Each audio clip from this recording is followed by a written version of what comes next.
forced to look at the back of a cave, and behind them there's a fire illuminating people who are holding puppets. And so the people who are strapped to the chairs looking at the back of the cave, they see the shadows of the puppets.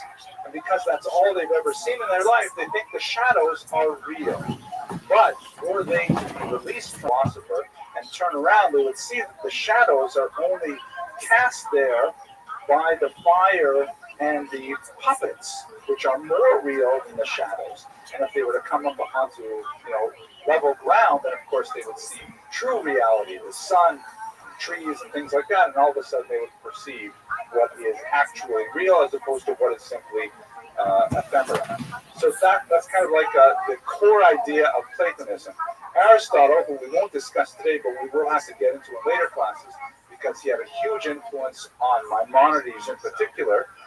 Aristotle said, all of this whole otherworldly stuff, it's garbage. There is no world, where everything is perfect in forms. Plato, you just made all that stuff up. Hence the, Plato pointing up high, and Aristotle saying, it's only if you can measure it is it real. And a huge difference over the empirical status of reality. And most of Jewish thought followed Maimonides in a deeply Aristotelian vein, but Plato's thought also had huge influence through the Neoplatonists. Now, how does Neoplatonism fit with Ibn Gabiro and his successors? So one idea, there are three basic ideas that are common to many of these traditions. One is that essentially there is one true being, God, of course. There is one being that encompasses everything. And like Plato's idea of the forms, like the perfect chair, the perfect surfboard, the perfect, sunset, whatever it is. So there is one perfect being in which all things are contained. However, Neoplatonism also asserts that there are other existents, meaning there are other things that exist. Somehow, within the context of that one, like we say in the Hebrew tradition, there is nothing other than God, and yet we're not exactly chopped liver. We are somehow existing as well. We don't understand what are the barriers between our individual existence and God's existence. So these existences are somehow, and this varies from thinker to thinker, they are like emanations of the Godhead itself. As it were, like rays that come out of the sun, or pieces, sparks that come out of the flames, the soul being godly in some nature, not God itself, but participating of God in some way. And so that's the second basic Neoplatonic idea. The third idea is that things are caused by this radiation from the one, and the things which are caused long to return to the source. So in other words, like you see in Jewish thought, that the soul lives in heaven, and then the soul is sent down into this world to accomplish some tasks, and then one day to return to God. That's a basic sort of overview of Neoplatonic thought, and you can see it in many Jewish, Christian, and Muslim thinkers of the Middle Ages. For Ibn Gabriel, what is perhaps the most distinctive feature his contribution to scholastic thought? Again, his thought primarily pervades in Christian ideas. It did not really, deeply influence Jewish ideas. Is something called hylomorphism. Hylos in Greek means wood or matter, chomer in Hebrew, and morphism is related to the idea of tsura or form, matter and form.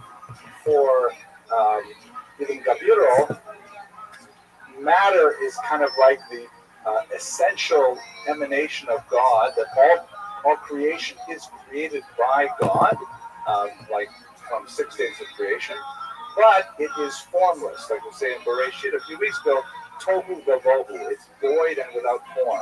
It's only through God's will that it takes on form. So in other words, just like wood, there's obviously a tree, but if you kill the tree by cutting it down, then it is a block of material that does not have any function. It is by the application of my will that I make it into a podium or into cheap looking flooring, or I make it into a sculpture, whatever. It's my will that takes the kilos and makes it into a morphos, makes it into a form. The conjunction of divine will imposed on matter is a classic idea of Ibn Gabirol. But it's all related to this idea of Neoplatonism. Now, it's ironic that Ibn Gabirol is often compared to Philo of Alexandria, a thinker from the ancient period, who also had an incredibly profound influence on Christian thought and is basically ignored by Jews.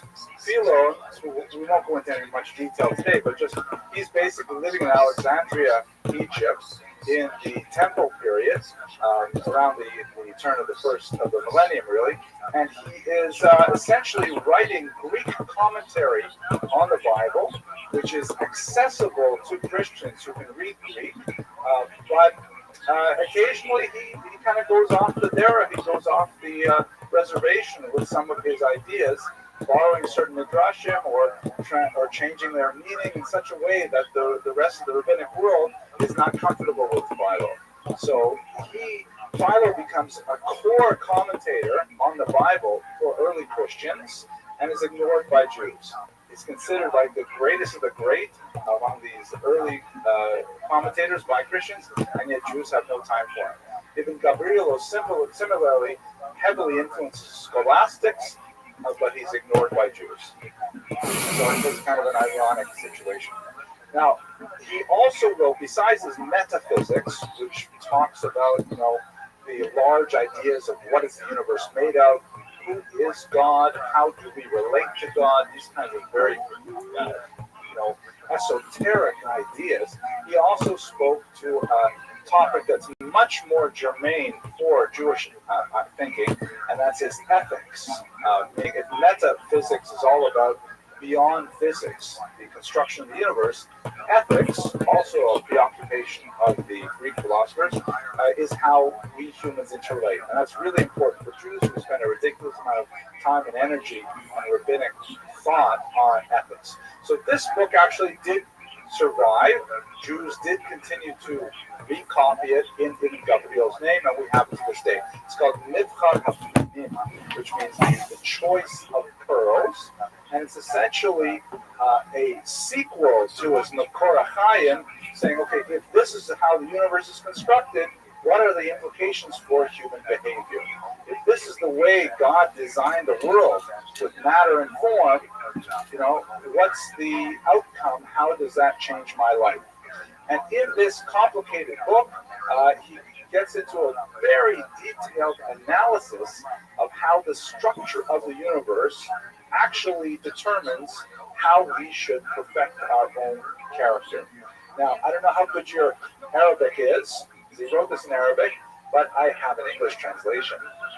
So we can go straight to this diagram here. And this gives you a sense of how it all really fits together for Ibn Gabirol. It's ironic that Jews did not read his metaphysics, they went straight to his ethics, because the metaphysics really makes it all fit into a larger pattern, but we kind of wanted to skip to the chase. How are we supposed to behave?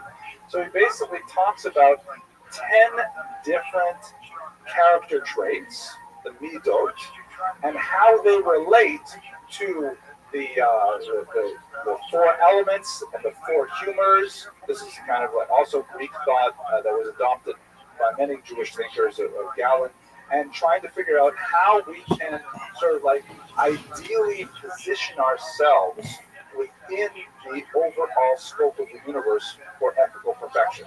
So if you look over here at the bottom level, you've got tranquility, penitence, meekness, pudency. I actually had to look up pudency.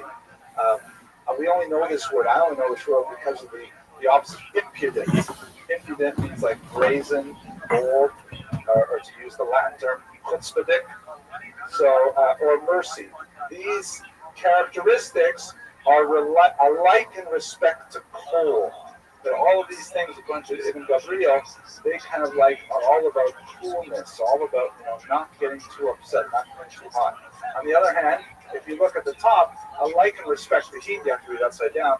Pride, impudence, right, the opposite of pudency. Hate, wide awakeness and cowardice. Interestingly, cowardice he puts there with E.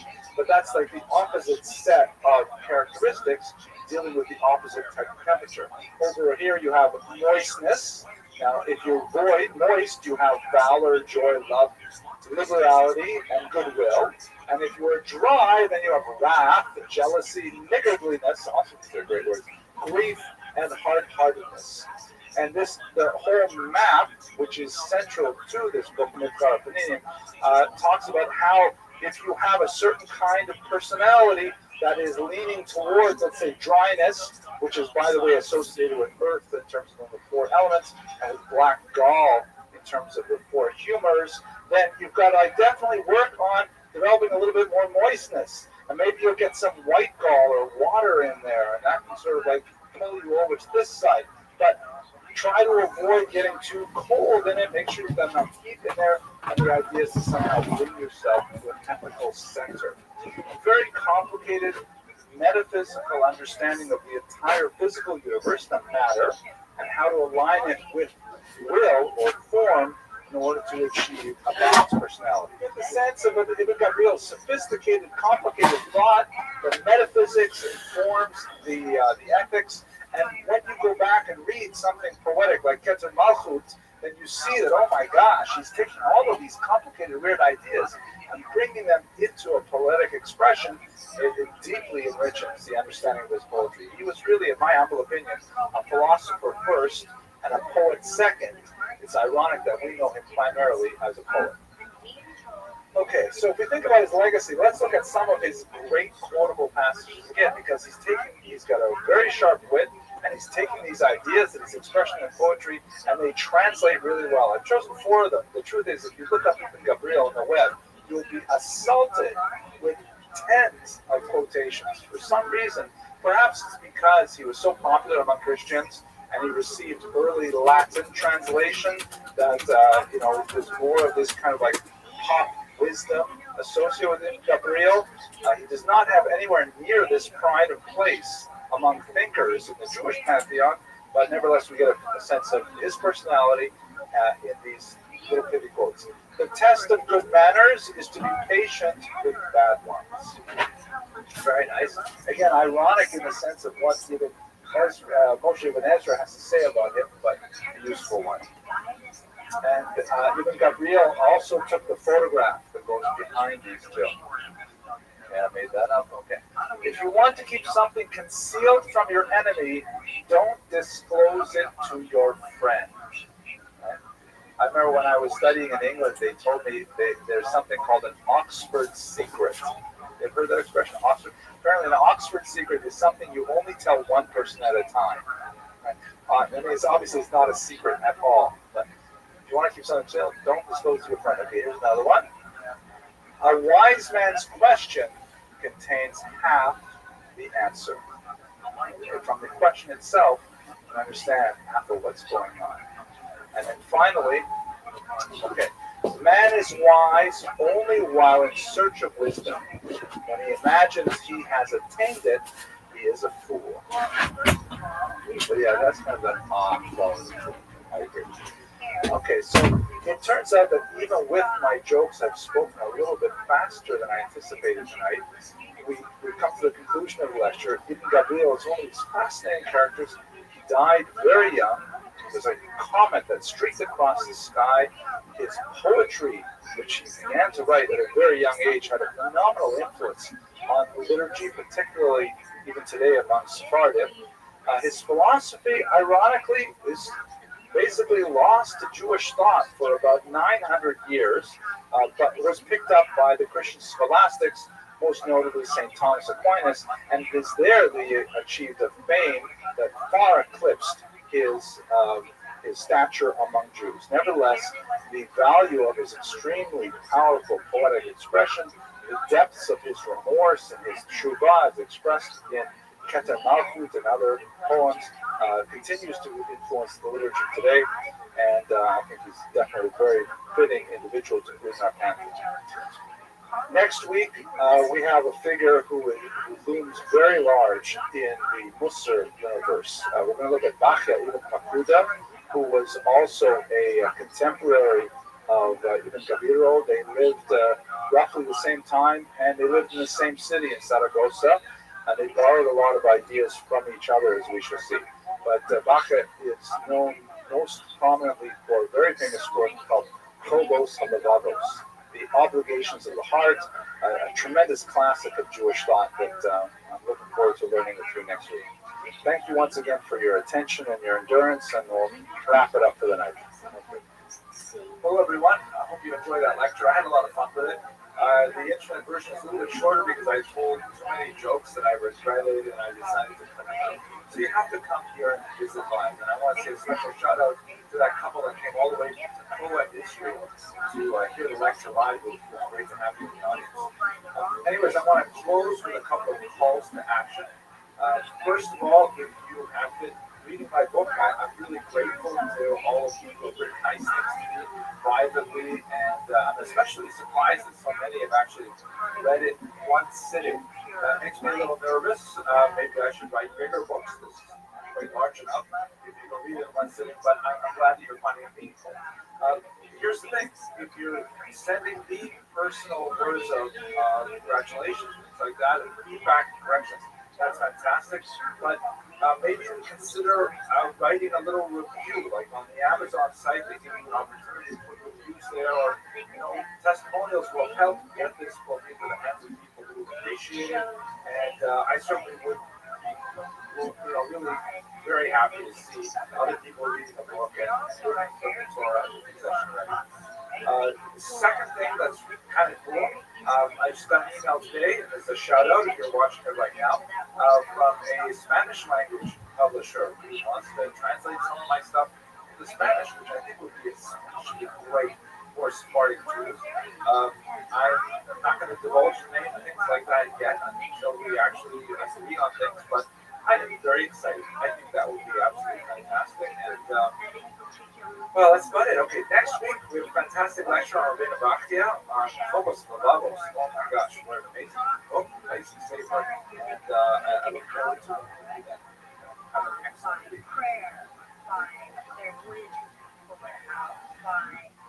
positivity, by exercise, by good nutrition, by movement, by spirit. Thank you very much for coming.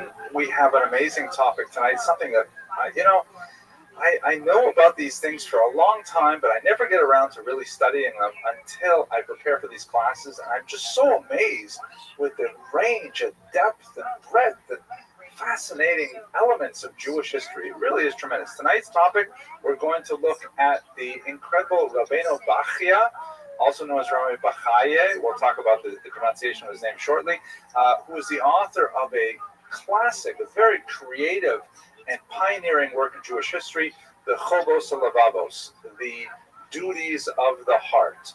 Very important work that, I hope I can say everything I need to say within the next 60 minutes or so, maybe a little less. I have to start with a joke. Last week was not so successful. I think I had fun, but when I viewed them again, I ended up cutting out so much of the Ibn Gabiro lectures. If you like the jokes, feel privileged because the rest of the internet is not getting them. It's only for you guys, but let's try this one, okay?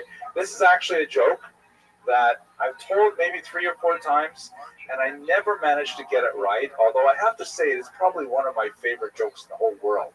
It has a tremendous depth to it. I just don't know why I can't get the punchline right. So it goes like this. You have to understand a little bit of cultural background. This is one of the famous cycle of Chelm jokes. Chelm in Ashkenazi cultural mythology is a town that is filled with fools. And there are all kinds of jokes and stories about Chelm Jews that are sometimes uncomplimentary. Sometimes they show a strange kind of subversive wisdom, like the famous joke. This is a bonus joke, not the one I was planning to tell, about the Chelm family is sitting around the breakfast table one morning, and the father is getting his breakfast ready. He drops a piece of bread on the floor, and they look down, and he's shocked. And he calls everyone over, his wife and his kids come over, and they look, and it landed butter side up. And they don't know what it means. Oh my gosh, I dropped the bread. Look, it landed butter side up. They had no idea what to do. They didn't know, should they move it? Should they touch it? They decide to go talk to the rabbi, because whenever something is deeply troubling like this, you got to go to the rabbi. So they went to the rabbi, and the rabbi says, "Are you sure?" He said, "Yes, we all saw it. We brought in witnesses, kosher witnesses, not related to each other, the whole thing." And he says, "Okay, I have to check the books." So the rabbi goes into the library in his home, and he pulls out all the big tomes of the Talmud and Kabbalah and things like that. And he's looking everywhere for an answer, and everyone's waiting. And meanwhile, the entire shtetl is kind of gathered around the rabbi's house. They've heard this amazing thing, and they don't know, what does it mean? Is it a messianic sign or something? Finally, the rabbi emerges from his study, and he's drenched in sweat. He's obviously been exerting himself intellectually to find out the answer. And he says, "I have the answer." And they say, "What is it, Rabbi?" He says, "You buttered the wrong side." There's a Jewish humor in there. Okay, maybe I'll save the other joke till later if I find the explanation. So tonight's topic is Rabbeinu Bachya. Absolutely amazing topic. It's such a creative and foundational thinker that has received so little treatment in the literature. It's surprising how few lectures, for example, there are on YouTube about this topic. I'm glad to be contributing this one. Okay, so some good and welfare before beginning today. Our lecture is sponsored by an anonymous donor who is supporting our students for refuah shalema, which is the Hebrew term for a complete healing for Mordechai ben Batya. You should have refuah shalema, you should have a complete healing, and we should know no more tsar. Another very quick kind of cool piece of information for the internet audience. I'm going to put a little kind of thing at the end of this lecture with more information, but I'm delighted that I was asked to lead a tour into Portugal and Spain this summer. It's a riverboard tour that's going to go from the shoreline of Portugal into Spain. It has all kinds of road trips on the side, and really, it looks fantastic. It looks so cool. Watch the internet version. You'll see some of the pictures from the trip at the end of it. Also, very important to good and welfare, next week I have parent-teacher interviews. So that is a very high priority. I love learning history with all of you, but I got to make sure that I'm there for my parent-teacher interviews. Not because I really want to, but because my wife will kill me if I don't show up. No, but it is really important, obviously. So we're going to skip next week. We won't have a lecture here. I may send out something on the internet in advance, so if you're on the mailing list, you'll get a post, God willing. But otherwise, there's no class here next week. We'll convene again the week after. And here's one last good and welfare thing. So this is more for the internet than this audience, but I get, I shouldn't do this first thing in the morning, but sometimes when after I finish davening and things like that, I turn on my YouTube and I look at the comments and I try to respond to some of them. And every now and then, maybe about 5% of the comments are really nasty anti-Semitic ones. YouTube does a really good job of immediately deleting the ones that are really offensive, but sometimes they get through, and then it kind of ruins my day for about 15 minutes, and I have to forget about it. So this one bothered me a little bit.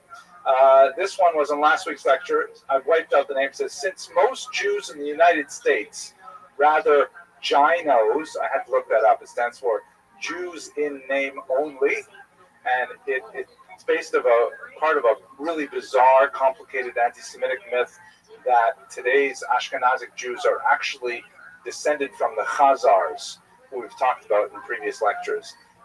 We're not real Jews. We are descended from the Khazars. Our leftists, they hate history and are constantly trying to revise it.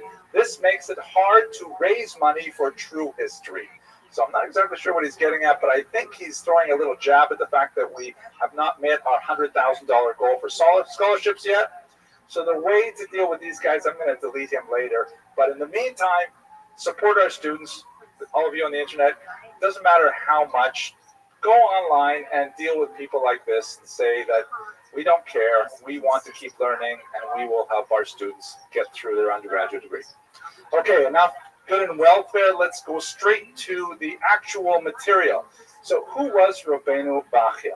One of the most difficult things about this particular topic is that we know so little about Rabbeinu Bachya. In fact, these are the two volumes. This is a kind of like the classic printing of Rabbeinu Bachya in the late 20th century version. And this is everything we really know about him. There's hardly any material about him in the medieval world. We barely know when he lived or where he lived, and most of the information that we get is based on internal literary evidence alone. Even though he was clearly a scholar of towering proportions, and his creativity literally started a major genre in Jewish literature, nevertheless, we know very little about his life. When he was born, when he died, we have a hint, one word, as to what he did for a living.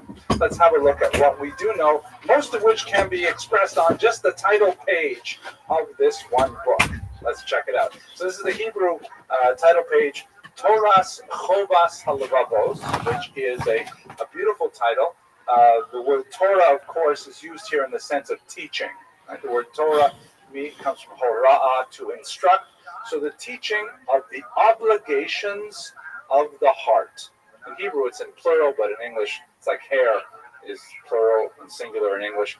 So the obligation of the heart, and what the whole book is about, refers to how, and we'll return to this, so much of Jewish literature is all about the obligation of the limbs. Where do you have to be at a certain time? What do you have to do? Where do you have to go? What do you have to eat? What do you have to not eat? It's all about physicality. It's all about the body. What do you do with your body? That's the mitzvah. But there's very little discussion in a concerted way about what do you do with your heart? How are you supposed to focus your heart? That's what we'll be engaged in for most of today's hour. But at any rate, that's the title, Teachings of the Duties of the Heart. And then below it, it's written here, all over the country. Alex Jones with us, legendary broadcaster, friend of the show. I've been lucky enough to speak to him about a lot of the crazy shit that has gone on new translation the past 10 years. From the Arabic, and, we'll just come right out with it. We want to get your read on what is going on, because, from the outside, the Trump administration exposing this cover-up, blowing the lid off this cover-up. Rabbeinu was actually a fairly high level. Then they get an office, very few, and now it seems like they're part of this Jewish cover-up. history received the So letter, the what, term in your Rabbeinu, especially estimation, until has the modern happened? era. The Hasidic movement, I think, co-opted All I can it do such is that observe just about from the every outside. Hasidic I've lost leader sources, becomes spent some baseball, Rabbeinu. what's happening. But before the The fact I 19th know is century in there's particular, Rabbeinu was reserved for 15 days ago, unique they individuals. leaked to Like, for example, Axios, just learned Moshe about this, Rabbeinu, have seen right? it, Moses, our teacher. Not too many people at that level. murdered, So we know and he is he an important that it person. wasn't human trafficking, and there wasn't any blackmail. Now, this is the hard part. The name that we have transliterated into Hebrew That is flies called in the face of the court cases, the evidence, the intelligence connections, everything we know. The vowels, of course, are arbitrary. No one to figure out. Sure how She's to in over her head, pronounce like you his said. name. She should go back to The policing jet customary skis in Florida. pronunciation is Bachya, But then, but it's not a he regular comes out the Hebrew next day spelling and at says all. on Bachya, Truth which is Social, something no, like Beit Chet, we EDFB on. I told him to do this the next day in a press Some conference. people also say Bechaye, Shows up a reporter. which is Well, they're talking about all also these not issues, saying, exactly how right. dare you This would be a just schloss, read so the it would be a graves of dead kids in day, Texas from the floods. which is kind of weird. Shut I up. was exactly And sure it's how on to say characters his for Trump. name, He but looks we have scared. He looks concerned. And then all the other Truth Social we posts know about, his surname, you ask questions son about of the Democrats. His This is all family name is Democrat apparently made up hoax. Pikuda, or And Pikuda, you're just and idiots. he is All finally, these we know, surrogates he and was a promised they bring Dayan us out. He talked about bringing it up. the So Sephardic this is judge, Harry the Carey, that judge's this is name. Now, seppuku. how do we know that Japanese having these suicide? encomiums on And I the had to have title page are residents true? pulling It's off because this they're polling taken from agency, the the most 12th accurate century record. translation He of said Ibn Trump has lost Tibon, 14 points which with is the independents. closest 5 points to with his main base. Rabbeinu Like Bachya CBS said that a we week ago, have. that'll lose him. Okay, Before I here's the bottom part of it. It says, 40 translated seats into the probably holy in the tongue, midterm.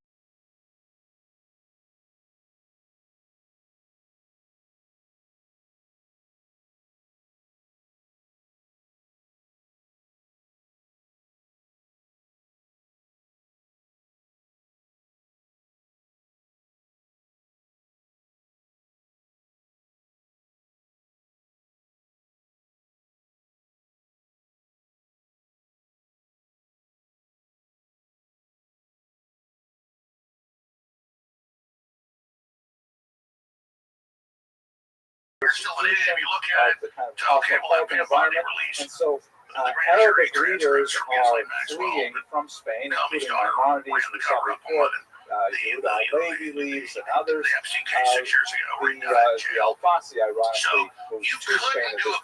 But this is a period when Sephardic Jewish culture in Spain is in decline, and it's now being transmitted to a new generation in Christian Europe. So even Tibon and his children and his grandchildren were all well-versed in Arabic, and they rendered almost all of these great classics, the more in the routine, the Guide for the Perplexed, the Suzawi we spoke about a few weeks ago, all came from Ibn Tibon's translation. This, amazingly, is the very first work of Sephardic Arabic literature that Ibn Tibon chose to render. But it was also money laundering. It's my contention, I don't read it anywhere else, but I think it's true. Was working for billionaires like Les Wexner over many others. Well, actually, Maimonides, and we know that there's been a lot of talk about the connections that Epstein had to intelligence, moving money around the world, making sums of money disappear. Is it a complete coincidence that a lot of this seemed to happen around the time that Benjamin Netanyahu paid a visit to the White House? And then, just to make it a little more complicated, it has a modern translation by Pinchas Yehuda Lieberman. So I didn't actually bother taking a typical sample page, but if you can sort of see, and I hold up mine, there's on the top there's a few paragraphs in one Hebrew font. Can you zoom in on this there, David? Just for fun, let's see how internal politics and foreign policy. Particularly the Middle East, so definitely Netanyahu's heavily involved. Yeah, can you read it okay? Just like Maxwell, like this? Who was convicted of human trafficking. Anyways, okay. So on the top there's the Hebrew translation of Ibn Tibon. But because Ibn Tibon, as he mentioned in his introduction, he wants very much to try and preserve the language of Rabbeinu Bachia as precisely as possible. He renders Arabic terms in Hebrew characters with little comment. And so you have all these obscure philosophic terms that make sense to Arabic readers but don't make sense to Hebrew readers. It's very difficult. So there's been a tradition of retranslating Ibn Tibon, often by people who don't read Arabic but read Hebrew well, and they render it into an easier Hebrew, which I tended to read much more.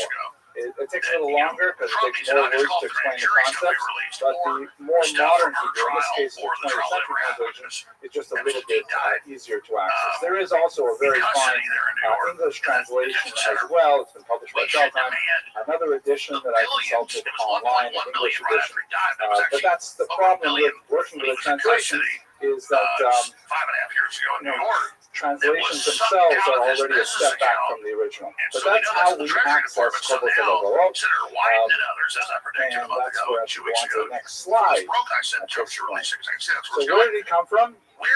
Zaragoza, also spelled with S's, but this is apparently the official spelling. You can see it's in northern Spain, close to the Pyrenees Mountains. We really don't know anything about him. In fact, there's huge question marks about exactly when he lived. We know certainly he had to have lived before Ibn Tibon, because Ibn Tibon published his translation in 1160. We also notice that there's some strong similarities in a couple passages between the work of Ibn Gabriel that we spoke about last week. So that means that one borrowed from the other, or potentially they were contemporaries sharing the same source. Some of it is kind of bizarre. Like, remember that square we looked at with the 5 different, 4 different character traits and the 4 different elements and things like that. So that appears also in Rabbeinu Bachia. The scholar Diane Lobel, who we'll speak about in a second, she estimates that based on a Genisa fragment written by Ibn Ezra, who refers to Rabbeinu Bachia as the previous generation, more or less you can ballpark the authorship dates book around 10 AD. So that's as close as we get in terms of knowing anything about his life. Everything else is going to be internal scholarship, internal literary evidence. Okay. So at this point, I'm going to pause and have a little bit more of a philosophical discussion if you about got time what here, is we have this all the book, time in the world. why is it I just so want to distinct add, and special. This is Bondi an said we have amazing 10,000 19th hours century of painting video. by Karl Schleicher. She said we have 10,000 The hours title of is video. Eine I had Streitfrage dinner aus last dem week with the Talmud. vice president. And He told it me translates that as was a commercial pornography. They controversy do not have question videos out of of the Talmud, any or meaning a powerful machlokas person from the in a Talmud. compromising I just like the position. word That's Streitfrage. the party It line that sounds they're like going with. controversy. Like, If that's the case, why would Pam Bondi call I it got a evidence? problem with Why you, would she buddy. say it's My wife says, evidence? by the way, She's that not an when I idiot. speak German, She's I the sound Attorney like General. I'm angry. And Why would she say she has files on her desk? German is one of our none of these secret languages that we implicated speak anybody? when we don't want our It kids to just figure out feels what we're like saying.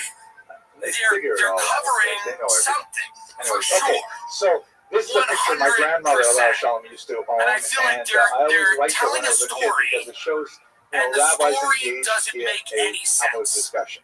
Now, besides that very short art history moment, what exactly is Jewish philosophy? Let's back the statement up a little bit and say, what exactly is philosophy? There are two main tracks If we here. look at the Greek tradition of Commas by philosophy, Bondi and Patel, and as White has put it, all philosophy or a mix is of that, footnotes or to pure cover. Plato. But undoubtedly there's a cover. Philosophy is basically here's an what we know from the attempt to time. understand And I'm the not trying to go into universe journalism, write myself into starting the story. I from just do this 7 days a zero. week, so I No wrote most of assumptions, the different developments that happened build in the last 6 months. logic. So here's From what we know. logic, you take premises, develop syllogisms, you have proposals, hypotheses, they get in. thesis, In March, they're antithesis, given this synthesis, whole all kinds of different information at models the press to conference with the try and supervisors. create an understanding of the And fabric of And reality. before that happens, You can I break it have up into different schools O'Boyle, or who's the different main, disciplines, one of the top FBI whistleblowers, epistemology, so much. metaphysics, things like And he that. says, But my ultimately, New York sources philosophy say begins they've got with massive the search Epstein for videos and wisdom, and files that the is in Democrats fact are what the word suppressing and not philosophy giving means. Trump. Sophia in Greek And Bonnie's means been wisdom. set up. We're meeting with her means I tonight. love. My sources I are, love wisdom, and she's going philosophy. to expose And the fact that what she's been set up. characterizes The next day Western she comes philosophy, out, drawing and on the from cover sheet of the Plato, binder says, is the this is Socratic phase one. idea I that learned there's a we lot know more in New York nothing. with And in Comey's order to daughter know and Comey anything, running we it. must We've start been control from the time. zero. If they don't give it to us in 24 hours, we're going to go grab it. This is perhaps 24 why hours goes by, undergraduates love they it go so grab much, it, because the FBI in New York it's like resides, being the in the other said, "Dig in, sandbox don't do it," and you have nothing and created and then you they're have to given build these it up files, from but that's the nothing. setup. Obviously, On the other if hand, the is it Democrats, fair before to Trump and say after Trump, that and now this control the is file, a Jewish and James activity? Comey, Maureen Comey controlled it, are With they going some to leave rare stuff in that's exceptions incriminating? until No, the it's modern logical era, to I say would say no. they're going to probably drop We it down use to the themselves. term That's why Jewish whistleblower was philosophy, bad. but Jewish philosophy drop a does dime. not start Oh, from we've zero. really got the real file. Jewish thought, So Trump's like, let's yeah, use go that get it, word grab it, probably get it. more appropriately, that They term. get the file, Jewish thought and then I talked starts to FBI from sources some, multiple. It's called serve another. what Shoot the me the Germans text call messages. Grundlage, This is in late like March. foundation points. There are places And where you got to start. When the You FBI gotta works, start the top with, of the FBI for does example, investigations. Torah They get Messina, the truckloads out of New York. Revelation. You They start send with, it all over the country to field offices and say, do what in you the want. beginning, God created Then the the FBI heaven and Welcome. the earth. There are looks at it. certain like It's got all premises this stuff which about are Trump like in it, whether it's true or axioms not. that are non-negotiable. Bondi and Yo, them Pam. back Build from there. and say to Trump, it's got all this about you. What does God want How are you, big dog? with this universe? Not too bad. What is the practical outcome of our understanding of this universe? How's your day That going? goes into Jewish thought, and we're very good at that. That's Not too bad. why we have Excellent. Are you ready to play? Legal tradition, because we explore the Doug, I had a conversation with Reiser implication. about you, and I said that you were impassioned when I spoke to you recently about neurodivergency, and I think that's really cool. I did want to say, if you wanted help, you may not want help, but if you want help writing your stand-up minute, I'd be willing to help you.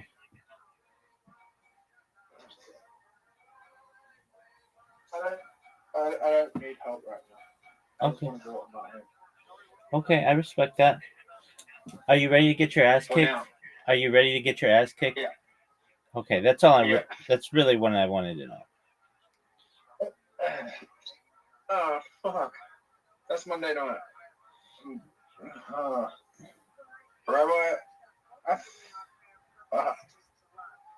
Yeah, I'm happy.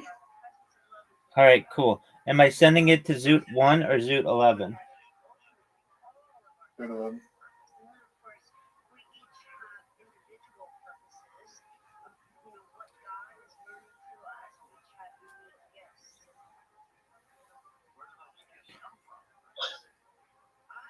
Oh, That's a good shot. alright.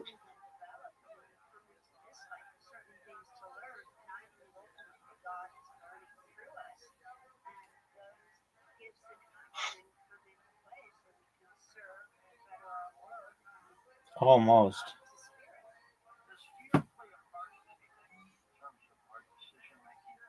Oh, fuck. How's your girl Bonnie Blue doing?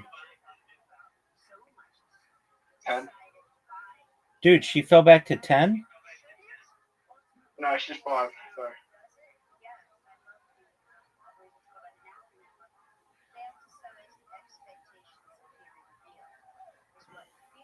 Oh, fuck. I think Lily Phillips is going to take over Bunny Boy. Why do you feel that way? She's putting in more effort. Are you sure about that? What was the last thing Bunny Boy did? She was on Andrew Tate show or whatever. Yeah, every time. Like, here's the thing. That did the biggest publicity stunt that like they could think of. It's like now, where do you go from here? Did she have sex with Andrew Tate? No.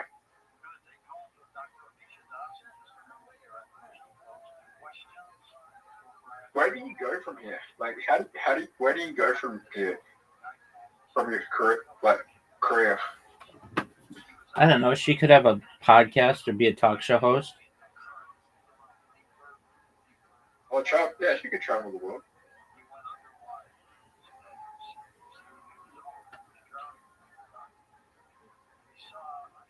She's still young and has looks, so those are two things not everybody has. I mean, she could do a fucking Tanamungo, or whatever her name is. When I saw it, don't even ask me why I went to live show. Why did you go to her live show? I figured there'd be a lot of women there. And were there? There was more women than I've ever seen in my life in that show.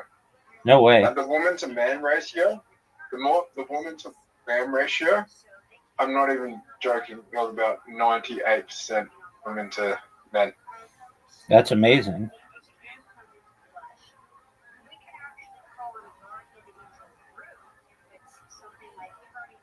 And yet you didn't get any numbers? I tried. Hey, dude, you tried. That's good. What'd you do?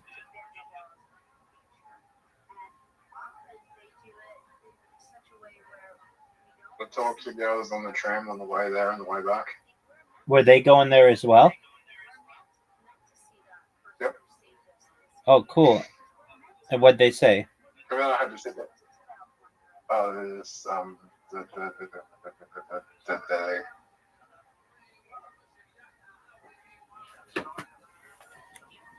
No, just how much fucking coke they sorted that night. How much poke they sorted? How much coke they were snorting before the show. Oh. So these girls were cool as fuck.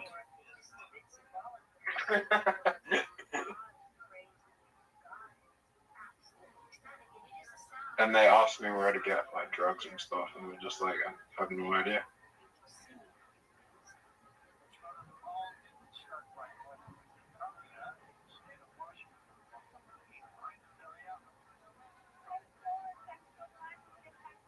You didn't get any numbers though? No.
Fuck.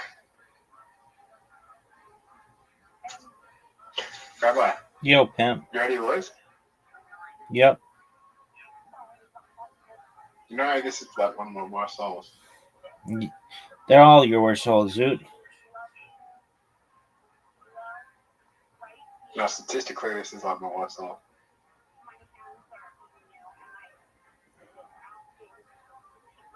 Well, My second worst soul.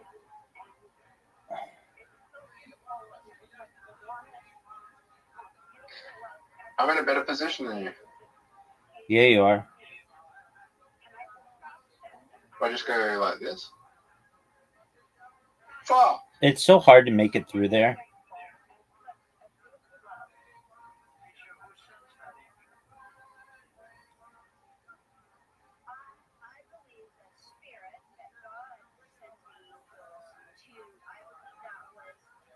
No way. That's a miss. 0% chance that goes through.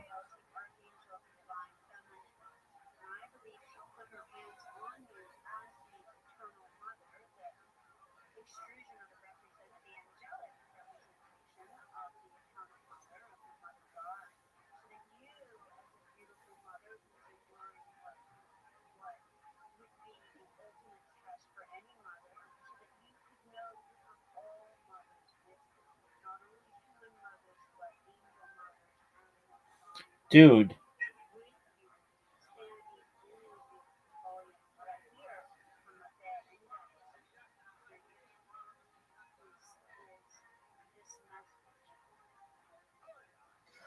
Hey, Rabbi. Yo, pimp. You're 10 years older than me, and like a lot of things you grew up with during high school or like my whole like early childhood. That's correct.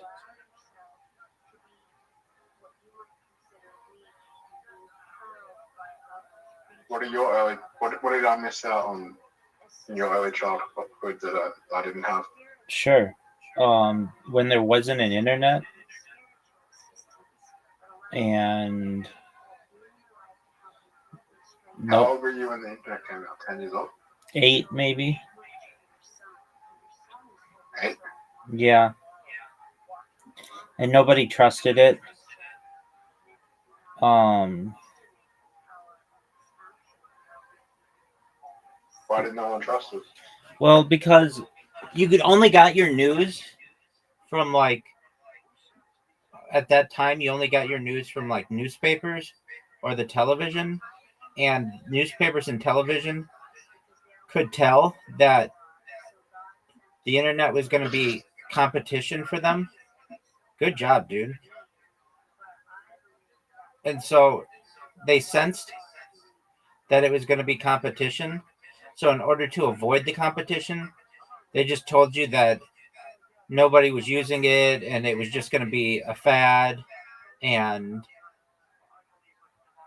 it was not a fad. Aren't they doing the same thing with that with Bitcoin right now? Yeah, 100%. And there's no retribution for them being wrong. Like they can say whatever they want. They can put down whatever they want, but there aren't any consequences. And I mean, I feel they should be able to say what they want, but they should also be held accountable for when they're wrong. So when they say something now, you should be able to pull up their article from even 30 years ago and be like, you guys didn't even trust the internet. Why should I trust you?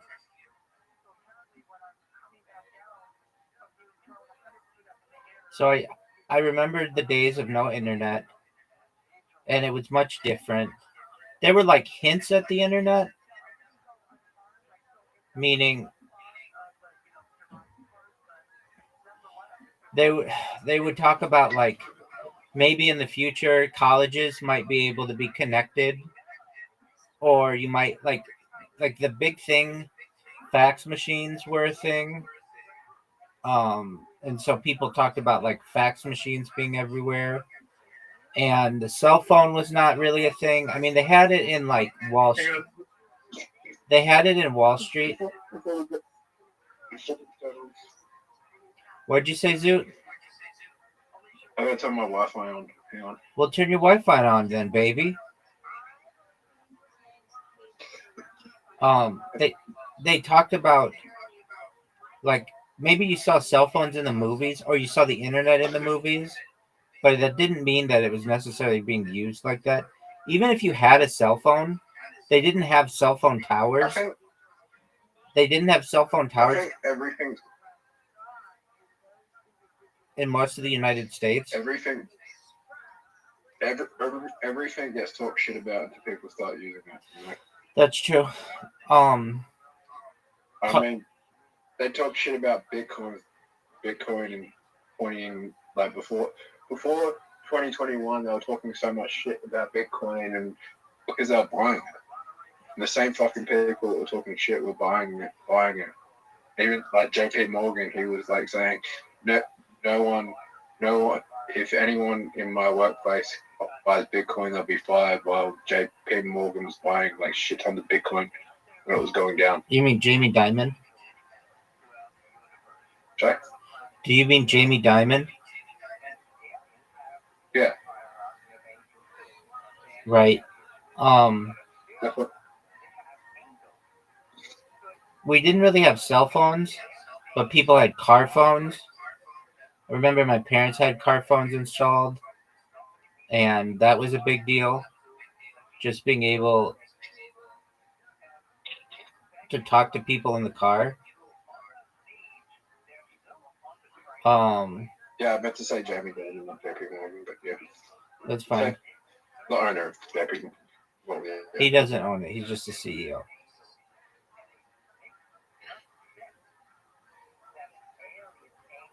No, same thing. Not the same thing.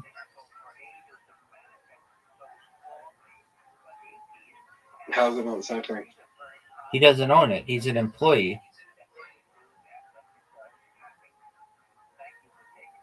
He has more rights than we do, though. That's correct. But oh fuck. Okay, this is a debate. Should customers have more rights than employees? Depends on the industry.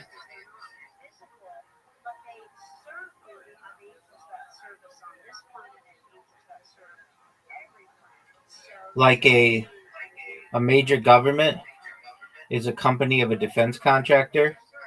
They have a lot of say in what to do versus the employees of that company. But then again, like a McDonald's customer doesn't have that much say versus like a general manager of the business. Are you going to accept the invitation, Zoot? Or are you just going to jerk yourself off raw? I mean, isn't the whole purpose of any business to serve the customers? No, the purpose of any and all businesses is to make as absolute much money as possible. By serving customers. Not necessarily.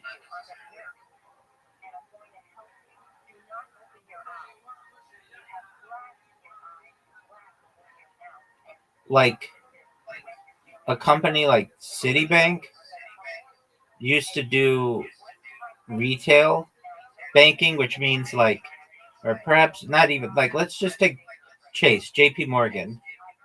They don't make money or they don't make much money on their retail or their individual bank branches. They make money on corporate banks or corporate accounts, I should say. So they don't even have to pay attention to the little person. I'll tell you something about how the school system in Australia works, right? Tell me how the school system in Australia works, Zoot. So, public schools can make more than private schools in Australia. They can make more money? Yes, and I'll tell you, I went to a public school. I went to one of the richest public schools in my state, maybe even the country. And what they did was fucking genius, right? Right. What is it? So every year we would have a school fair. Okay. The school fair would be like the school fair.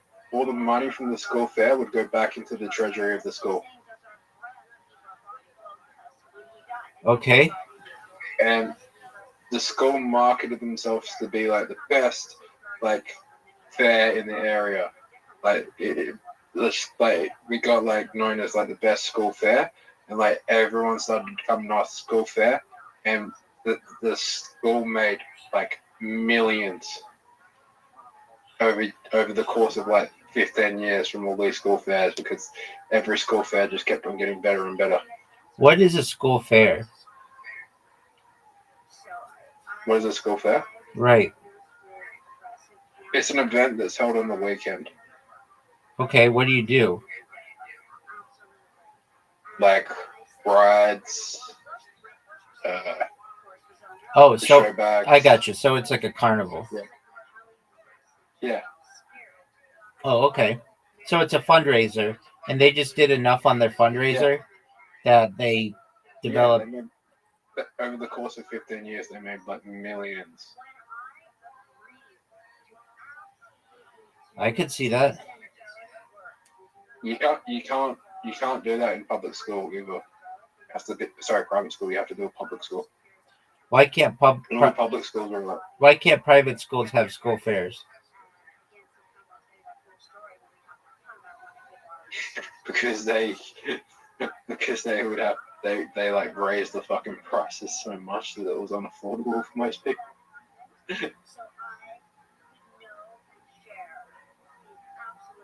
Because they make the private schools make money off the school fees anyway, so they're making like $9,000. It costs like $9,000 a year to go to their schools. So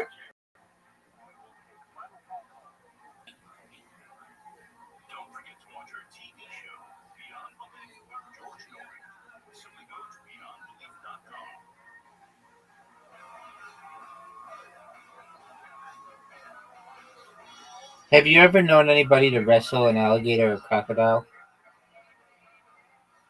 in Australia, Yeah.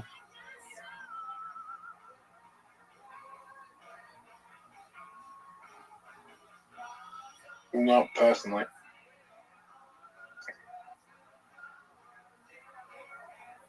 You don't have alligators, do you? You just have crocodiles?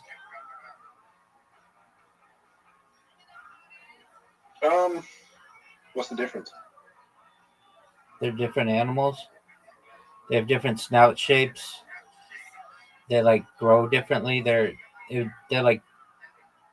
both of the genus Crocodilia, or maybe not the genus, but the taxonomy of Crocodilia, but they're like crocodiles are a little bit bigger. They're meaner. Alligators are not as aggressive. Alligators have like C-shaped snouts. Crocodiles have like A-shaped snouts.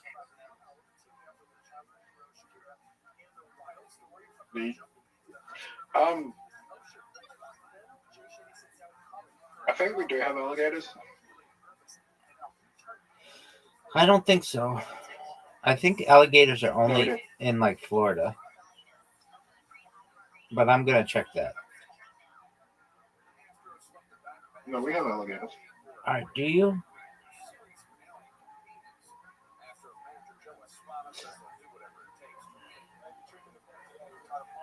I'm gonna read to you where they are. Alligators are southeastern United States.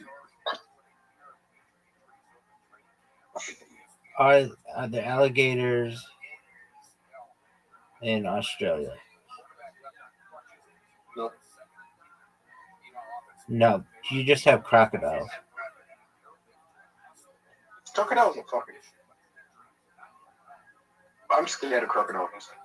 You should be. They kill people. They're the most deadliest animals in the world. That's incorrect. One of the most. That's correct.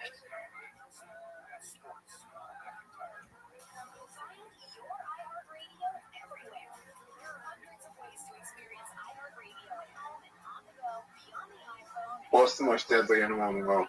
Humans? Humans? Yeah, we kill each other more than any other animal. Followed by mosquitoes. What's an animal that kills its own species?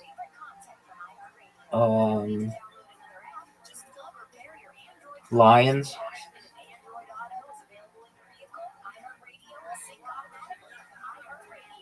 Like a lion will mate with a lion will mate with a female lion or a bunch of them, but the female lion will maybe mate with a few others, and the male lion will kill any lion that didn't come from his lineage.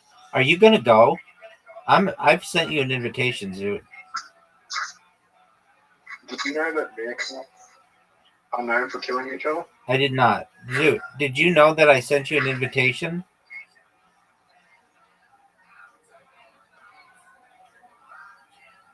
I'm gonna destroy you, son.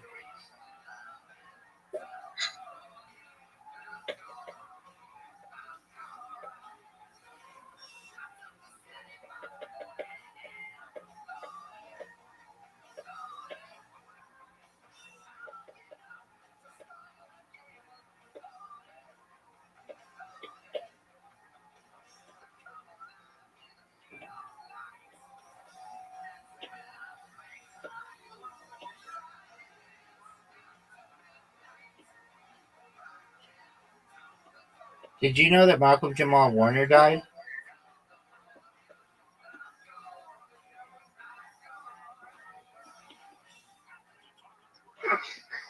Did you know that you've said that about 80 times in the last 2 days?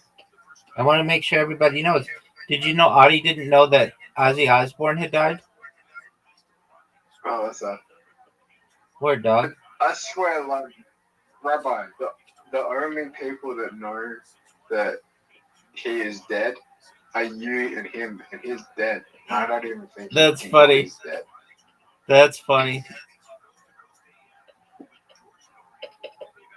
You've got 10 seconds. Are you going to finish?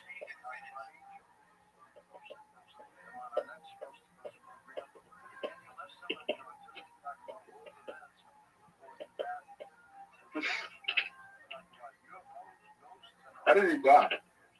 Scuba diving accident?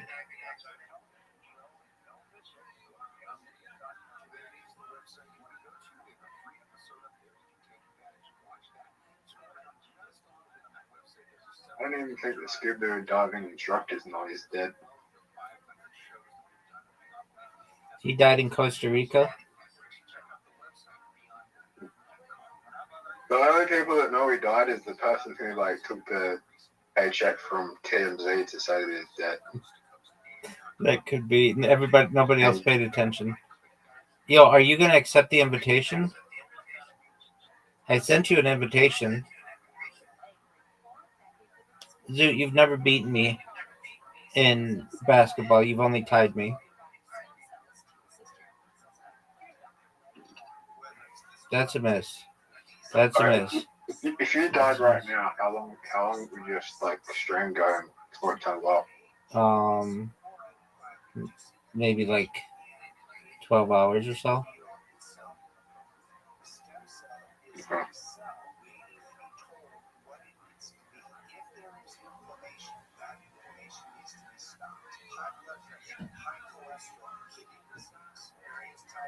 Dude, do you see how good I am?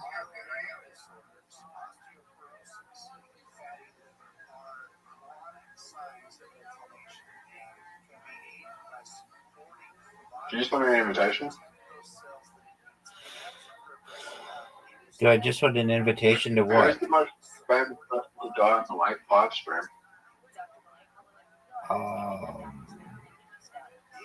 Do you mean on camera or on a live stream? Live stream. I don't know.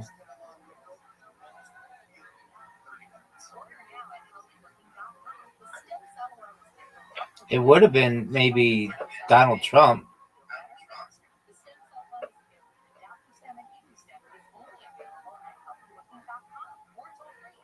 Kennedy died.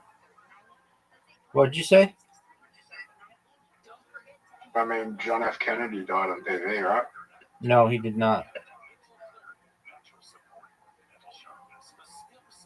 It was his death was recorded though, right? Yeah, by the Zapruder film.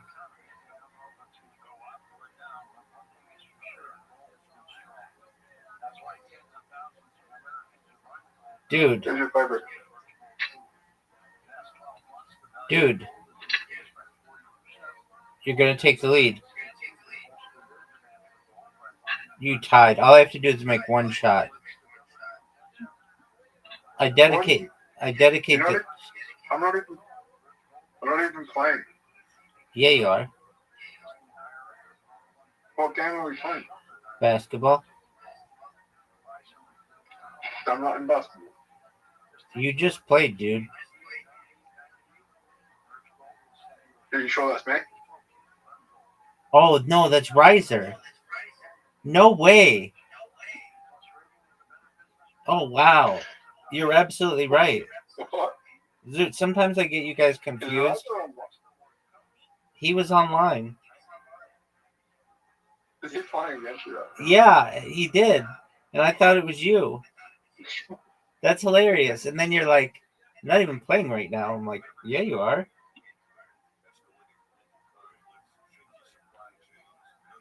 Hold on. Let me do it. He wants to play, but I'm going to play with both of you. Zoot. Riser.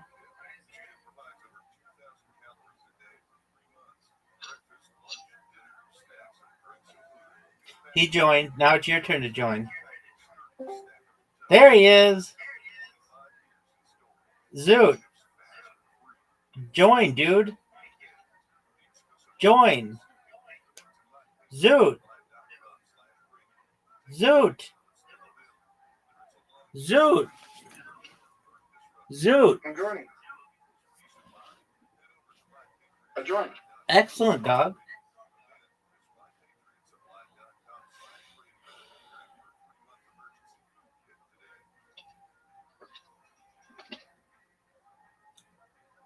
You're up, Zoot. Go. That's a miss. That's a miss. That's a make. That's a miss. That's a miss. That's a miss. That's a make. That's a miss. Bye, Riza. Riza.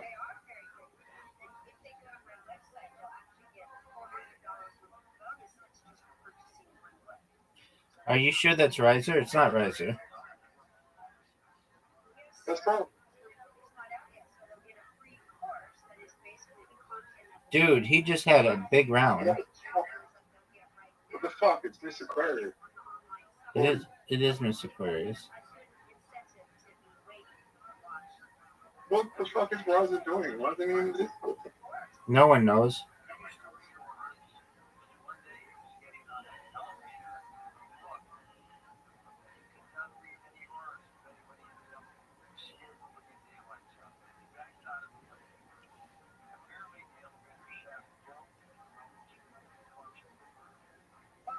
You're up, Zoot. Go get him, kid. Get it. Miss. Miss. There he is.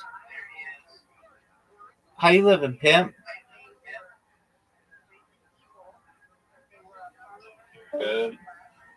I just figured secret to basketball. What's the secret to basketball? What's that? I can't tell you, but I'm pretty sure I cracked it. Well, do you know that it moves, so it's hard to. You know that you're doing so shit right here. He's doing well, dude. He did so shit. 6 points. That's still good. He had 9 the first round. Yeah, no, I figured out the secret suit. What's the secret? Maybe Rabbi already knows it. What's the secret? I figured out the secret. What's the secret? I don't want to give it away, but I'll tell Zook privately. No, tell us publicly right now. I'm certainly not going to tell you, Rabbi. What's the Certainly secret? not going to do that. What's the secret? That's a guarantee. What's the secret? Doug, I'm not telling you. Does it have to do with your flicking style? Yeah. Obviously. Are you gonna win? I'm going to win, dude. I have the secret. That's a miss. That's a miss. That's a miss. That's a miss. That's a make. A big make. That's a big make. That's a make. That's a make. That's a make. Wow. It's an acceptable score. That's good. You made a nice little comeback there. You're going to need a big performance here. See ya, big dog. This might be my first lone victory. It wouldn't be a lone victory. Zoot's here. Oh, you almost got it. No, like solo, no ties, me only winning. But Zoot's here, so you've never beaten me one-on-one.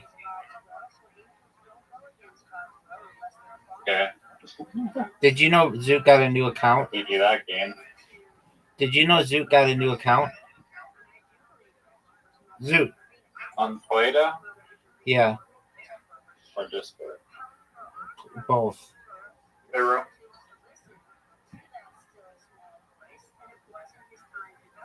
Riser misses. Riser misses. Riser misses. Riser makes. Riser makes. Riser makes. Riser makes. Come on, Zoot.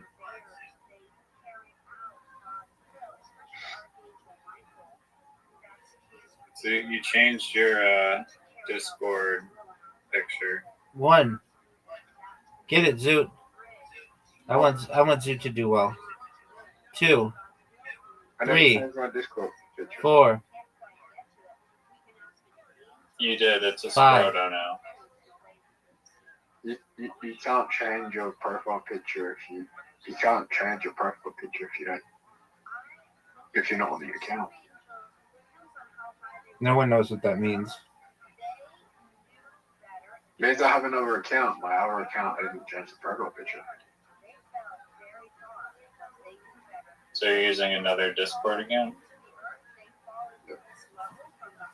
Hey, Robert. Yo, Robert. pimp.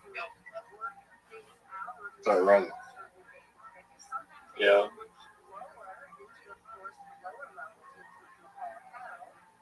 Riser, do you want to know how you got that invitation? I'm gonna ask you something. And it's gonna open up a whole world of you didn't even know, not think about. What's that? Do people with severe autism have more problems with coordination or communication?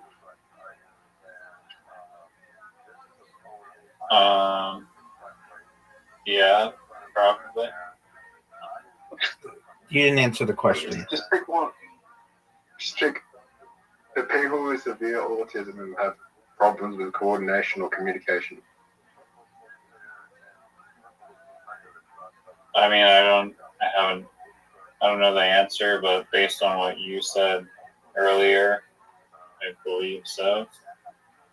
You're not answering the question.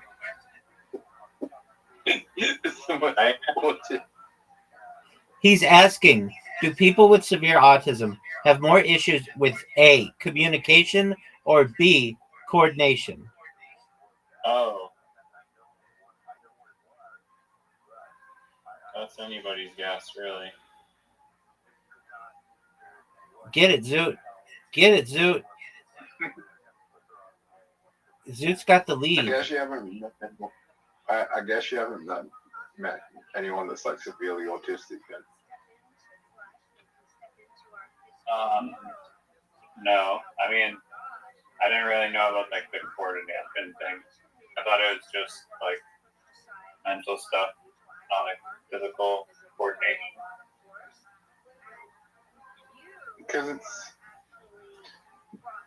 the fucking American Psychiatric Association has broadened the spectrum so much that they've added people into the coordination group when they actually have developmental coordination disorder and they don't actually have autism.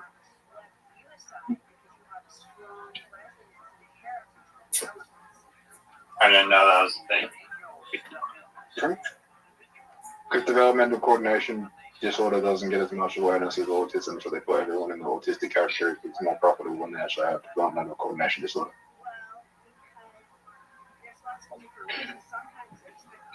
Which overlaps with ADHD.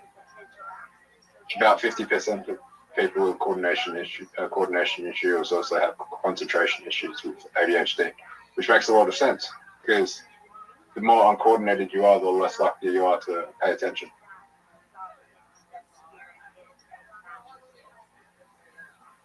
Riser, are you gonna fucking accept the invitation? Or are you just I gonna? didn't know if there was an invitation about it. Are you just gonna J-or yourself? I am gonna JR. Zoot does not know what J-yoring is. I'll explain to him after he goes. He's talking about a very serious matter, and we're talking about absolute hoobagaloo,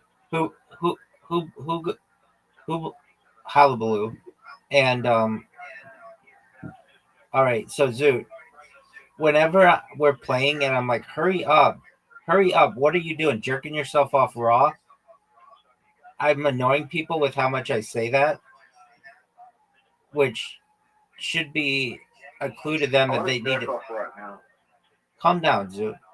So instead of saying jerking yourself off raw, I'm just turning that into an acronym that's known as J-yoring, jerking yourself off raw. So if you ever hear me say, dude, you're just J-roaring, that just means you're jerking yourself off raw. Riser, did you know that Bonnie Blue's number 5 according to Zoot? I saw Zoot's comment in the Harry Potter chat, and he said, "I love porn," just out of the blue. Just no one was even talking about that. That was his comment, and no one reacted. It was just there, but and it's like just like a weird and a strange confession. So I'm gonna confront Zoot on that. What inspired you to write that post?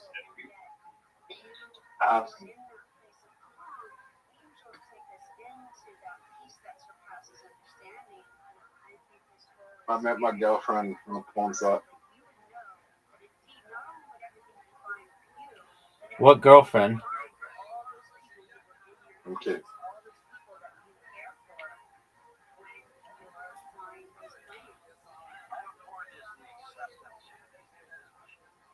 Do you really love porn?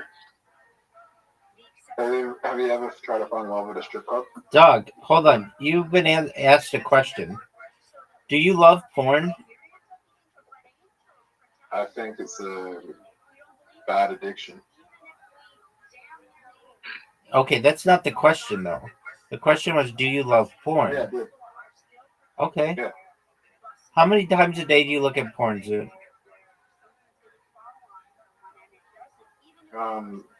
Half an hour a day. Okay. Of actual like people doing it? People, Or is it like soft core porn, which is like Dude, models? both.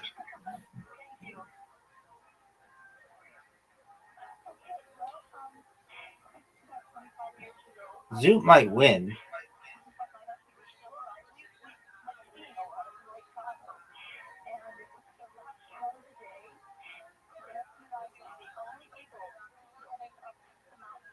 Oh, dude. Riser with the big round. Too bad I'm going to destroy it right here.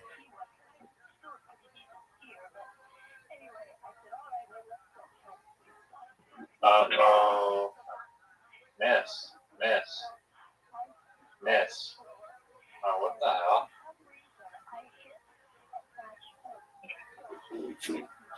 I just destroyed you both, sons. I want Riser. I want Zoot to win. Riser, do you want to know how you even got invited? I play with you so much that I just subconsciously sent you an invite instead of Zoot. And so we're playing, and I'm like, Zoot, you're going to win. And he's like, I'm not even playing. I'm like, what do you mean? He's like, I'm not even playing. I'm like, I just beat you.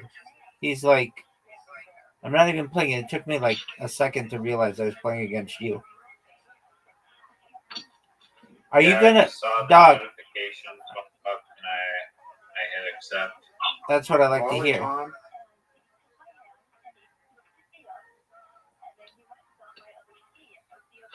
Get it, Zoot. Make it. Go, Zoot. Oh, this is the worst. Zoot's just Jay Yorin.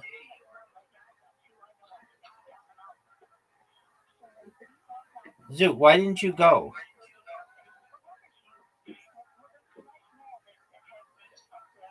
Zoot, can you hear me? I meant his brain went to porn. Sorry, I'm looking at something. Zoot, are you more obsessed with pornography or cryptocurrency? Both. It's a tie? Yeah. So, like, cryptocurrency is the Bonnie Blue of your life, and Lily Phillips is... I've probably jerked off to a chart before. No wonder you're always trying to chat with me. Dude, 15 points in a round?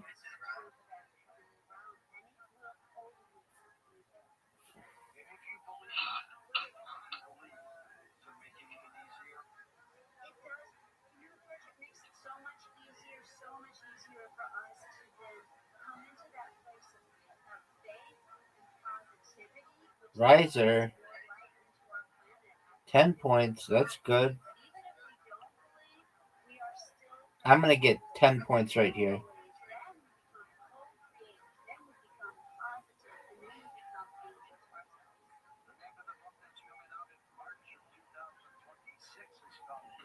Zoot.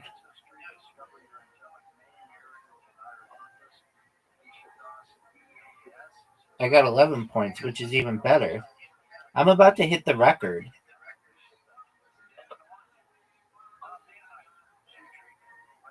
I'll be back around.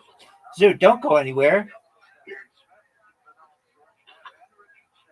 Zoot's going to go beat off. Yeah. Why? I'm not even lying. That's about what I'm about to do. Okay, Riser just got 13 points. He hit 32, which is his record. Did you see that performance? 32. 30 fucking 2? Dog. Are you proud of it? I am proud of it. You better not fuck this shit up. No! Oh my god. 34, baby. That just beat you. I've never gotten over 30 before. What See, I'm improving by like an insane degree. What's your secret? Doug, I'm not telling you my secret. Why not?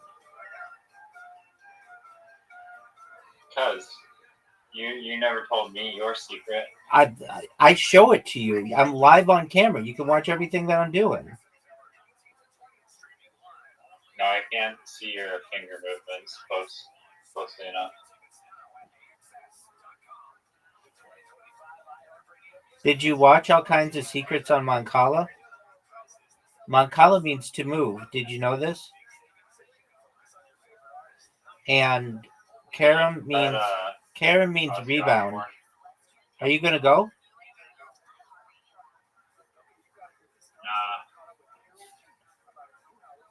Doug, you have an invitation.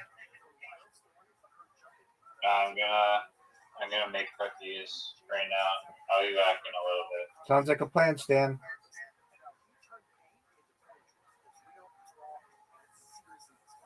Hopefully it will be done jerking off by then. Did you know that there are no alligators in Australia? Only crocodiles. Word, dog. Zoo thought they had alligators, but that's untrue. Whoa, nice. Do you want to hear, before you go, can I read you what people said about me in the last 24 hours? Please? You must. This is from Soapy. Thanks for making me feel seen. Rabbi drinks pussy juice like Gatorade with screenshots. Next person wrote, I mean, seriously, just now. Thank goodness I haven't verified, so I can't access adult content either, eh? With a tongue out smiley face. Took a screenshot of what I did that says Rabbi fingers whores like bowling balls. Next one says,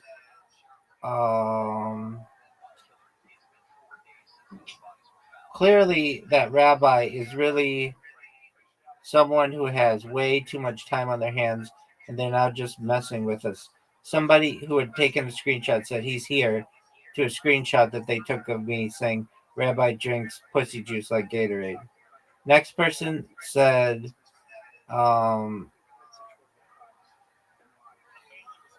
why would the Rabbi bot like that? The next person said, and if it's not, it's Rabbi Fingers hose accounts liking you and reposting my posts. Weird fetish if you ask me. They took a screenshot of what I did. Next person wrote, I like the idea of Rabbi being named Fingers. The next person wrote, that's 2 more times than anyone should be accosted by, checks notes, a Rabbi fingering whores like bowling balls. The next one wrote, my brain is trying to connect the first half of the name, Rabbi Fingers, with the second half, whores like bowling balls, and I'm fading fast. Do the whores belong to the rabbi's fingers, or is the rabbi named Fingers? I'm not reading any of the follow-ups. The next person wrote, Rabbi what, with a screenshot of a basketball player holding a piece of paper. The next person wrote, now all this has been within the last 4 hours. The next person wrote, I could post something like, someone close to me died, and the fucking rabbi would probably repost it. The next person wrote, not sure where the horny rabbis are coming from, with screenshots, one of which is pussy eating until my tongue is raw and mouth gets lockjaw, rabbi, and the other says, rabbi eats ass like a pudding bowl. Next person wrote, caught a sick follow today. I'm honored. And there was a screenshot of Rabbi drinks pussy juice like Gatorade. Next person wrote, excuse me, with a screenshot of Rabbi eats ass like a pudding bowl. And then somebody else took a screenshot that said, and good night, everybody, with a screenshot of Rabbi drinks pussy juice like Gatorade with the word pussy censored and my Discord link censored. The next person wrote, easily the most what the fuck did I just see spam account I've ever had the fortune of blocking circa 10 seconds ago. And it's a screenshot of Rabbi drinks pussy juice like Gatorade. This is all within the last 5 hours. The next person wrote, these horny Rabbi bot accounts are among the weirdest bot accounts I've ever encountered in my life, dude. and he takes a screenshot of Rabbi drinks pussy juice like Gatorade. The next person wrote, the rabbi cannot handle all these gestures vaguely, even if they tried. And then they're empathizing with someone else gets a bunch of spam that says you too. The next person wrote, Freaky Rabbi is back for more. That's crazy. And they took a screenshot of Rabbi drinks pussy juice like Gatorade. The next person wrote, it's always a Discord Rabbi. What the fuck? The next person has a GIF of John Goodman's character Walter and the Big Lebowski saying Shomer Shabbos, Rabbi bowling. What could be the connection? The next person wrote, Blue Sky needs to block this account and any accounts they make option because I'm tired of blocking that Rabbi drinks pussy juice account over and over again. LMAO, LMAO. Next person wrote, the rabbi bots keep getting more and more unhinged with their names. The next person wrote, getting really fucking tired of these bots, man, with a screenshot of Rabbi drinks pussy juice like Gatorade. Next person wrote, I have no idea about Rabbi Fing Dong, which is like somebody's nickname for me. Next person wrote, the rabbi strikes again, this time slightly less unhinged. I mean, still unhinged, but not as bad as we've seen previously. Next person wrote, what the fuck did I do to deserve this? I prefer the rabbi because Elon Musk followed them or some Elon Musk-like character. Next person wrote, Rabbi Ding Dong eats pussy like an egg custard. Next person wrote, this account rules, with a screenshot that says, breaking news, Rabbi drinks pussy juice like Gatorade commercial. That's all within the last 10 hours. Do you realize that's a lot of people tweeting about me? I thought you were just going like beyond that amount of time. I thought that was like the last 4 days. I know. Dude, you're totally right. Like normally they don't tweet about me that much, but I keep putting more and more pressure on them. And it's like more and more people are talking about me. You're exactly right. Normally it would take like a couple days for me to get that much attention, but so isn't that cool? No, but you know it is cool. I am. I think that the highest form of a male pleasure a male can receive is the golden shower from a female, and largely overlooked in our society. Typically, golden showers sway into more male predominant roles, but I believe that getting a golden shower from a female is the highest form of pleasure a male can receive. What in the fuck are you talking about? You don't know what a golden shower is? Oh, of course I know what a golden shower is. You mean to tell me though what brings pleasure by being pissed on by a chick? What do you mean it's the highest pleasure you can receive? It doesn't necessarily stimulate you. Oh, it sure does. What do you mean? It's just like pleasurable thing in the universe, dude. Is that your thing? Chicks golden shower and dudes? Yeah, I just think it's kind of like a niche. But you know, I'm taking a stand and standing up. And you say that I think hold on. Females need to give more golden showers. You don't think that having, I don't know, 25 people comment about me in the last 10 hours is really cool?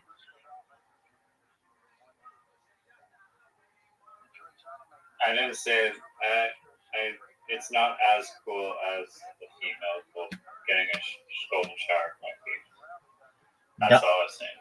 Dog. You're saying, I get a lot of chicks who say they want to drink my piss. Have you? Sorry, what did you say? I get a lot of chicks who say they want to drink my piss. On Blue Sky. A lot of different places. Like where? YouTube. In the real world? What's happening in the real world? People are lining up?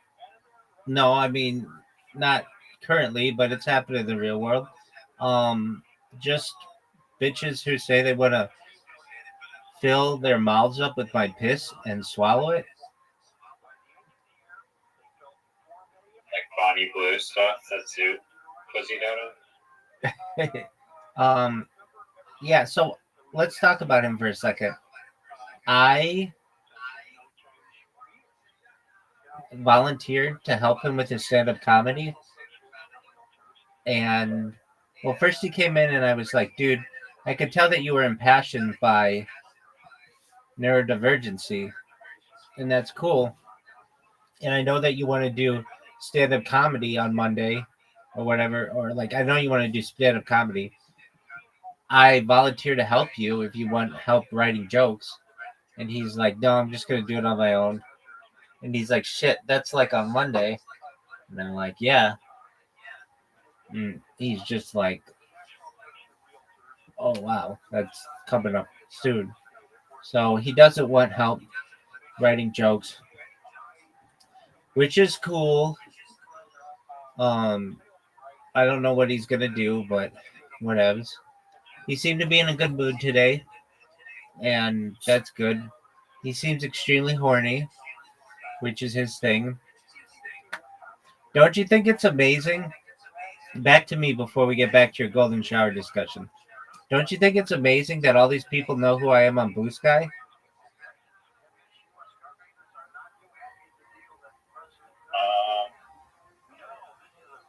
Yeah. I think so too. I'm starting to become like a meme, which is tight. And the thing about girls golden showering you mean to tell me if I had a girl right above you and she peed on you, that would bring you the highest pleasure you could achieve right now? It's not up for debate. That is like factual. No, it's not. It is up for debate. It is up for debate. No, it's not. It's confirmed. No, it's not. It has never been debunked, and it cannot be debunked. So it's subjective. I think the highest form of what did you call it? Highest form of what? Pleasure would probably be a prostate massage, which is amazing because it makes you orgasm harder than anything else.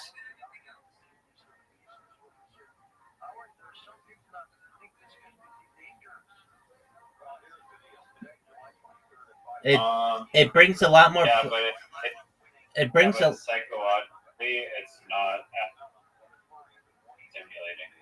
Yeah, it is, dude. And even still, a woman's female ejaculate on you is more stimulating than her pee.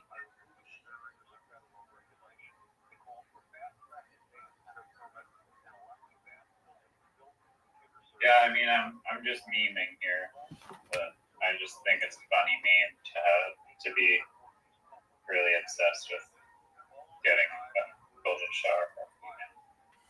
What do you think about Rabbi drinking pussy juice like Gatorade?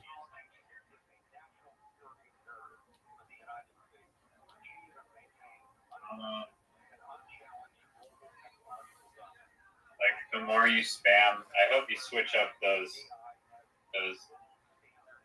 comments because like the more people see it, it's just gonna get dull, and then they're gonna hate you or not care. Word dog, I have a bunch of them already ready to go. I hope one of them is Rabbi receives the highest form of pleasure, which is receiving golden showers from female. That's too long, dude. It's got to be like 50 characters. Or whatever. Rabbi enjoys Golden showers. golden shower from female. That's too long. How about this one?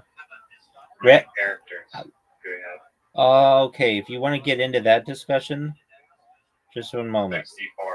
No, because I have to have the link for the Discord in here.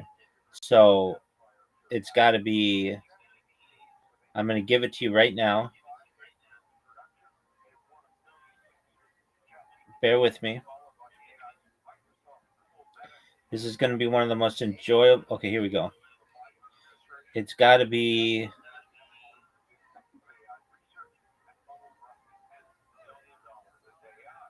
43 characters.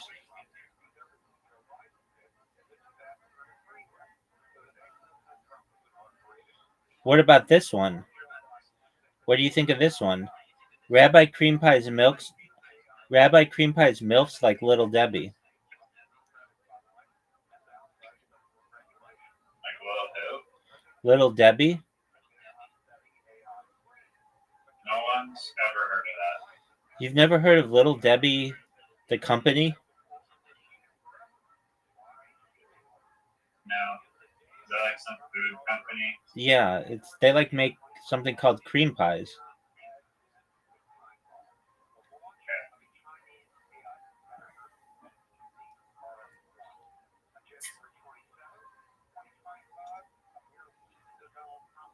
I think they actually have something just called they call them oatmeal cream pies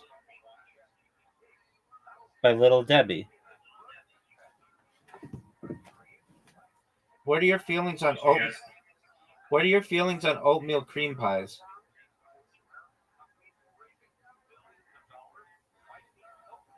Never tried one.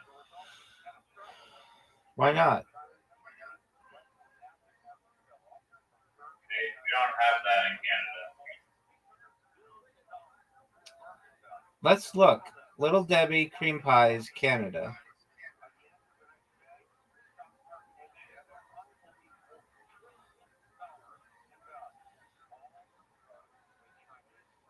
But there have been reports the brand has pulled out of Canada.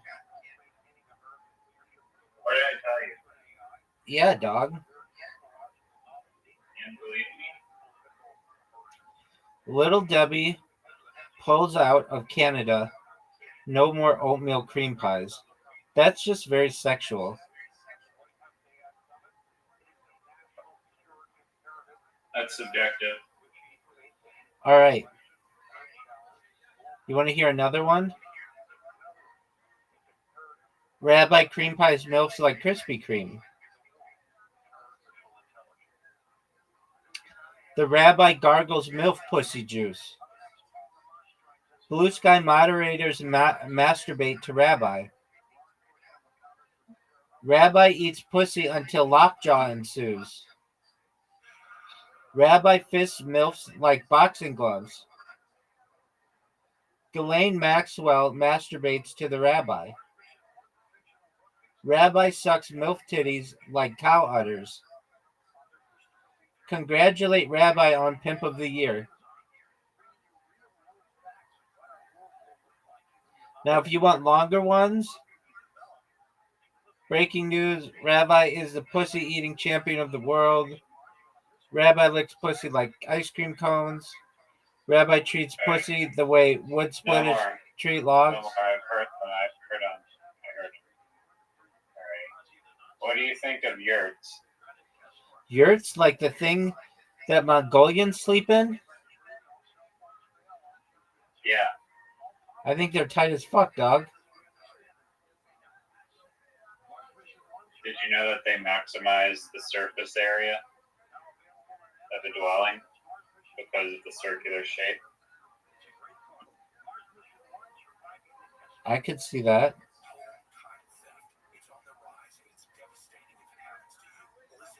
Would you want They're to? also very resistant. Would you want to sleep in a yurt? Some people have. You can buy a yurt for like. I mean, like the cost varies. If you want like a cheap backyard tent version of a yurt, couple $100, all the way to like you can buy these prefabricated assembled thing, and then you like assemble them, and you can live in like a full size yurt. And I watched a YouTube video of some person doing that. It was pretty big. It had like I think lighting can be an issue. I mean, it's not really an issue. You can get ones with like windows and stuff, but I feel like most of them are like dark and closed, which I would prefer open ones, but I've seen open ones where it's just like lots of glass, and I think it's cool. Would you rather sleep in an igloo or a yurt? Well, igloo is pretty similar to a yurt, only it's made of ice, pretty much, but they're both circular domes, and the igloo has like an entrance. But I'll take yurt still. A lot of yurts have entrances. They have like doors, but it's not like a carved out, like extended. That's true. That's true. Entrance. What are your thoughts on? Do you think people still live in igloos? I was just gonna ask that. Google how many people actually live in igloos. Oh, we're gonna look at it. Okay, take a guess. Globally. I'm gonna be like 2,000. That's a good guess. I'm gonna go with 2001. Yo, dog. Almost nobody lives in igloos full time anymore. It's more of a temporary shelter used by Inuit hunters or for cultural demonstrations. Here's a quick breakdown. Igloos were traditionally used by the Inuit peoples, especially in parts of Canada, Greenland, and Alaska, as winter shelters, especially for hunting trips. Most Inuit today live in modern homes, like houses or prefabricated buildings in towns and villages. A very small number of people may temporarily build and sleep in igloos for cultural, teaching, tourism, or survival training reasons. There's no official population that permanently resides in igloos, so that's 0. We're talking a dozen at most. We didn't say permanently. We just said it lives. Like, could be temporary. Yeah, I wanted permanent people. I want one guy out there who just doesn't give in, no matter how much they're like, come into the fucking house. He's just like, no, I'm going to stay out here and I'm going to freeze my dick off. I respect that man. Igloos are now mostly symbolic or educational tools, kind of like teepees or longhouses. Important, but not everyday housing anymore. Do you think anybody lives in a teepee anymore? Yeah, I don't know. There's people that live in yurts. I think there's still probably a few teepee people out there. Yo, one's easy to live in because it's not as freezing. Yo, dog, almost nobody lives full-time in a teepee anymore either, but there are a few exceptions. Here's a breakdown. Traditionally, teepees were used by the Plains indigenous tribes like the Lakota, Blackfoot, and Crow, perfect for nomadic life, easy to set up and take down. Today, most native people live in modern housing, not teepees. A small number of folks, both indigenous and non-indigenous, might live in a teepee part-time or off-grid, especially in survivalist communities, nature retreats, spiritual or ceremonial settings. Some indigenous people still use teepees for ceremonies, powwows, or storytelling, but not usually as primary housing. So, like igloos, teepees are now mostly cultural, spiritual, or alternative living setups, but not regular home for more than a handful of people worldwide. Final answer, maybe a few dozen people max live in one at any given time, but it's rare and usually by choice or tradition, not necessity. Okay, how many people do you think live in yurts a year or currently? Easily 50,000. I think less. Yo, dog. Yurts are still actually lived in a lot by people in Central Europe. Over 1 million people live in yurts full time. Yeah. Good on you, man. Yeah. Mongolia, Kyrgyzstan, and parts of Kazakhstan and China. In Mongolia alone, around 30 to 40% of the population, that's over 1 million people, live in yurts. They're modernized inside with electricity, satellite dishes, even Wi Fi. That's baller. I could live in one of those yurts. Yurts are ideal for nomadic herders, warm in the brutal winters, cool in the summer, and portable. In the US, some people live in yurts off grid in eco communities or as part of a minimalist movement, but there's a total of less than a few thousand. And anyway, at least 1 to 1.5 million people today live in yurts.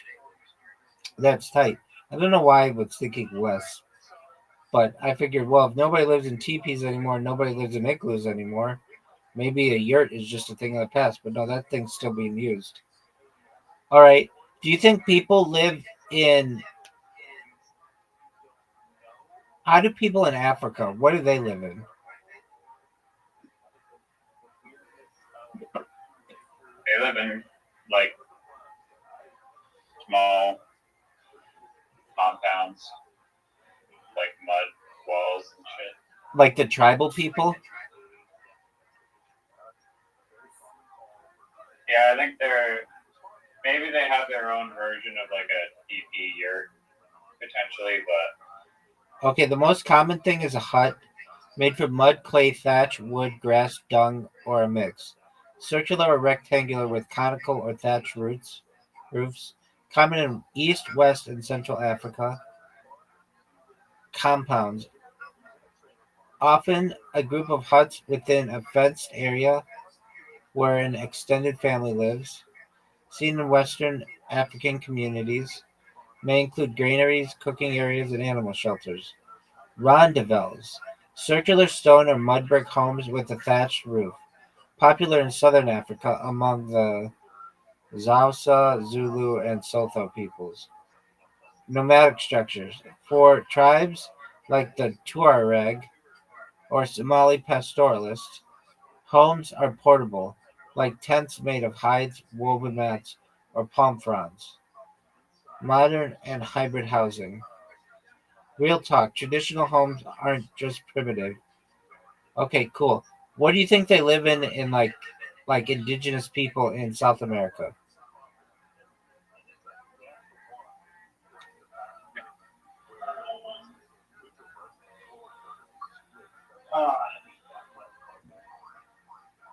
I don't know. It could be a tree house, could be some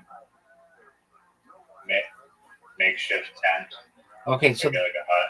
so they have malokas, large community longhouses used by tribes of the Tikuna, Yanomami, and Huetoto, built from palm leaves, wood, bamboo, and with no nails, all natural materials. Houses up to 20 people, sometimes an entire extended family or clan, often used for sleeping ceremonies and shelter from rain. The Tambo Choza, Andes Highlands, small stone or adobe huts with thatch or grass roofs, used by the Quechua and Aymara peoples, built to withstand cold mountain weather, sometimes built into hillsides or terraced areas. The Shibono, large circular huts used by tribes like the Yanomami, made from palm leaves and wood, arranged in a ring with a shared open space in the middle. Great for social living and defense in dense forest areas. Palafitros, over water, stilt houses built over rivers or swamps, used by groups like the Waro and the Orinoco Delta. Keeps homes safe from flooding, insects, and animals, built from wood, palm, and cane. Modernized traditional homes. All right. Yo, dog, what is that group of indigenous people? They build like a house. It's not really a house. They just have like circular reed, like rectangles around in a circle, and everybody kind of just hangs out under their own rectangle and chills there. What is that kind of housing? Yo, dog, you're talking about communal ring style housing setup, and that might be the Yanomami or similar. Here's a breakdown. Shabono is a big circular communal structure used by the Yanomi people of the Amazon. That's Brazil and Venezuela. It's open in the center with individual family shelters, like open air rectangles or compartments, spaced around the ring. Each family gets their own section under the thatched roof where they sleep, cook, chill, or keep stuff. The middle area is for gatherings, rituals, kids playing, and everything social. It's made from palm leaves and wood and vines, usually built deep in the rainforest, and it's temporary since they move locations when the soil or hunting grounds are depleted. Visual vibe. It's like a giant donut hut with no interior walls, just a big shared roof and divided zones. Kind of like a natural apartment complex with no privacy, but all family. Dude, do you know those people? They have this thing like to be a man in their tribe. You have to stick your hand in a mitt of bullet ants. Have you seen this? Um, Yo, dog, tell me about the bullet ant mitt. So it's called the bullet ant. It's called the bullet ant mitten ritual. That wild pain ritual some indigenous people go through. Here's a breakdown. Practiced by the Suteri Maui people, an indigenous tribe in the Amazon rainforest. It's a coming of age ritual for boys to become men, warriors, or respected adults in the tribe. What's a bullet ant? A giant ant from the Amazon, about 1 inch long, delivers the most painful insect sting on Earth. It's ranked number one on the Schmidt Sting Pain Index. Locals call it tokandira. The sting feels like being shot, hence bullet ant. How the ritual works. They weave gloves or mittens from leaves and stuff them with dozens of live bullet ants, facing inward, stingers pointed at your skin. The boy puts his hands into both mitts and has to keep them in there for around 10 minutes. The ants sting the entire time, but not just once, but repeatedly. He has to stay calm and stoic, no screaming, crying, or showing pain. He has to repeat the ritual up to 20 times over months or years to complete the rite or passage. The side effects are extreme pain, swelling, paralysis of the arms, hallucinations, and twitching muscles for days. The venom attacks the nervous system. It's not lethal, but it's intense. Why do they do it? To prove strength, courage, discipline, and readiness for manhood. It's about mental control, not just physical toughness. It creates a deep bond with the culture, tradition, and tribe identity. Dude, they have this thing in Australia. Yo, dog, what's that one thing? There's like a plant in Australia that if it touches you, it makes you want to kill yourself. What is it? Yo, dog, you're talking about the Gimpy plant. The Gimpy plant, talking about Zeus Kamare. aka the suicide plant. And yeah, it's really no joke. What is it? It's a stinging tree, part of the nettle family, but way more intense. Covered by tiny hollow silica hairs, like microscopic needles, they inject neurotoxic venom when touched. The sting causes excruciating pain, burning sensation that can spread to your armpits, groin, and lymph nodes, tingling spasms, even hallucination, pain that lasts for weeks to months, sometimes up to a year. People have described the pain so intense it makes them vomit, scream uncontrollably, or want to end their life, hence the nickname. Why is it so bad? The venom can keep firing pain signals over and over. Even touching the area weeks later, cold water, scathing, etc., can reignite the pain. It's resistant to most Did pain. you know that? It's re- it it's res- Hold on. It's resistant to most pain medications. The hairs are so fine they can float in the air. Even brushing near the plant can trigger a reaction. Famous incidents. Soldiers, hikers, and scientists have all been stung. There's a story of a guy who accidentally wiped with this type of leaf. Let's just say he regretted everything. Horses and dogs that brush against it have literally died from shock. Moral of the story: if you're in the Aussie rainforest and see a fuzzy looking plant with heart shaped leaves, do not touch that thing. What were you going to say? Um, I heard this on Joe Rogan's podcast. Maybe you heard it as well. Before I say that, Ozzy Osbourne once snorted a line of ants that were like going up a bucket for some reason. That's a type. I think it was pretty cool. But yeah. Joe Rogan said that there's a place in Kenya, and it's like one tribe or whatever, and they produce like the most Olympic long distance runners, athletes. And the reason that they produce the most long distance runners, athletes from that one tribe is because when they're like the boy to like manhood initiation is that they circumcise them with like a dull blade and then like force them to like crawl through like glass shards or some shit. Basically like some like really insanely intense torture. And then that like mental fortitude that they get from surviving that torture enables them to fight through the pain when they're running long distances. Yo, dog, can you tell me about something that happened on Joe Rogan where there's a tribe that has people that have to do a self-circumcision, and that like causes them to be able to have the fortitude to be able to run really long distances, and they're like very famous. Self-circumcision. Well, maybe it's not self-circumcision, but they're circumcised with a dull blade.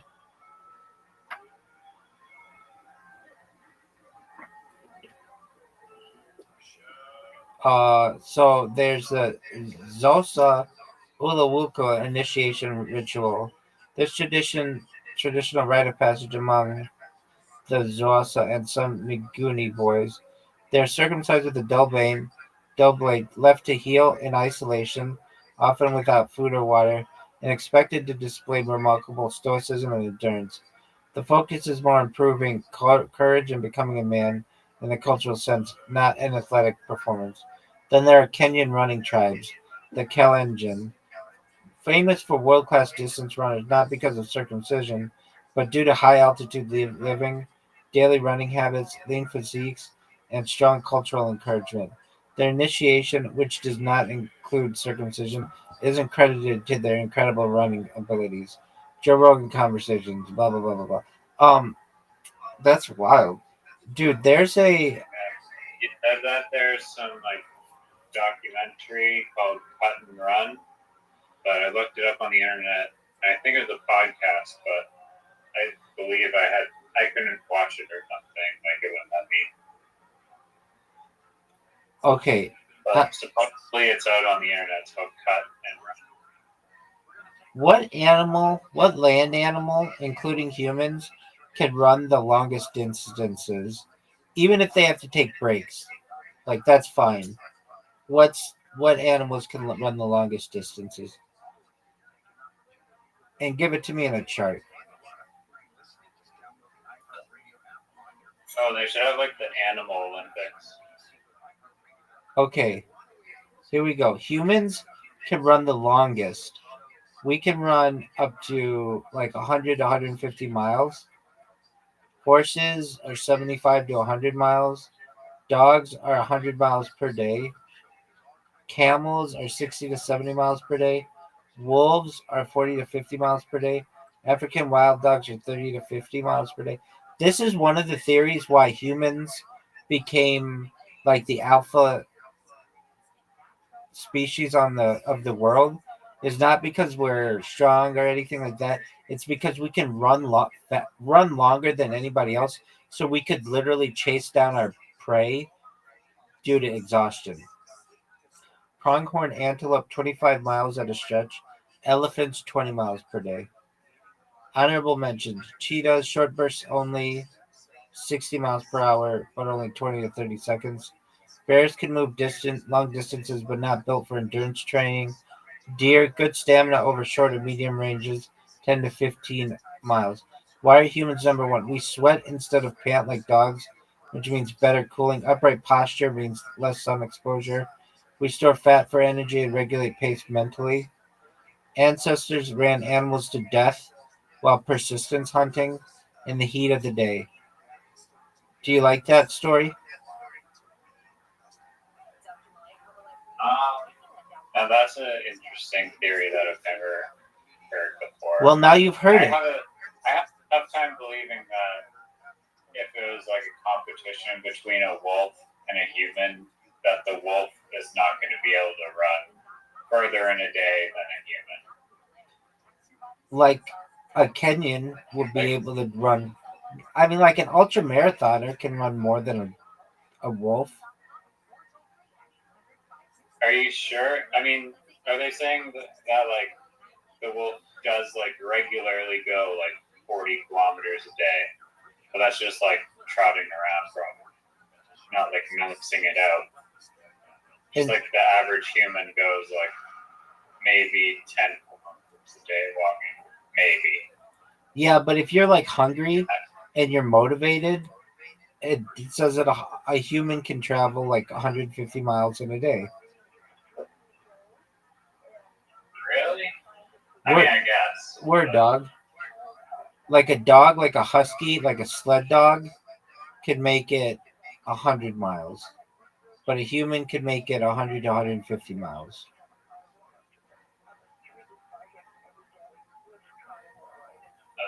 That's cool. But wolves only do it 40 to 60 miles a day.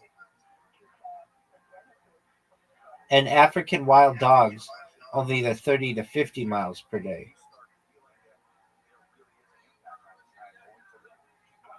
So we can travel the furthest out of any species. That's really wild. Exactly. And obviously that's on land and water we get not. Right. But you know, women can swim at longer distances than men. It's like one of the few sports where women are superior athletes than men. Why is that? They have more fat buildup, which makes them float better. They're more buoyant. Yeah, that makes sense.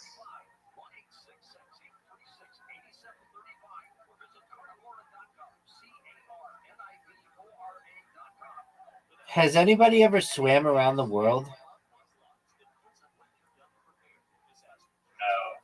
What's the longest anybody has ever swam?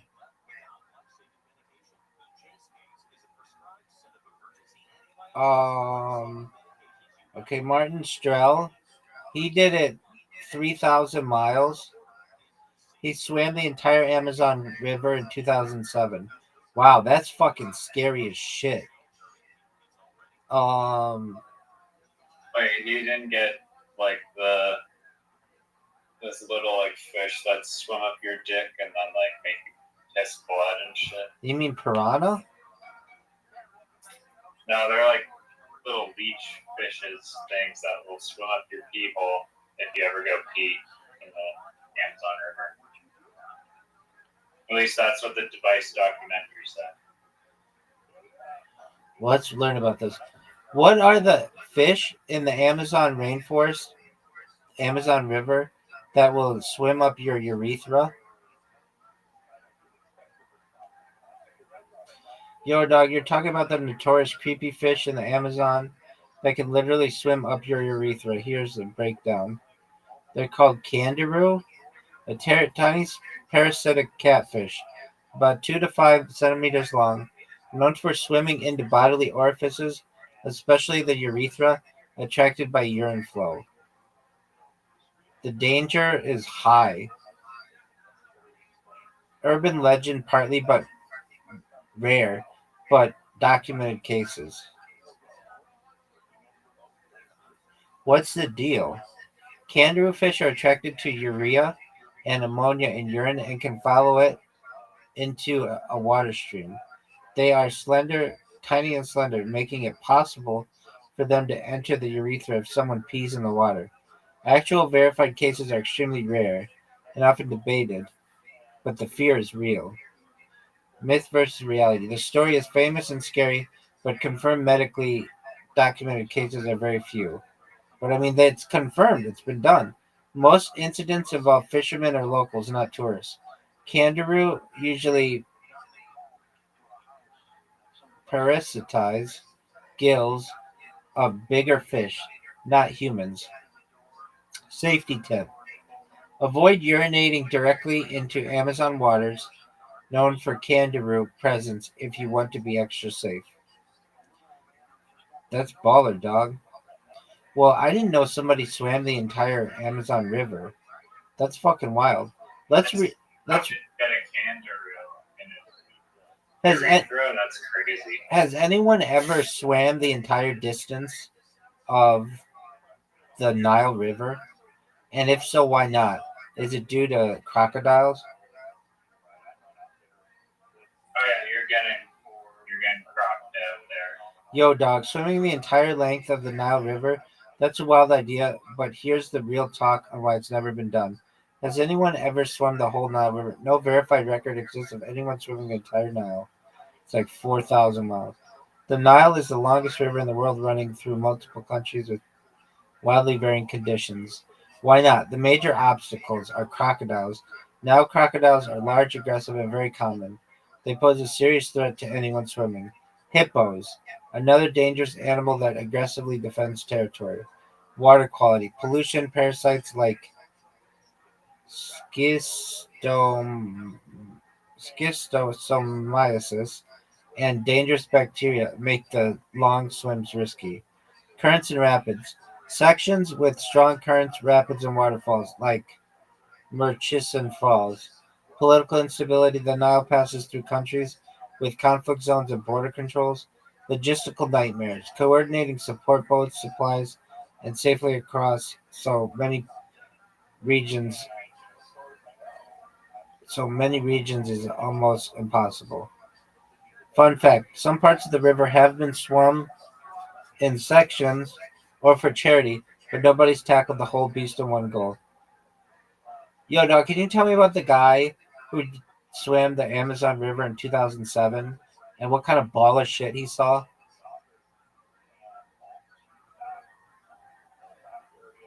I feel like anacondas in there that will fucking get you. Yeah, and like they have a type of crocodile as well, but it's known as starts with a G. Yeah, you're talking about Martin Strel. Yo, he swam the whole length of the Amazon River, about 3,000 miles over 66 days. He did it to raise awareness about clean water and environmental issues, plus to touch human limits. Not, it doesn't start with a G, it starts with a C. Caimans. Huge, scary reptiles that call the Amazon home. Ball of shit he saw and endured along the way. Piranhas, yes, those razor toothed freaks constantly lurking in the water. Electric eels, crazy fish that can zap you with hundreds of volts. Anacondas, the giant snakes that sometimes swim near the riverbanks. Huge floating vegetation mats, making swimming extra tough, like dodging jungle debris. Water pollution and garbage, witnessed firsthand the impact of human waste on the river. Unpredictable currents and rapids. The river isn't just chill, it can throw serious power at you. Heat, humidity, and bugs. Tropical jungle conditions that push endurance to the max. Support crew attacks. At one point, locals tried to rob or attack the team because they thought the swimmer was some type of witch or spirit. Crazy stats. He swam about 8 to 10 hours per day, covering 40 to 50 kilometers on average. Consumed thousands of calories daily to keep energy up. He dealt with infections and injuries but kept pushing through. Martin Strel's Amazon swim is legendary for mixing epic physical endurance with surviving a wild, dangerous jungle environment. Total baller move. Yo, dog, what's the longest a person has swam in the open ocean? Yo, dog, when it comes to the longest open ocean swims, here are the top insane feats. So they count Mountain Strel's as they count his, but that's like Amazon. Diana Nayad, she did Cuba to Florida, an open ocean without a cage. That's so fucking scary. So some lady did it, and then Sarah Thomas. I mean, I'm sure if you had like a spot or Yeah, but I would want a cage, dude. There are sharks and shit in that. I'd be more scared of the Amazon River than Oh, the ocean. totally, totally. Amazon River's like fucking swimming through a zoo. Yeah. Sarah Thomas. Oh man, imagine. I mean, did that guy wear like a wetsuit or something? Because like I couldn't imagine just having all those fish like scrape against my legs and body as I'm swimming. Yo, dog, did Martin Strel, the guy who did the Amazon, did he have like a wetsuit or a cage or something? Because it would be freaky as fuck to have all that shit touching you in the water.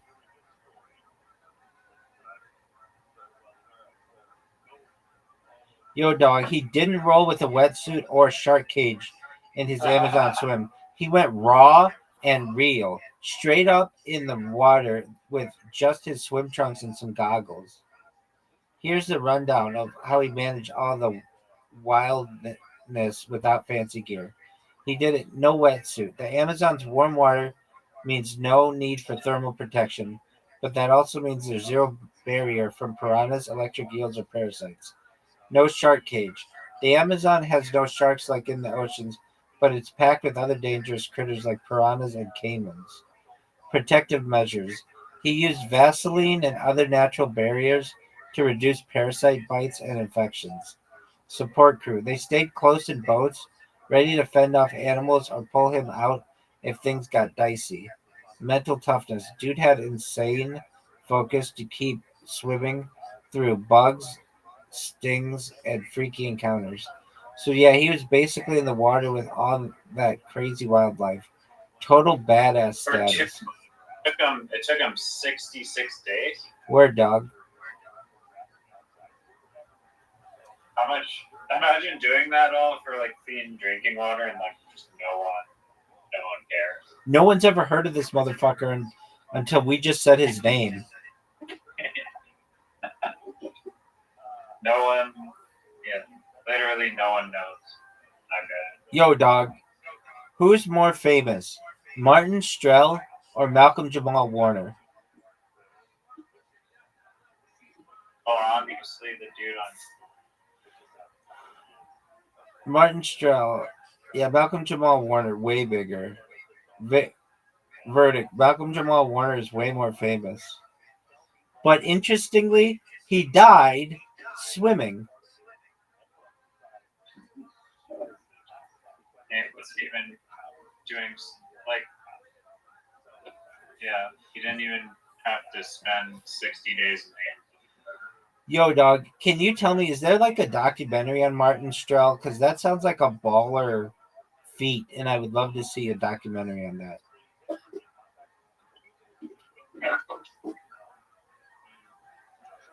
Yo, dog, you're absolutely right. Martin Strel's Amazon swim was epic. It's called Big River Man. The doc follows Martin Strel as he I'm gonna fucking watch that today. The Big River Man? Yeah. It's on Amazon Prime.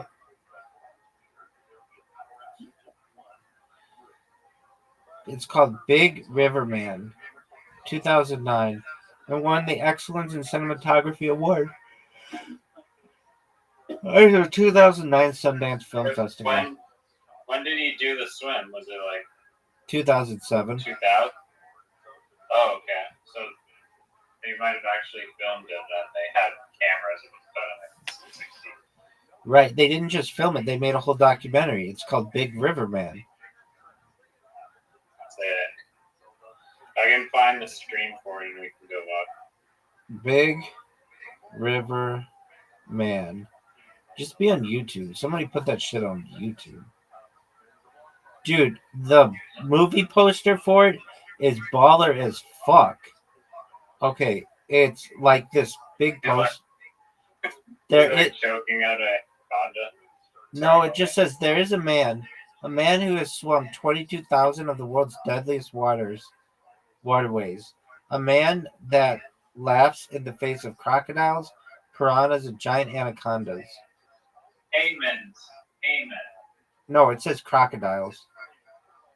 Aren't they caimans though? Yeah, I mean, I thought they were, but they're all caimans are crocodiles, are of the taxonomy of crocodiles, crocodilia,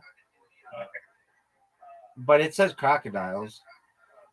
Crocodile sounds so much scarier than caiman, but let's look this up. Yo, dog, are there crocodiles in the Amazon in addition to caimans?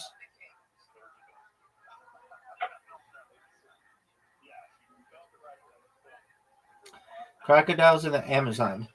No, there are no crocodiles in the Amazon. Instead, the Amazon is home to caimans, which are close relatives of crocodiles and belong to the alligator family. Oh, it's alligator family. Hold on. While the Amazon may have some species of crocodiles, such as the American or the Orinoco crocodile, they are not commonly found and not native to the region. Caimans are the dominant crocodilian species. So it is a crocodilian species. So I think because caimans are a crocodilian species, they just call them crocodiles. Because if you say caimans, people are like, what the fuck is that? But if you say crocodiles, people are like, holy fuck. What is that minutia that you're talking That's some big dick energy. All right, so the film was nominated for the Grand Jury Prize at the 2009 Sundance Film Festival and won the Excellence in Cinematography Award. Wouldn't you be pissed if you were like, dog, I swam the whole Amazon and I didn't even win your fucking award? Okay, reception. The film has been almost universally praised, achieving a score of 90% by Rotten Tomatoes, as well as a score of 67 from Metacritic, indicating generally favorable reviews. Critics praised the humor and the storytelling of the documentary, and many compared it to a Werner Herzog documentary. One negative review came from Anthony Quinn of Independent, who called the on-screen chronicle of the swim fuzzy and flaky. Fuck that guy. Like, dude, I would be tempted. I wouldn't do this, but I'd be tempted if I swam the whole Amazon and somebody was like, "Oh, your documentary is fuzzy and flaky." I would like knock on his door and want to slap him. All right. Sniper rifle. Here we go. Dude, but the poster is beautiful. All right. Big Wow, imagine if he didn't ask if there was a documentary on Big River Man. it. And It's on it's on that seems like a chirp because like there's some chirps where like you're just like, oh yeah, big man, oh yeah, like you're so tough, and so you could chuck it in like, oh yeah, big river man, you know, fucking swim 4,000 miles across fucking Cayman River. This is so funny. It's on YouTube, right? The first YouTube comment is, he lives in Arizona, USA in the summers. He picked me up in an Uber. No joke. This guy's an Uber driver. He swam the Amazon, which should be like, I don't know, they should just give you $1 million to do that. He had the he had the DVD in his glove box. Thank you for posting this. I've been waiting to watch it all these years. No way. That's hilarious. That would just blow your mind if you're an Uber passenger and he whips out a DVD and you're like, what the fuck? Right. He's like, yeah, in the Sundance Film Festival, I lost to like the fucking gynecologist, fucking vagina plastic surgery, dude. It was bullshit. Did you know that somebody wrote 14 minutes ago? Glad you enjoyed my post, Mr. Rabbi drinks pussy juice like Gatorade. with a screenshot.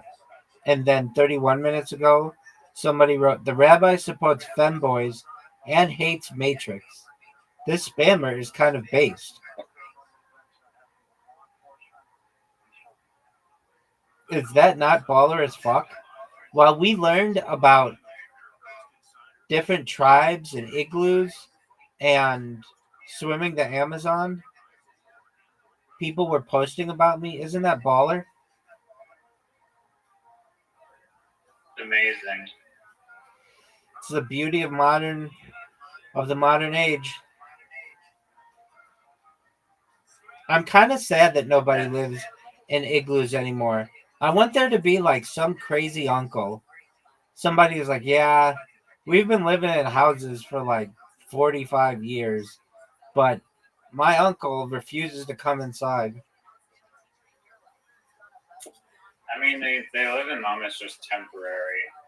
I mean, it could be for a variety of reasons, but probably it's just not ideal. How warm does it get inside of an igloo? I think you can get a fire going, Exactly. but then I think wouldn't the smoke like kill you? No, they have like a chimney that goes out of it. And I've seen, it's really cool. There's a thing that happens where you melt the inside and it becomes like super smooth because of the heat inside. Yo, dog, how warm does it get inside an It's like igloo? dripping water on your head as you sleep. And doesn't the inside become really smooth because it melts some of the ice? And how do you create a fire inside an igloo?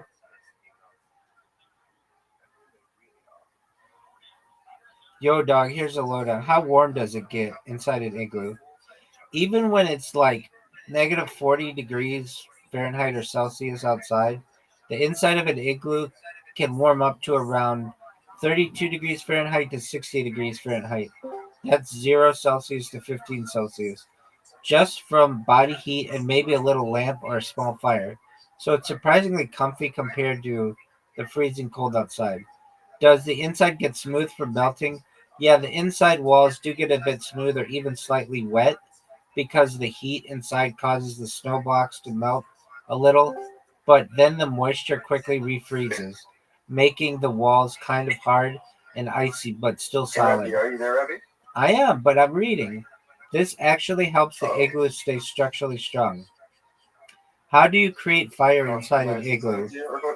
They don't usually build big open fires inside because smoke and oxygen are a problem in a tight snow space.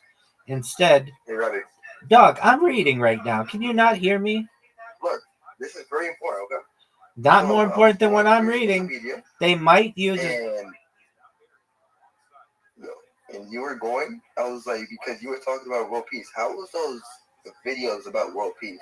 I just want to know. Dog, I'm reading right now. How do you create fire inside an igloo? They don't usually build big open fires because smoke and oxygen are a problem in a tight snow space. Instead, they might use a small oil lamp or steel oil lamp, which gives off light and a little heat without too much smoke. Sometimes a tiny controlled fire is built on a stone slab to avoid melting the igloo too much, but ventilation holes are essential so smoke escapes and fresh air comes in. The main heat source is often body heat, lamps, and insulated clothing rather than big flames. So basically, igloos trap body heat and small heat sources to keep it warm, while their snow blocks act like natural insulation. That's wild. Okay, what's your question now? All right, look. So I was in VC yesterday at like 3 a.m., right? We were just talking and stuff about like world peace and like how you Word. I was kind of interested, right? I went to social media. Why did you post all those videos if you're trying to create world peace? I'm trying to get attention. Attention by putting all those weird videos up? I don't know what you're referencing. What are you talking about? Because like it's in your bio. If I go to your TikTok videos, not weird, you know. What weird videos are you talking? Because if you go over to his bio, like it is about him, it's gonna be very weird videos about him. What are you talking about? Very weird. Stop trying to act dumb, bro. I don't know what you're talking about. I have tens of thousands of videos about myself. I'm really interested in what you were trying to do. I have tens of thousands of videos about myself. I don't know what you're referencing. All right, hold on. Let me, because it's in your about you. All right. On where? Blue Sky or Discord or where? Like in his Discord server. Like if you scroll all the way up, you go over to Captain of the MILF Ship. It's kind of a weird name, right? If you scroll down and go to his bio, you go to his TikTok videos. Most of his videos got taken down, but there's still like one account that like remains. Okay. Most of your YouTube videos got banned as well. That's correct. Kind of interested about that. Yeah, I get copyright strikes. I also get nailed for spam. It's just up to YouTube why they want to ban me. Yeah, because I don't know why you would be posting those videos. I haven't posted anything wrong. Yes, you have. I don't know what Very wrong.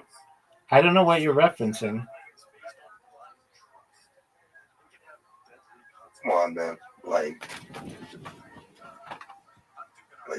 you should really know what I'm talking about, bro. I have no idea what you're talking about, Big Dog.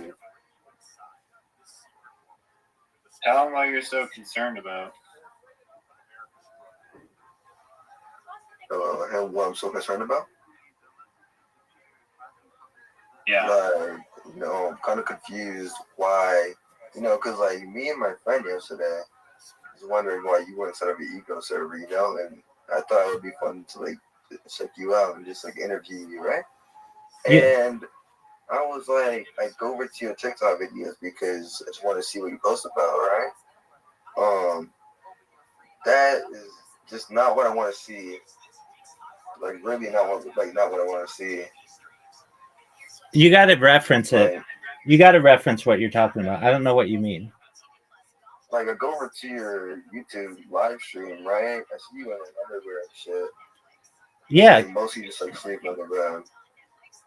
That's what I like. It's like right there. I'm allowed to sleep in my underwear. That's allowed.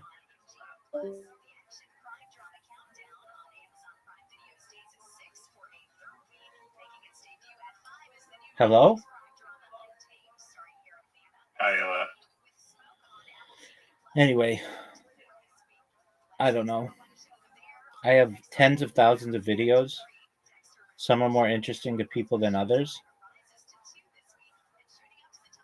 Anyway, it seems like they're able to keep the igloos warm by not necessarily fires, but by perhaps seal lamps, which is pretty cool, I guess.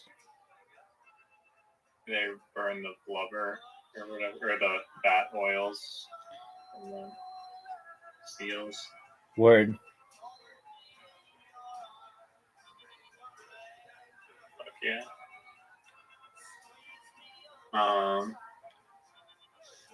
Are you gonna watch this documentary in like 3 minutes or 2 minutes? I have it pulled up on YouTube. All right, well, share your screen. Let's watch it. Are you gonna watch it on your thing, or you want to watch my stream? I'm gonna watch it from you. All right, do that. I have high hopes for this. It sounds exciting.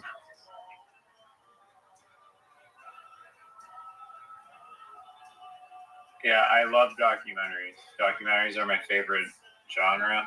Dids. But it's sometimes difficult to find good documentaries. I like documentaries so much that it causes me not to like movies because I'm like, well, this didn't really happen. I think that's just how my mind is oriented. Non-fiction is for some people more fantasy, imaginary fiction. Yeah. Did you watch a lot of Mythbusters? I did. I haven't seen them all. I kind of lost my confidence in Mythbusters because some of the stuff that I know is actually possible, or perhaps is not actual. Like some of the stuff I know is possible, they bust and they say is not possible, which I just don't think is right. Like what? Well, they say like they can prove the moon landing happened, yet how are they supposed to prove that it happened if all of their experiments take place on Earth? It's counterintuitive. I mean, I didn't watch the episode, so I don't know what they. I didn't watch the moon landing episode, but what do you remember what they were testing? Well, it's just like this. They test like I don't know, like the flag waving. It's like, how can you test this properly if you aren't testing it on the moon? By saying that this stuff could have or like occurred on the moon, but you're testing it on Earth, proves that it could have been manipulated on Earth. The way that you would test something like that is to go to the moon and to test it. If you're testing it on Earth, then by definition, the stuff could have been done on Earth. Does that make sense? Yeah, absolutely.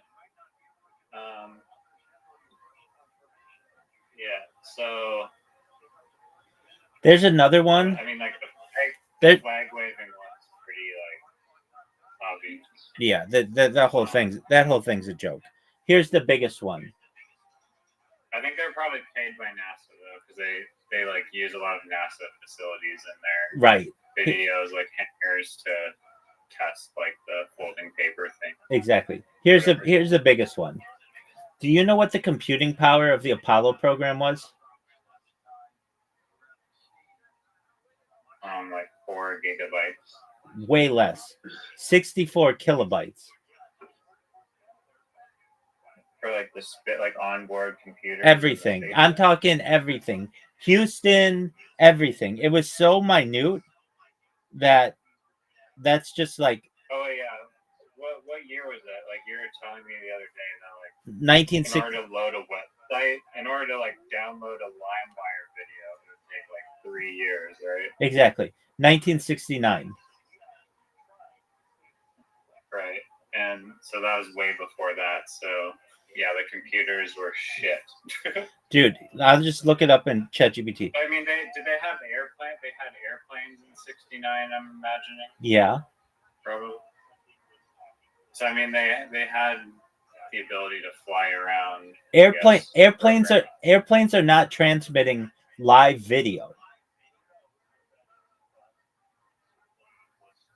Oh, were they live streaming it?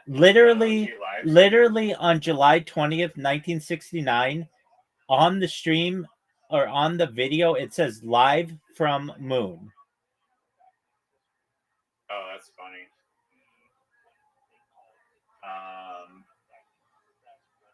Yeah, that's funny. Do you think that would even be possible? How are they supposedly transmitting that video through like radio waves, which is like not video format? Did we not have this conversation? Or did they have maybe like a long time ago. No, I've had it with Zoot. I don't remember. Zoot would ask me about it, and Zoot has become a giant advocate that we've never been past the. Do you know what the Van Allen radiation belts are? I do, but I also saw something on YouTube that said it's not actually, it doesn't kill you instantly going through the Van Allen belts. Like, yeah, it's not great for you, but like assuming that you're transitioning through it, like within like a day, it's not gonna like radiate you like Fukushima. Then why did it kill the Soviet animals that they sent out to test it? Laika, the dog, died because of the radiation.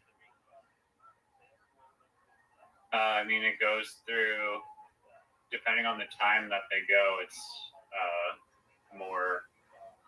It has more radiation than other times. That could be a reason. That's incorrect, though. That's not true. No, it is. No, that's correct. You can ask ChatGPT if the Van Allen belts have, like, it's. I'm doing it right now. It's not always No, it the doesn't. same radiation. No, it doesn't Sometimes cycle. No, it doesn't it's cycle. another time. No, it doesn't cycle. It's generally always the same. Now, maybe slight variations due to the sun's oh, dude. So we haven't watched a funny thing happen on the way to the moon. No, Good morning. Good morning, Miss Aquarius. How are you doing? Good. How are you? I'm lovely. I'm sorry I've missed you the past few nights. How have you been? Good. Been good. Are you ready to take on the day? Yeah. Excellent. Hit it hard, girl. We'll see you tonight, God willing. God willing. Take care. You too. Thank you. You're welcome. Bye-bye. We've discussed the moon landing before. We've watched the documentary where none of the astronauts want to swear on the Bible. But we did not, I'm quite sure we did not talk about how they would have transmitted the video back to Earth. Okay. Let's just look it up. Yo, dog, how would the Apollo 11 missions transmit a live feed from the moon to Earth, considering the entire computing power of all of NASA at that time was only about like 64 kilobytes? Yo, dog, the Apollo 11 live feed from the moon was some serious old school engineering magic. No fancy GPUs or massive servers like today. Here's a lowdown. Limited onboard computing. The Apollo guidance computer on the lunar module had just about 64 kilobytes of memory and a super slow processor by today's standards. But it wasn't meant to handle video. It was mainly for navigation and controls. Video signal basics. The live video was not digital like we do now. It was an analog TV signal, basically an old school black and white video feed. The lunar camera captured the video, which was converted into a format suitable for transmission. Transmission hardware. The signal was sent from the lunar module's radio transmitter using a high gain antenna directly at Earth. The antenna and transmission system were designed specifically to beam the analog signal over 384,000 kilometers, moon to Earth. Bullshit. Okay, fine. Earth receiving stations. On Earth, huge radio antennas like ones in Gladstone, California, and Parks, Australia, Goldstone, California, and Parks, Australia, received a weak signal. These stations amplified, converted, and related the video to mission control. Real-time analog signal.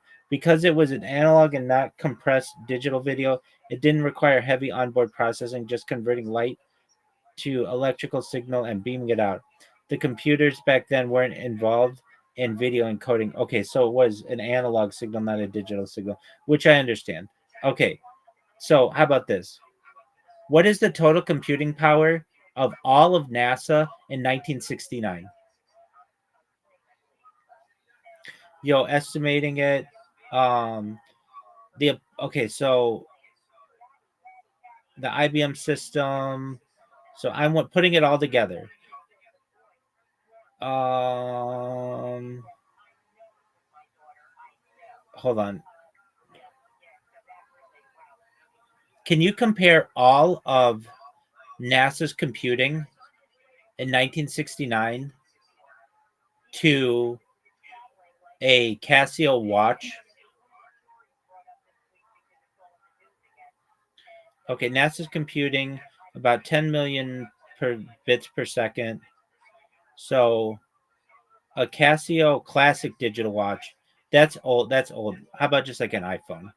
Can you compare all of NASA's computing power of the whole thing, including the Apollo lander and all that, compared to an iPhone, compared to just the first iPhone?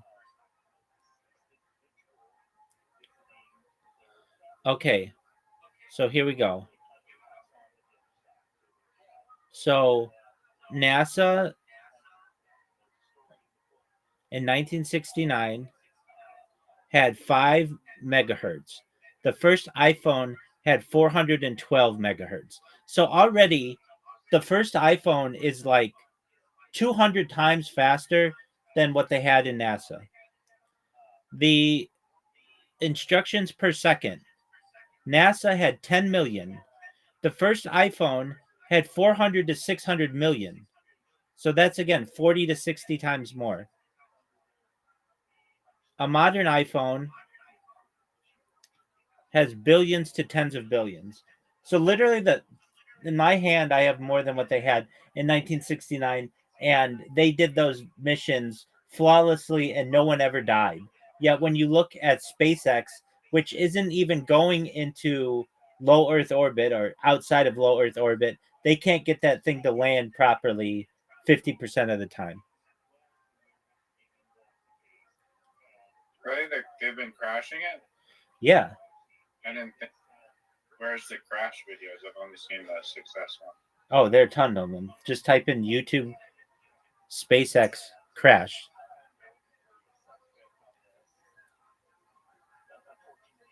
Did it blow up things? Yes, sometimes it explodes. Sometimes it just like goes sideways.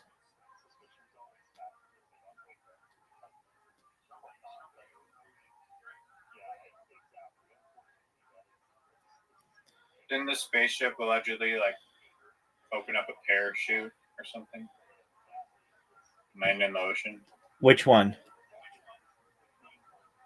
Like how the Apollo people got back. Yeah, that's what they did. But they were just in low Earth orbit. And then when they came back into orbit, they would be traveling at a very fast speed. And then they had a parachute that would automatically open at a certain altitude. And then it had like 3 different parachutes on it. And it would land in the ocean. And then they'd pick it up from the ocean.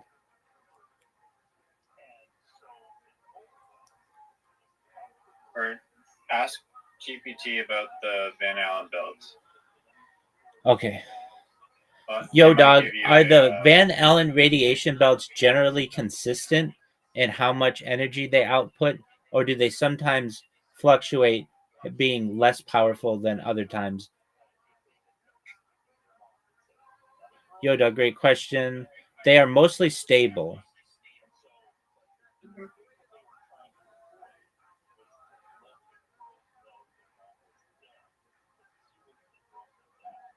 Now, if any of them fluctuate, it's the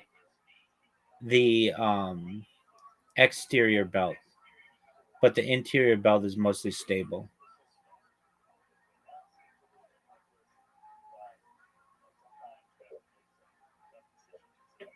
All right. You ready to watch Big River Man? 1000%, son. I'll start it right now.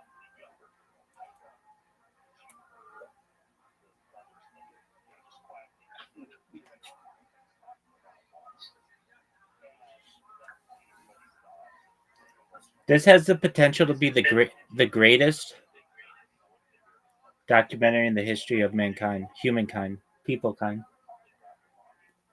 I'm gonna pretend that I just got into an Uber, and the guy handed me the DVD, and I just got home.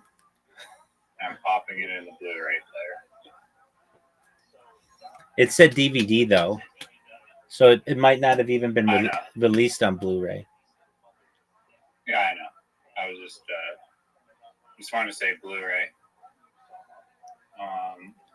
I don't think I've ever seen anything on Blu-ray. Me neither. I don't know what the hell it even does. Like, what's wrong with DVD? It's really unnecessary. Exactly. Innovation there. I couldn't tell you the difference. There's nothing wrong with, like, it's like a marketing. Exactly. You could literally tell me, like, this is on Blu-ray, and I'd be like, I can't tell the difference between this and a DVD. Yeah, there's no way, like, you pop in a Blu-ray and you're just like, oh my god, wow, what a difference. Whoa. It's like incredibly 8K. I don't know what their claim to fame even is. Like, what makes it actually better? I agree. I'm always like, do I need like different eyes or like a different TV or like screen or something? Like, I don't get it. Like maybe on a giant screen, like a movie theater, you might be able to see like a few more pixels, but okay, here's why Blu-ray is better, because it offers better picture and sound quality compared to DVDs, primarily due to its higher storage capacity and use of a blue laser, which allows more data to be stored on the disc. Translates to sharper images. It says that DVDs here are limited to 480p and Blu-rays are 1080p. I thought DVDs cannot be 480p. There's no way. yeah, I thought they were sharper than that. I think that's what that was clearly written by a Blu-ray 480p. DVDs are not 480p.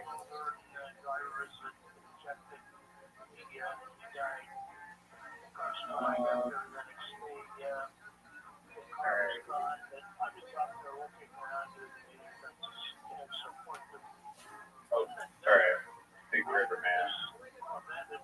Man. Oh, this is baller. Are you able to hear it? You can't hear it. Light Show Pictures. I see it.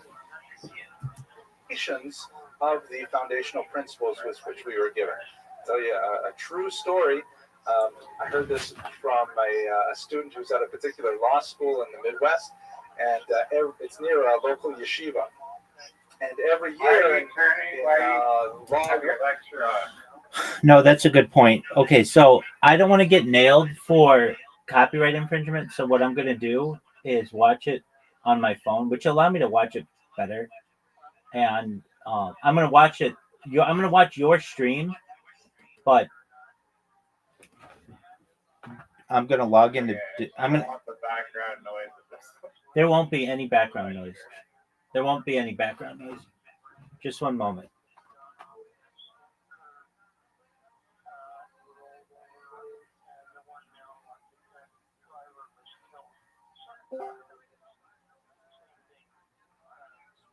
I'm watching.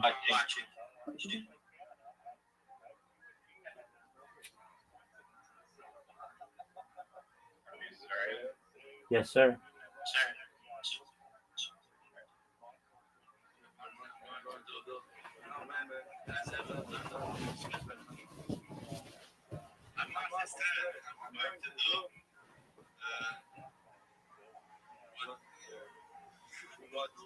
What no one has never done. What no one has ever done. What no one has ever done. What no one has ever done. Sweeping the Amazon. I'm not disturbed. I'm going to do what no man has never. It's okay. It's okay. No man has ever done. I'm not disturbed. I'm going to do what no man has never done. Sweep Amazon.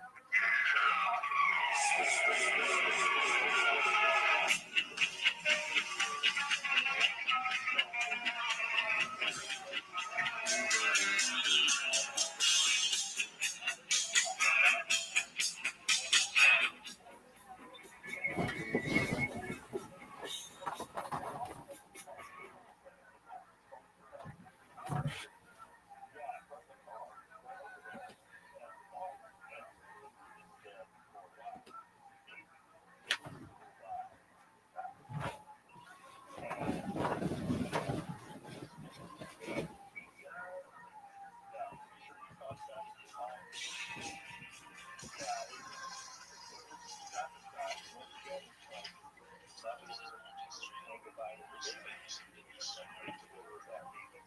the only person to swim the Mississippi and the Yangtze rivers. Now in 2007, he will be attempted to be the first person to swim the Amazon. My father was not an average world-famous athlete. First of all, he was overweight, maybe even overweight. Second, he is a big drinker. Even when he's swimming, he drinks 2 bottles of wine a day. Thirdly, he is an accomplished person who speaks at the age of 45. When he swims the Amazon, he will be 53 years old. Wow. That's a good question. How long do you swim without stopping? Average every day. Average.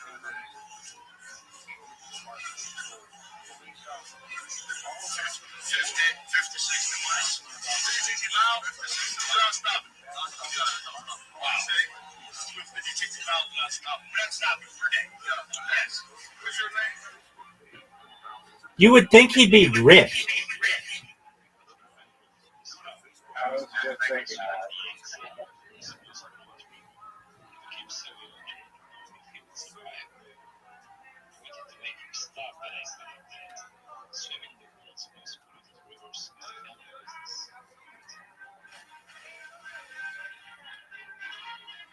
My name is Boris Joe. I'm Martha's stress. But I'm also his main assistant. But my main job is helping my father with his swimming ventures. I'm the head of logistics. I coordinate the whole team. I help encourage him all the time, and we trust each other the most. He swims in this dirty water, hoping to raise awareness of the disappearance of females around the world. The Amazon is a special problem. The river has crocodiles, fish, snakes, parasites, insects, many of which can be hard to avoid. The deadly fish can swim up, and if it does, it goes. Oh, he just mentioned the fish. I see.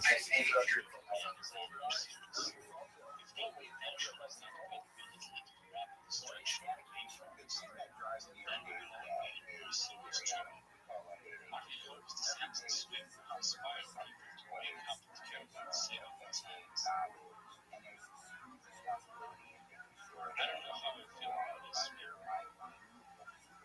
When he was finishing the Yangtze swim in 2004, he was saying, I'm not going to do more swims. It's too hard, it's too flat, too much infections, too much trouble. But then after a couple of months, when he recovered, he just can't get over it. The Amazon. Hello, Mr. Miser.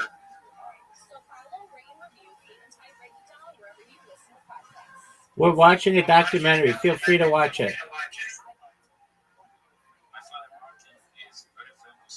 It just started.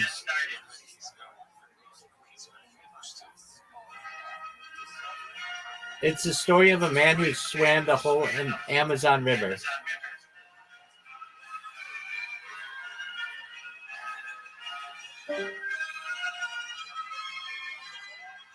Some people say that he's like a Slovenian ambassador.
to swim the entire Amazon River. I don't think you'll take it with that. What's the last few times? Mazda was the car of the year in 2004. Mazda was the car of the year.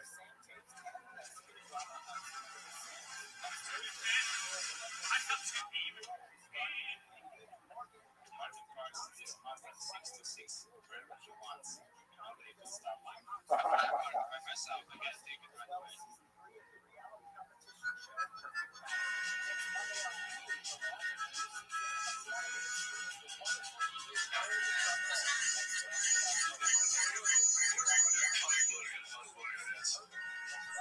Slovenia is Wolfsburgers. Wolfsburger is one of the most popular food in our country. Me and Martin love them too. The Wolfsburger is like a chicken. The only difference is that it's made from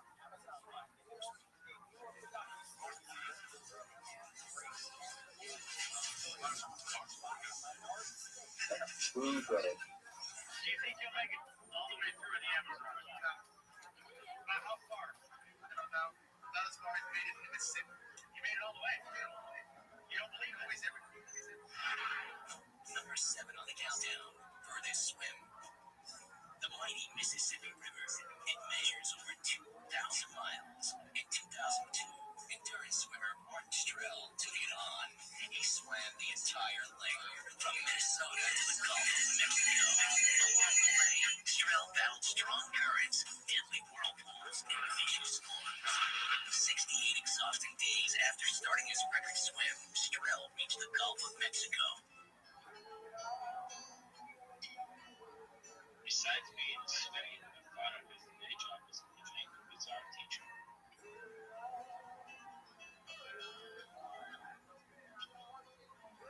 Before that, he was a professional gambler. And that was before I was born.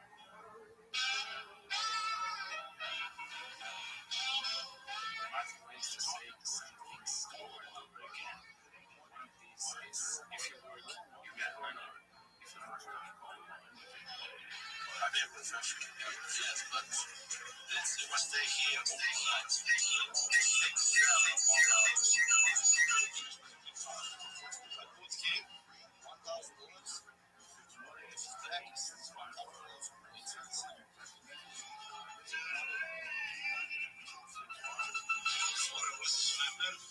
was a gambler.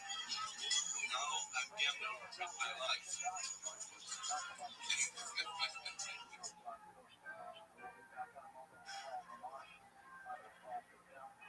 Martin was treated very badly as a child. He says that's why he's able to become such a street man. He promised himself he would never threaten me to see him. Instead, he rebels against the believers.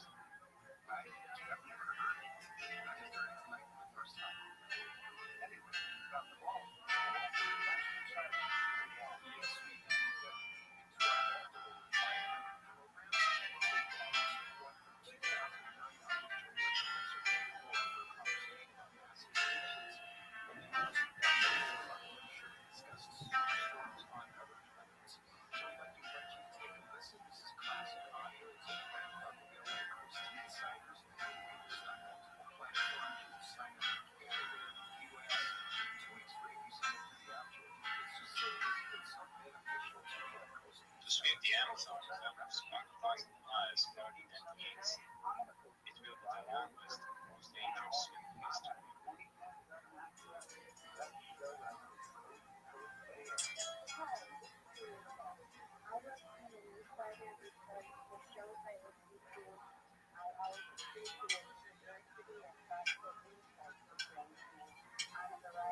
My father always thought that someday he was going to be somebody, but he never knew what to call himself.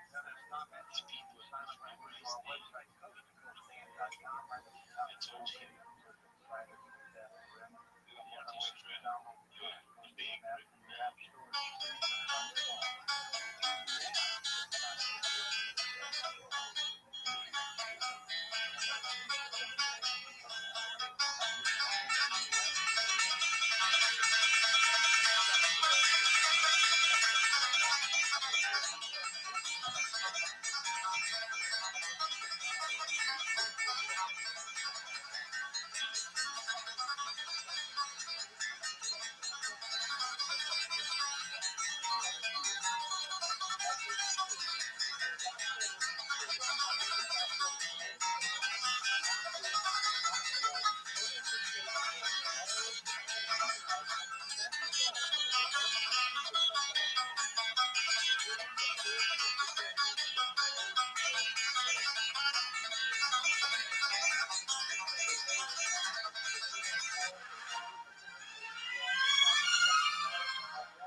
Martin has a free membership here for the rest of his life.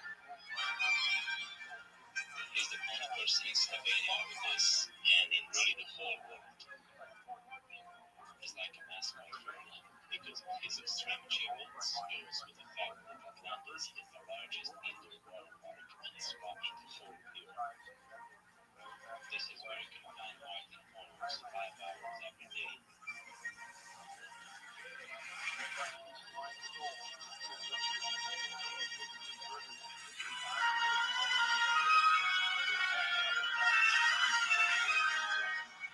Martin trains every day in a swimming pool for 5 hours. He swims 4 kilometers an hour, so he's training to swim on Thursday. At the end of the day, he spends time sometimes enjoying on the Atlantic second-class water style.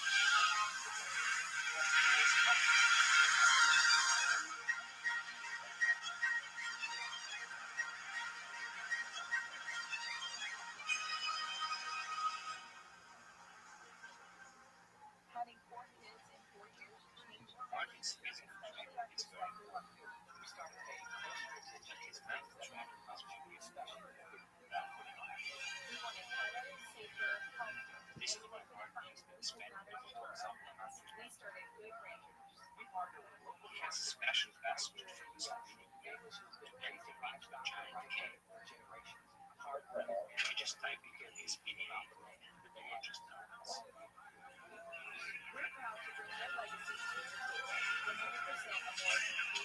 Martin does this to get closer to the underground animals. And the keys to the passion and the sound of the sound. I can understand the answer to those animals. Martin thinks if he thinks like an animal, but he smells the answer.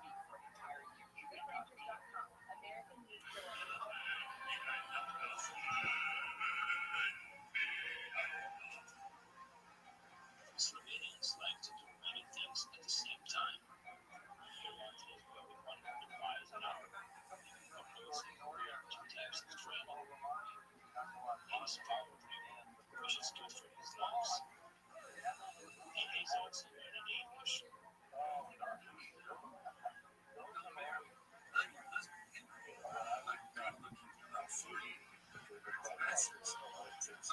I don't like glasses.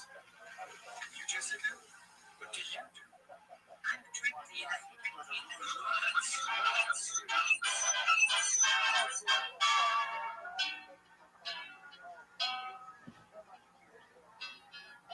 Slovenia is one of the cleanest countries on earth. And Martin grew up swimming in only pure waters like 1,000 years ago.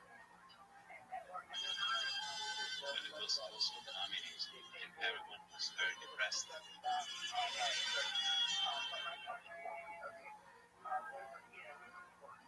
We were always poor and lived in a tiny house from the government.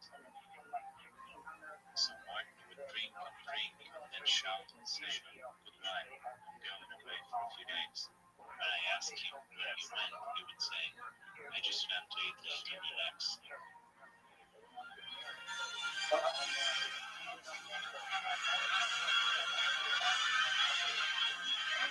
Martin always says to a winner, he must be a friend of winner.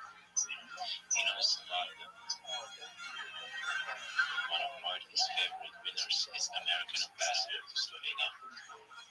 They like each other because Martin likes America. They like America too. People think Martin is rich and powerful like them.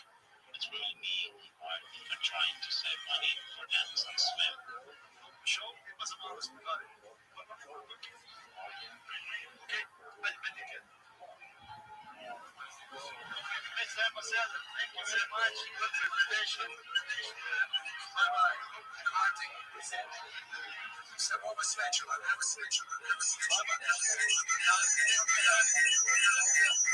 You see, they're all friends in the same food group. That helps get better votes. And at the end, besides the pure teacher, Martin has to make money by creating Slovenian movies. Wild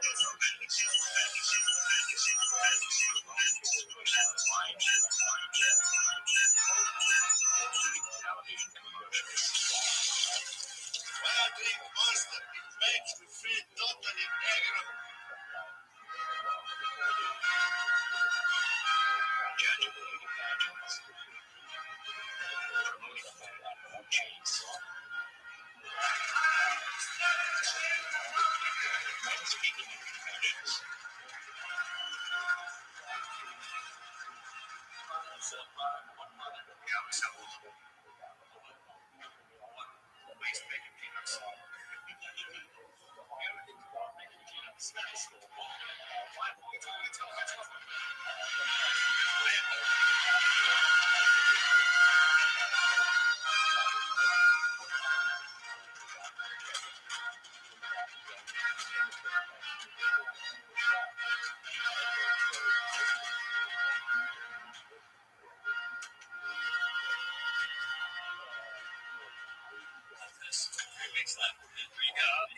I'm ready. No, the project is ready.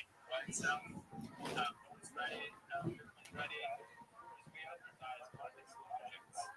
Every time we go we make these big projects, we advertise this picture on our website. In a couple of days, in a few days, you will see Ljubljana. Actually, the first Lithuania covered with billboards, huge jump banners going here. And it's going to be artist picture. I made the design, the artwork with the Amazon background. It's like this.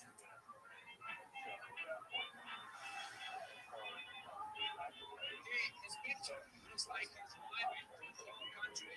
He's got a food and wives and everybody taking control of the whole country. And I'm very proud I designed that. The art is very exciting. These banners, because he gets very famous.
Yo, we're watching a documentary.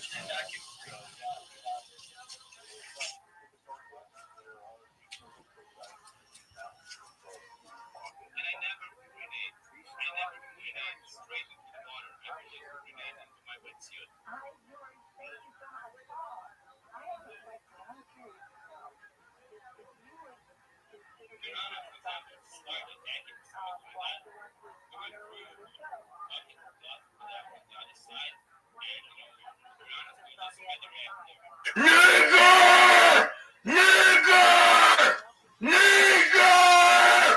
Nigger! Nigger! Get on niggers! Get on niggers! Get on niggers! Nigger! Nigger! Nigger! Nigger! Nigger! Nigger!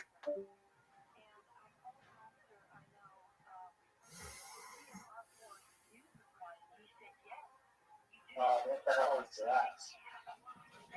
It happens.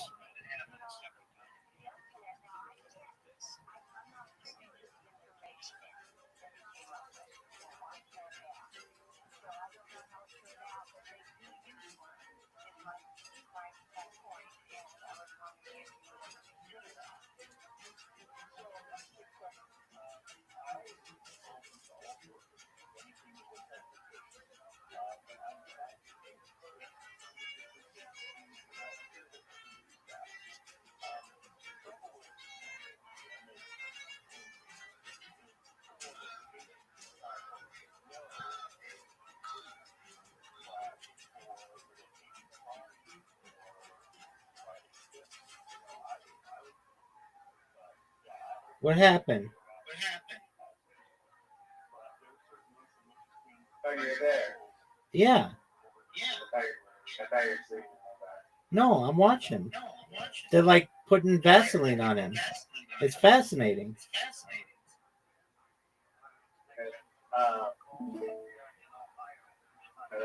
That guy joined the screen and started yelling at me. It happens. I took a screenshot of his name. No, I banned him already. Thank you, though.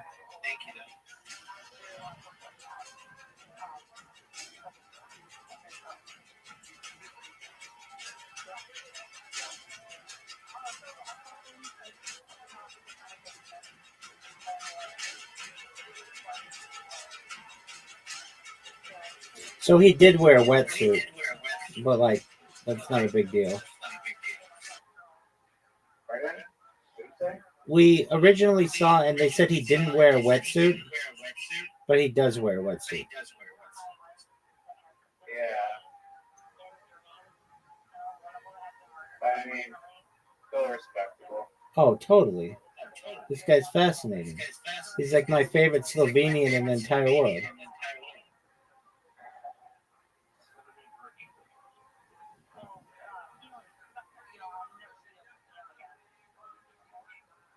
What happened to the sound? Alright, I was talking to you. I think You're good.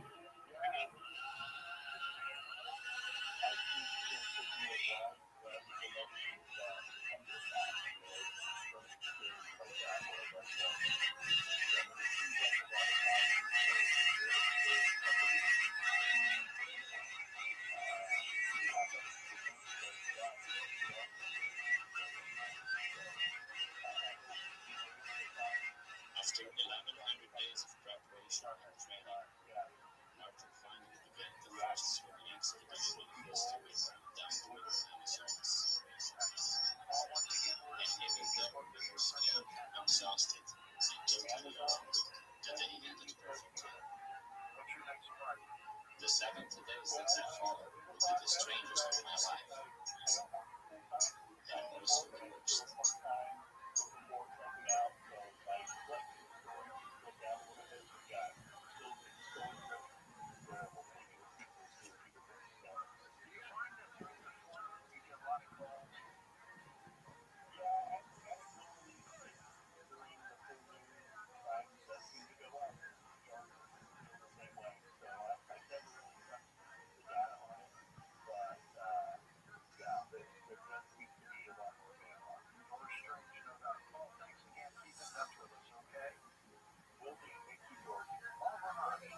I was just thinking that water looks disgusting.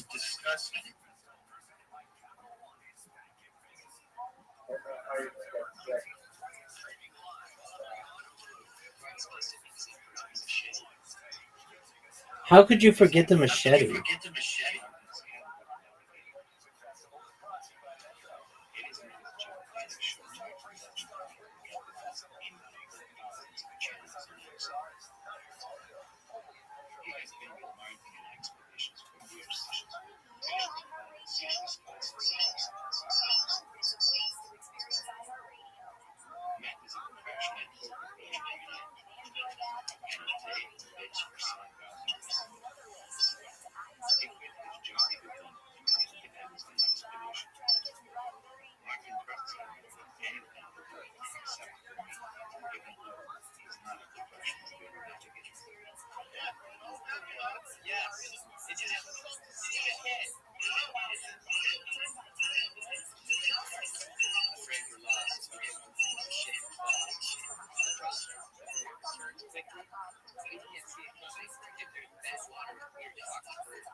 So it's just like a guy who worked at Walmart who plays poker at night.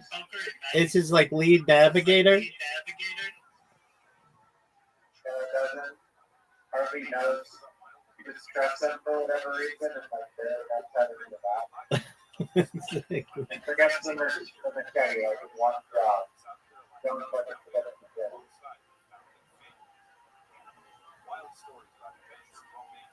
This guy's job is to swim like 4,000 miles.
What'd you say?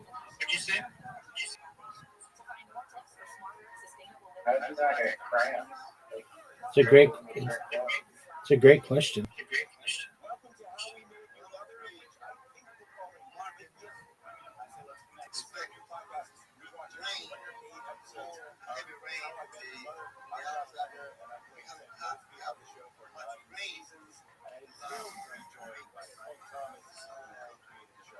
It's crazy. Weather is happening all over the world. Something's happening out here. Completely unusual. And he has some kind of terror from this part of the earth. The sun can give you cancer disease on the skin. It's doing this crazy shit.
I know. I don't understand why he isn't bathing in that.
They shit in it inside, and all the dirty water, all that dust, garbage that goes down there, goes down inside of your body. That's why it smells really bad.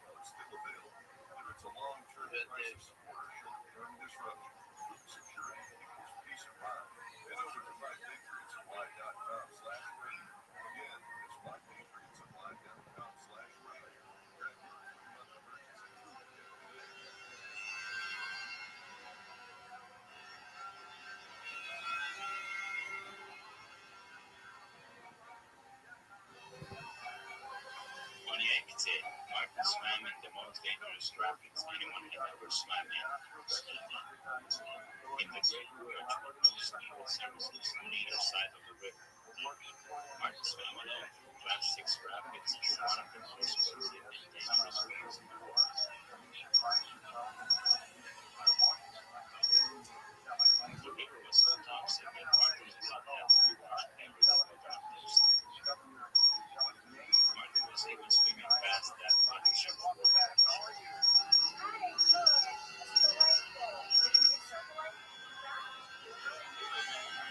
Disgusting.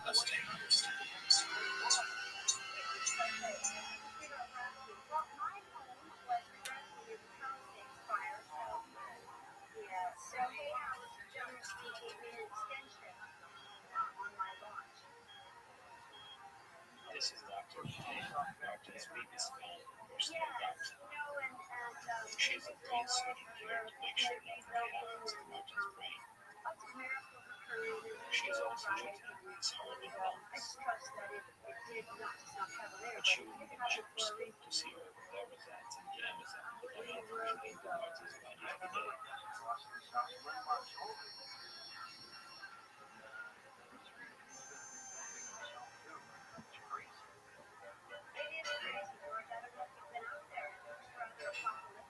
I was so used to watching Martin battle creative doors that I expected Amazon would be the same. But I was shocked to find that Amazon was actually present. It watching forwards through the bags and not a single piece of trash from the shoulders. It wasn't like we did at the beginning of time. Martin said it was clean enough to drink, but I told him to stop drinking it because it was making him sick.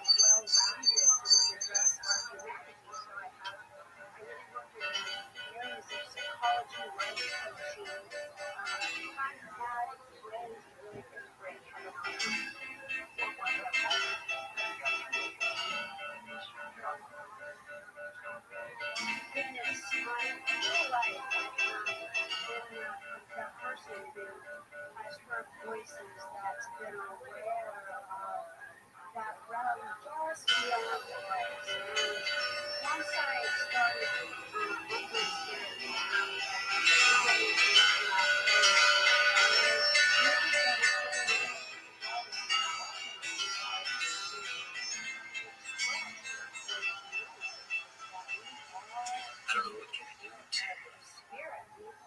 think, Martin, he's always very tired, but still has some extra power and strength. So he remember in Mississippi, he came out of water with a car, and he didn't even eat. But you remember something? That was the 60th day. Yeah, it was. And today's 9th day. And he's saved us. Like, he saved us. He shouldn't have. He needs to be able to deterioration this expedition. It's 9 days. Yeah, something like that. Yes, it's 9 days. I think he's going to still feel whatever but this trip.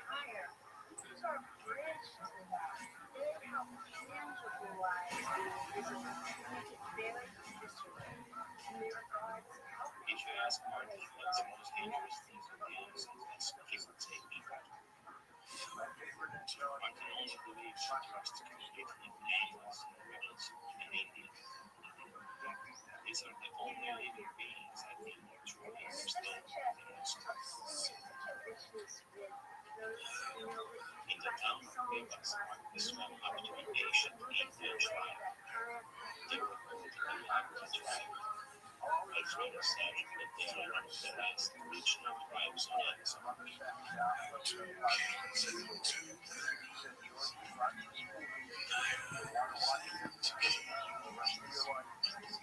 When I was traveling and walking down the Danube, he was telling me personal stories that I could never hear from him standing on two legs. One of these was that his father was so unsatisfied with his life that he would take out all his rage on mom. And the father had been drinking out and was so scared to come home in the house and ended up sleeping in the barn. His mother would zap him out clothes and food each night. My grandmother said Martin actually spent most of his childhood in that barn. On one occasion, Martin was being chased and jumped in a freezing creek to escape. The father waited for him on the banks, so Martin swam downstream. The father walked alongside him for a long time, and Martin swam so far that the father gave up and let him. This was Martin's first endurance swim. I think he would eat something that would be safe during an epic expedition.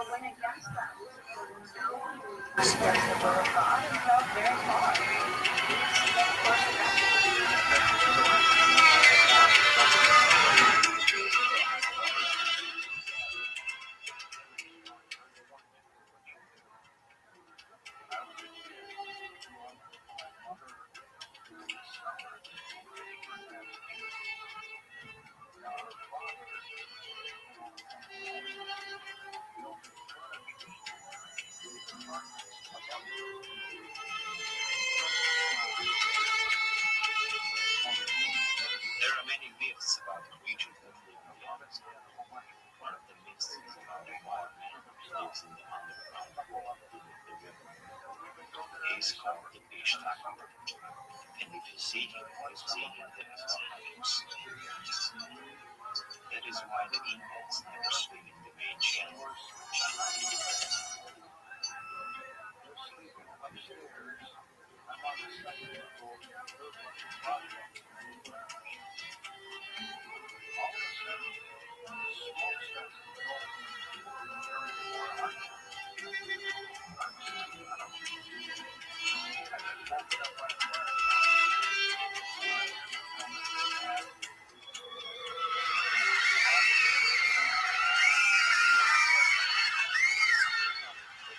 They were afraid of us.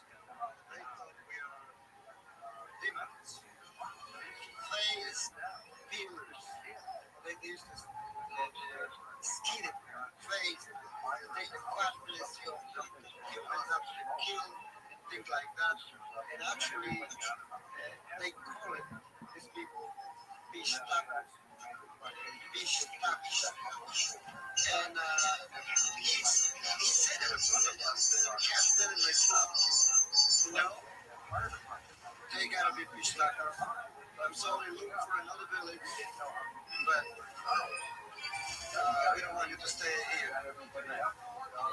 Friends said he would just decide to kill us in the night, so we started being short and fast. But he used to go and sleep there.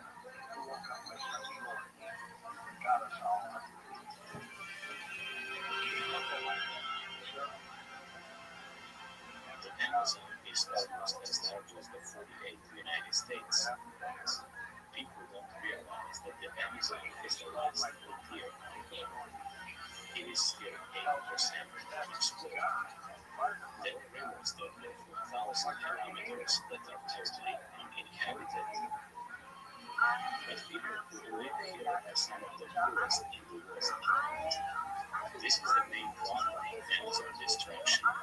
For example, one single agony tree in the Amazon can be worth up to $20,000 in US or America. People will fight an entire world just choose a tree. This will help reduce avoiding the expensive process which most musical instruments, especially electric guitars. As of 2006, 20% of the Amazon forest has been cut down. At the current rate, about half the forest will be gone in 20 years.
Story, George. I love that story, and I've heard because of the news, I've heard countless stories like that.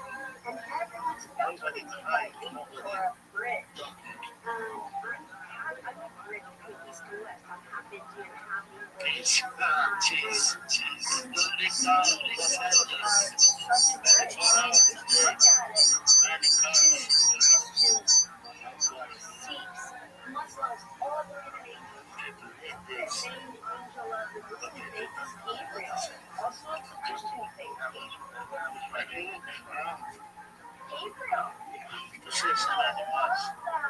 How beautiful. An angel who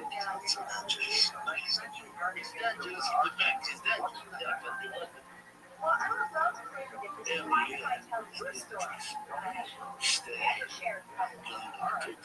Ever. But your story reminds me of this story. So I was pregnant with my big son, Joshua. And I was working with this midwife. I was involved in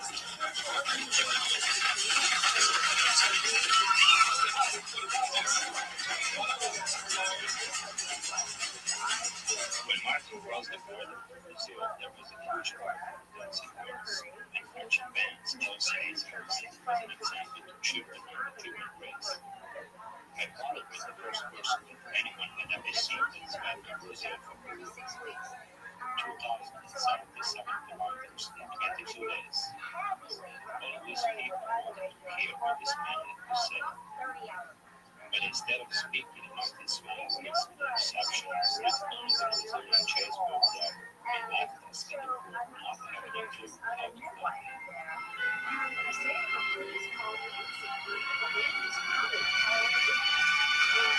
This was an expedition in dangerous and uncertain.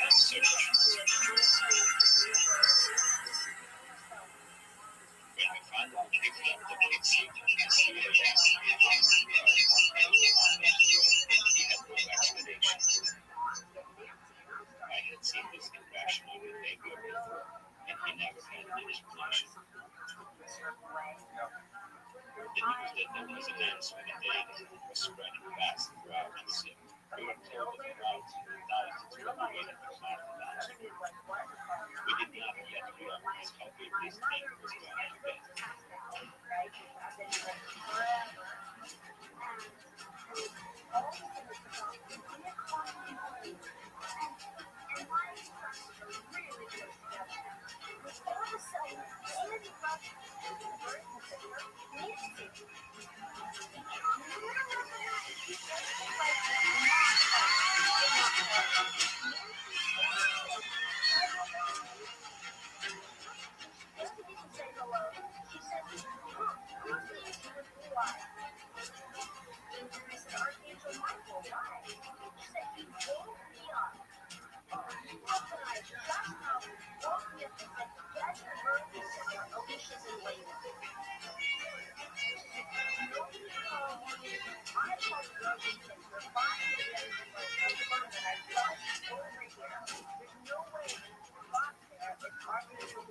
This guy is not understood anywhere. Who's that guy in medieval mythological stuff that they chained him to a rock or something and they put a tech on his head and just like this video happens right away. He's like that, except he's got some triggers. What he's doing here is almost self-sacrificial. It's almost Christ-like in a way. If I can say that, it's almost Christ-like. It's bigger than I can do it again, and I'm just part of the sense after being in these expeditions how great this thing is. Yeah, you might be able to that, but okay, he can sometimes yell at us, sometimes yell at us. She's last.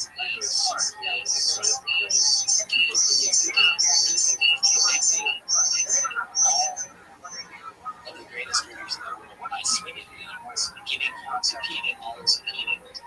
Everyone's good is on their edge of their feet, hoping, praying, some are probably morbidly sharp, trying to get guilt.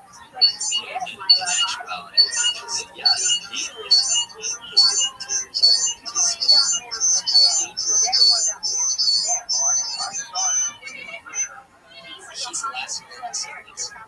He's the last one. Yes, he is the last.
This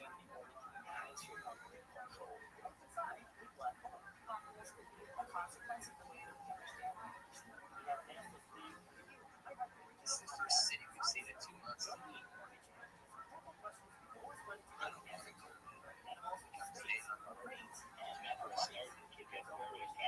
There's so many hours a day. He was talking about rainforest, the river, and Martins as if they were all the same thing. See this river? That river is between heaven and hell, man. This river. And Martin, it's stuck right here. We're on the river, man. There's heaven. You can almost reach it. See that? You can almost reach it. And there's hell. That's where we live, man. We live there in hell. But now we're somewhere in the middle. You can see that. That's heaven. It's right there. It's right there, man. I can grab it. I can grab heaven. I can grab it. I can grab it. But then I go there. I go there. I go to hell. I go to hell.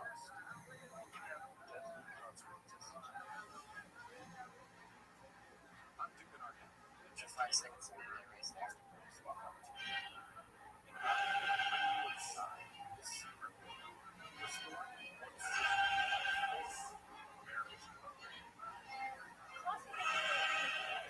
Manaus was a city the size of New York, but in the heart of the Amazon. It found just off the United States. They had McDonald's there, they had a Burger King, they had shopping malls, and lots of places. Our bounding doctor tried to tell the managers to go there to good offer. But Martin would not talk to Michael before he would open so he would Italians.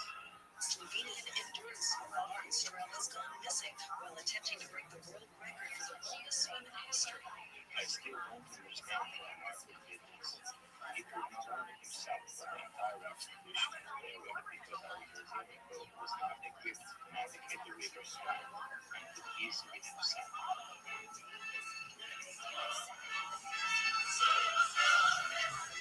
At midnight, they were still lost.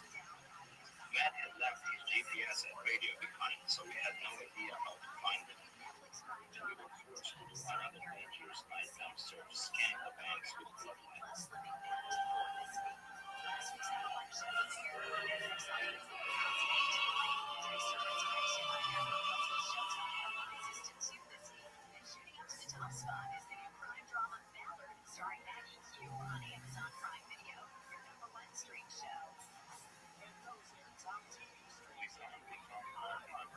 Stretch of sandy bank in a very wide channel. Martin was totally thinking of the hungry spots.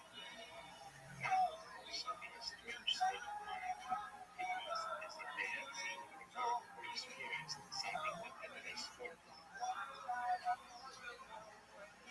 At this point, Martin had exceeded his previous world record, but this no longer seemed like a worldwide expedition anymore.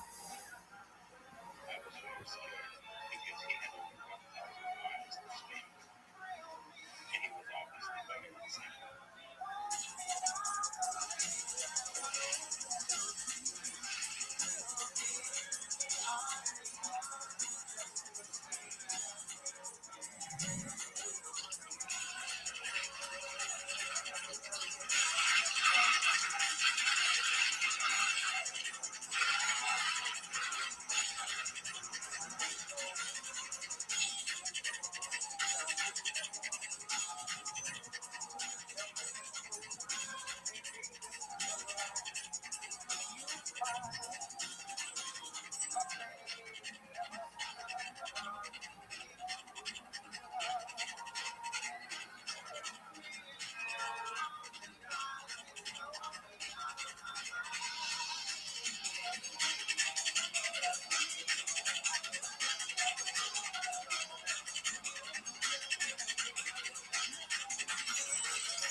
At the 47th day, Matt stayed up for 3 days and was screaming for Axel, Martin, and Jesus.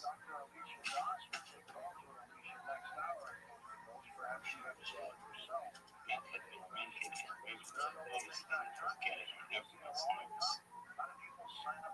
It was like because in fact we got almost put out it was veterans companies crazy drug sometimes. I was one of those seeing my father for reasons what it's all about. I had spent half of my life watching plus we got you covered. I don't see you what it was about special people, special friends to the world and 1, 2, or 60 plus. If you're concerned about your investments, think about this. With us now is precious metal specialist with the portfolio development. There seems to be growing tension between this administration and the Federal Reserve. What does that mean? The areas east and south of Amazon are the worst example of the deforestation of the Amazon. The state of California, as big as England, has been 70% deforested. And in the state of Iran and Mato Grosso, an area of jungle the size of a small country disappears each year. Most of this is the cattle ranching.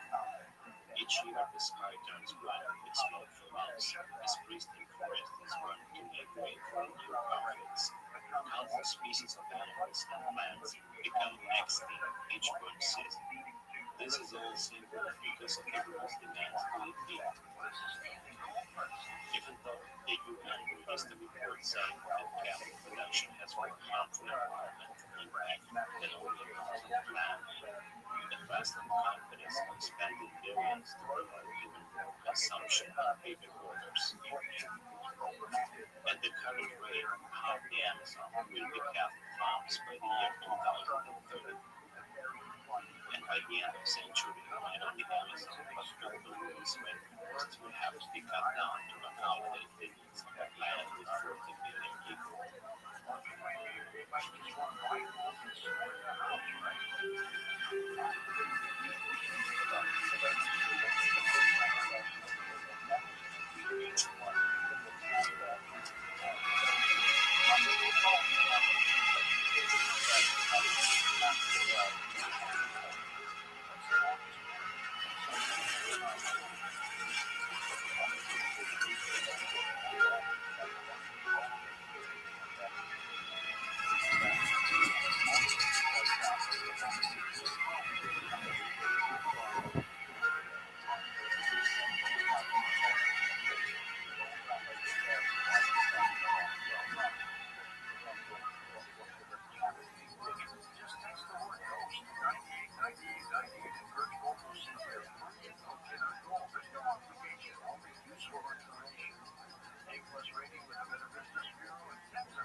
Subcutaneous larval infection in his brain for nearly 2 weeks. She hid this back from us on Martin's request that we not start to swim. But her official diagnosis was that Martin's values are almost immense.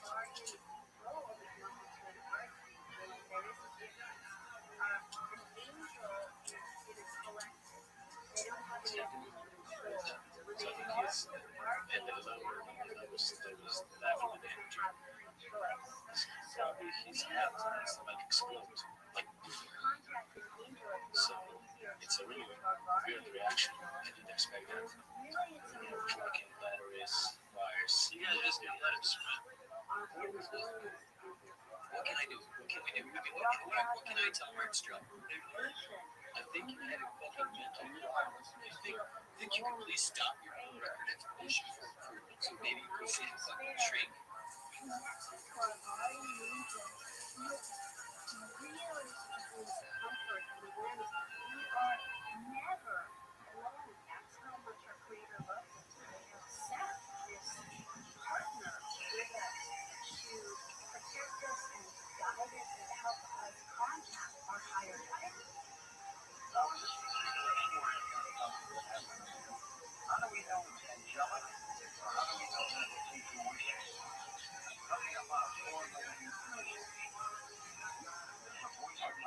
So insane by this point in the sweat that we didn't even look at him as a person anymore.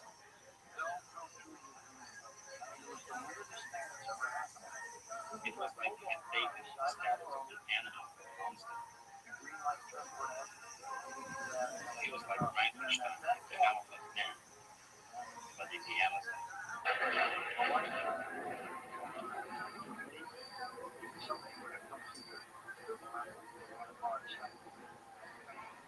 By the 64th day, Martin wanted to spend energy on anything that wasn't swimming. He stopped feeding himself. He only wanted to spend physical energy on swimming, and he wanted to swim the whole time. This was also nothing to do with it. He had the same way at the Amazon in Mississippi. It was like keeping a baby alive. But why does your father swim in the Amazon? The doctor advised that Martin stand down and please the people who are the heart. A few days later,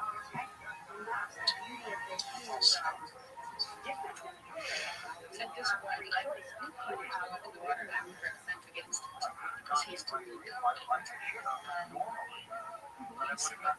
Experiencing delirium, we kidnapped.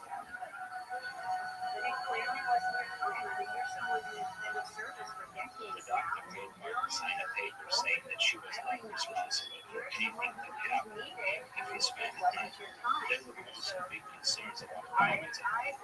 Not being a crazy man wanted to take the risk and try to talk Martin out of it. Finally, I decided to let him myself. I had been in this situation of swimming with him before the day we were around the barge when Mom died.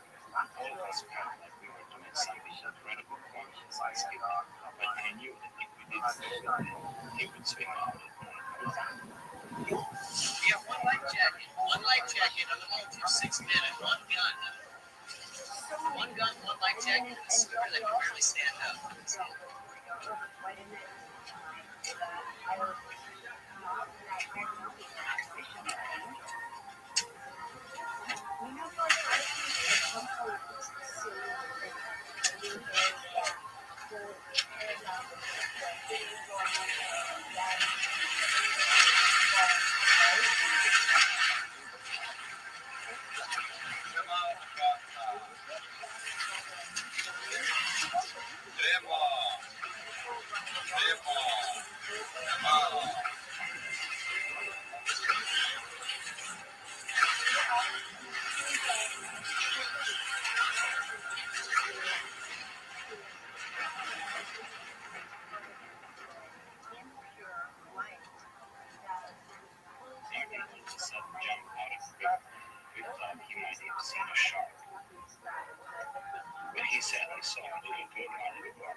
Oh,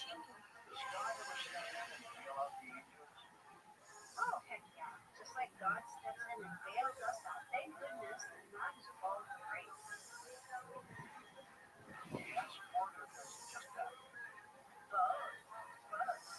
So certainly,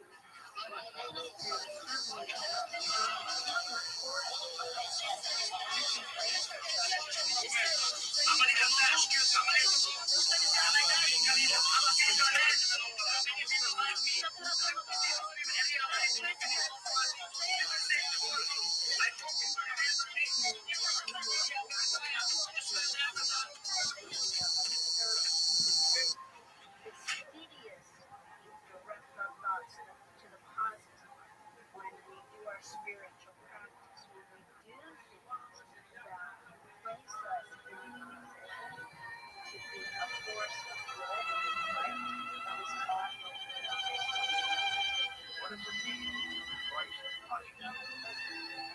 I love that question. Because again, being happy and being happy, Bush Alicia is an Indian woman, by the way, God. But I was born to a platform form of very Western mother. Indian God, in rural India. And so I'm very passionate about bridging us together. How do we be Christ? So the Christ consciousness, that's the certainly it's there for Christians, but it's also available to, I believe, anyone who chooses to love against all odds, who chooses positivity, who chooses to help with every constructive conduct, to be selfish, to be greedy, to choose anything that's less than love, excited about it, to choose love when it's hardest, when grace can deter and prevail, then your own grace becomes resistance.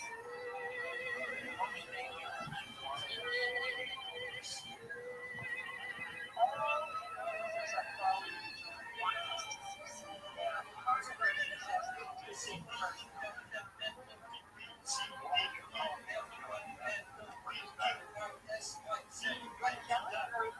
Martin was visited by many people in the next days who tried to help him out of this four-dimensional state. One of these was the Catholic preacher who prayed for him and even practiced English. Another was a Brazilian man.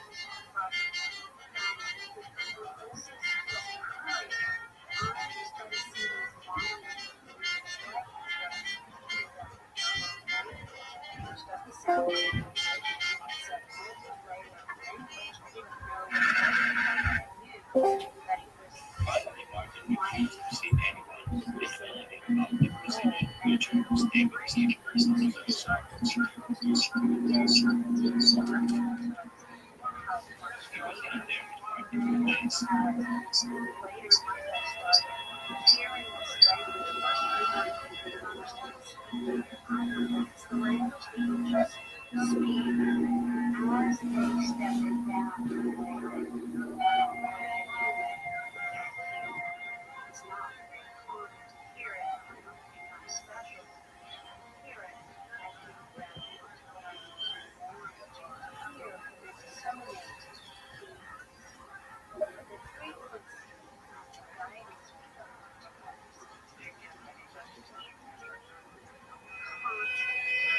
days.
Listen and follow this podcast for free on the iHeartRadio app. Number one for music, radio, and podcasts, all in one app.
Here's what's ahead on Wake Up Call. Southern California Essence says in a law firm on wildfire recovery compensation program this fall.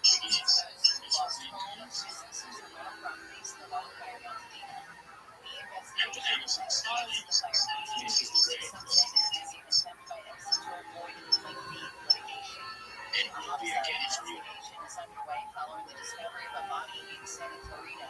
The body was found late Tuesday morning from gunshot. Insurance authorities said the fire was suspicious, but this exact one. Wall Street Journal says President Trump was hailed today at the Justice Department. One administration official told the Department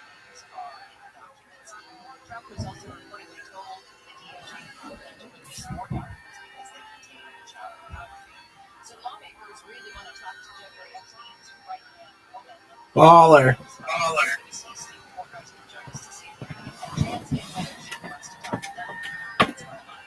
What were your thoughts, Pimp?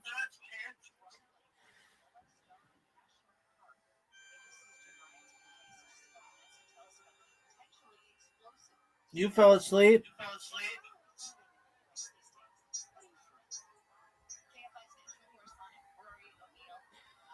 You little bitch. This motherfucker swam the whole Amazon and you can't even stay awake for his fucking documentary? God, I'm awake. Then why aren't you responding to any of this pimp language I'm spouting at you, baby?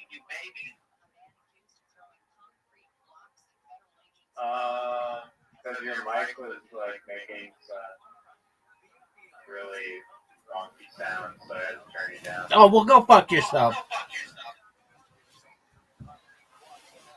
GFY, baby.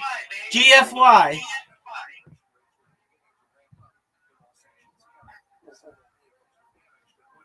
So let's talk about it. What are your thoughts on Martin Strell?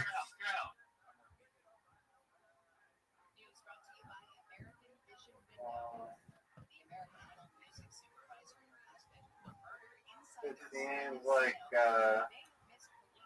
he was very similar to those African runners that got circumcised. Put through a lot of pain. And that was like his escape almost. Yeah, like his dad's abuse caused him to do this incredible thing. Not just once, but like he did a bunch of different rivers. I don't know how he didn't die in the Ganges. Dead body. I'm surprised he isn't really in like incredible shape.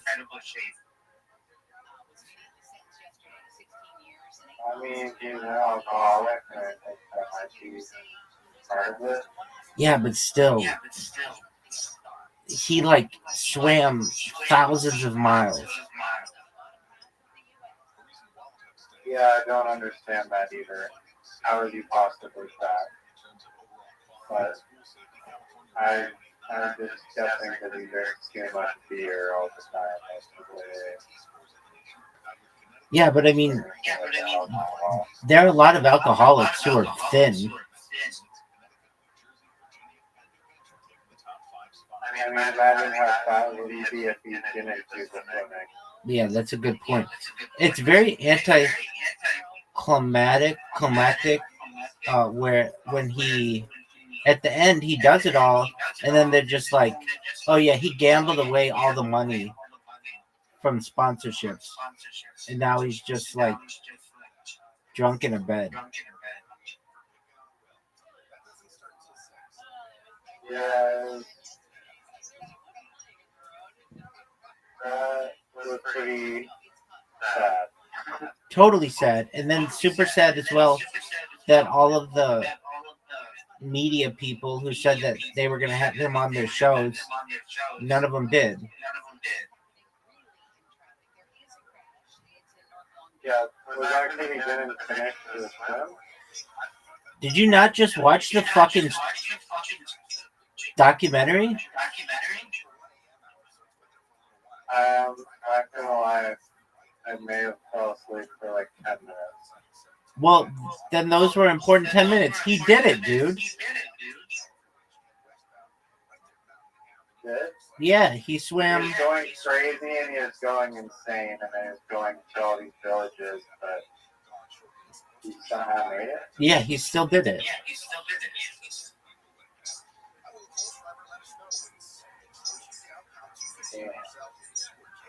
It took. So then why did he didn't get to read his notes? I thought he was like disappointed or something. I was gonna make it, but No, he did no good.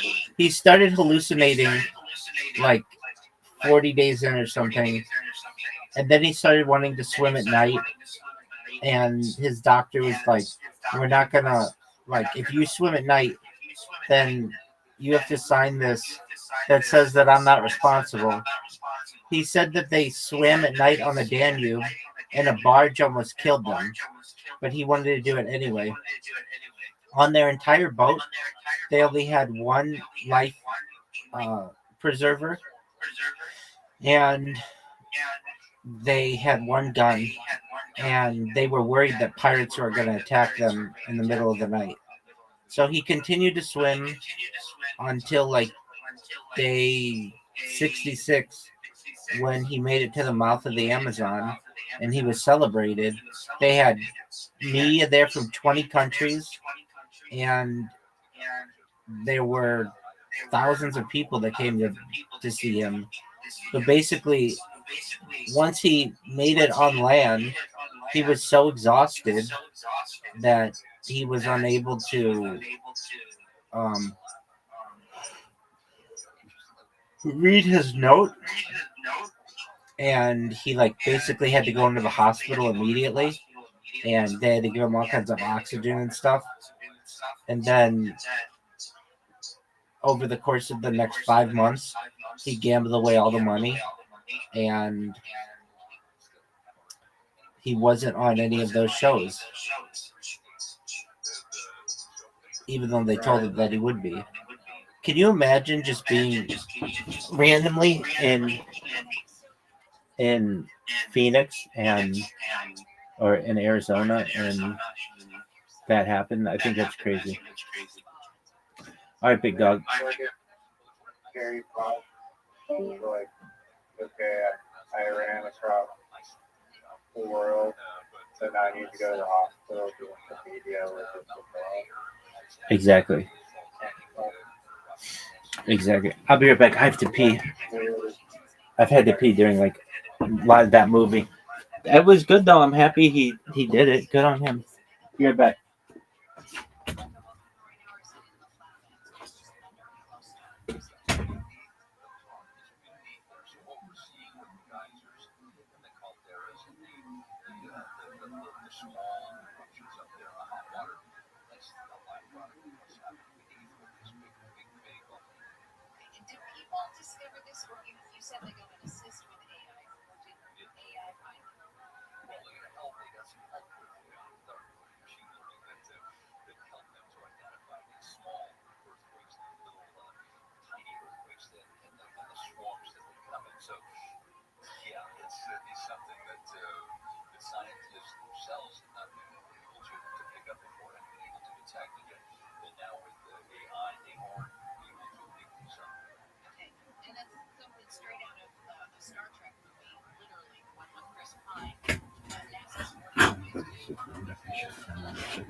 Do you think him being overweight helped him or hurt him?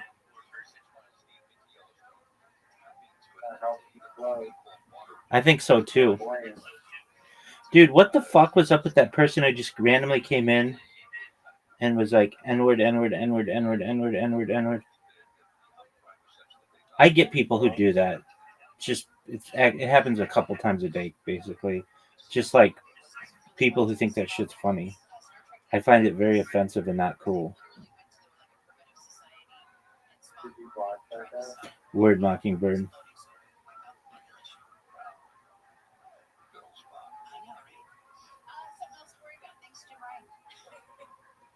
All right. So you ready to hear what people have said about me thus far in the last hour? Someone 1 minute ago said, phew, thought age verification was going to stop these. They took a screenshot. Next person said, also, how many sock puppet accounts does the have under all caps Rabbi? Next person wrote with with a heart. Rabbi loves clitoral hood like hound dogs eat peanut butter. Next person wrote, Rabbi figures whores like bowling balls. Next person wrote, Rabbi drinks pussy juice like Gatorade. This is all within the last 16 minutes. Then somebody wrote, third post overall, second post today. Rabbi likes femboys, drag queens, and hates Matrix. He's kind of based, I think. Uh, Next person wrote third post so far. That was 18 minutes ago. Um, Next post wrote Rabbi repost stuff like a centrist dad stalking a female comedian. I don't really get that, but that's cool. Next person wrote, glad you enjoyed my post. Mr. Rabbi drinks pussy juice like Gatorade. Isn't this wonderful? Can't you tell the world coming together?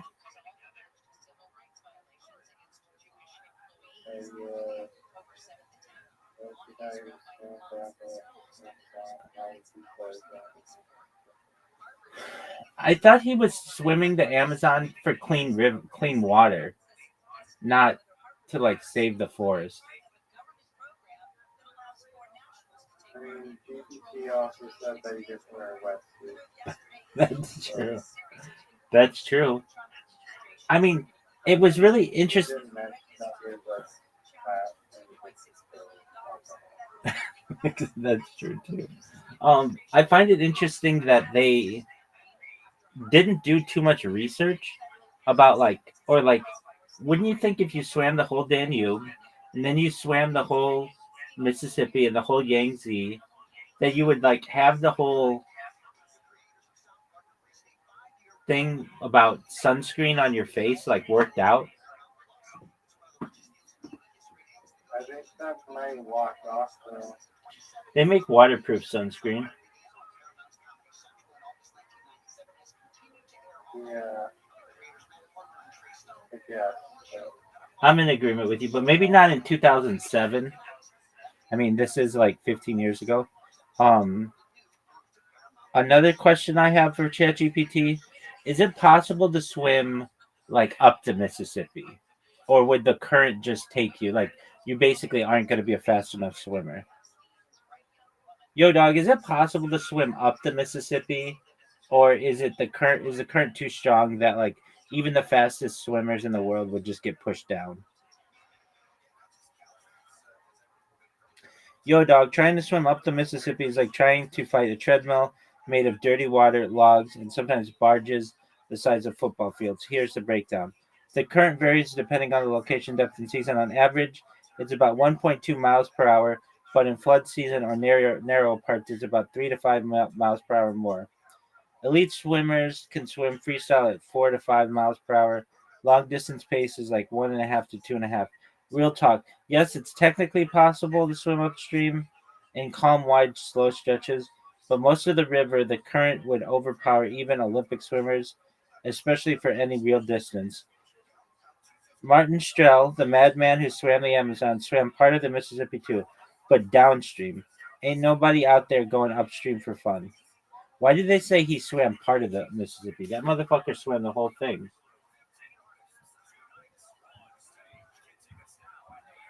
I don't know. Would you have? The guy that was like fucking his river guy with like big ass GPS that didn't know where they were, that they could die, and just telling them that it was That was hilarious. I want to know how he had all these doctors available to him. Like, he had like a brain surgeon with him. Like, did he just tell the brain surgeon, like, yo, baby, I'm going to be doing this cray cray thing in a good way. Why don't you just come with me? And if anything goes wrong, just take care of me. They said that she was his biggest fan aside. Well, they said she was his biggest fan.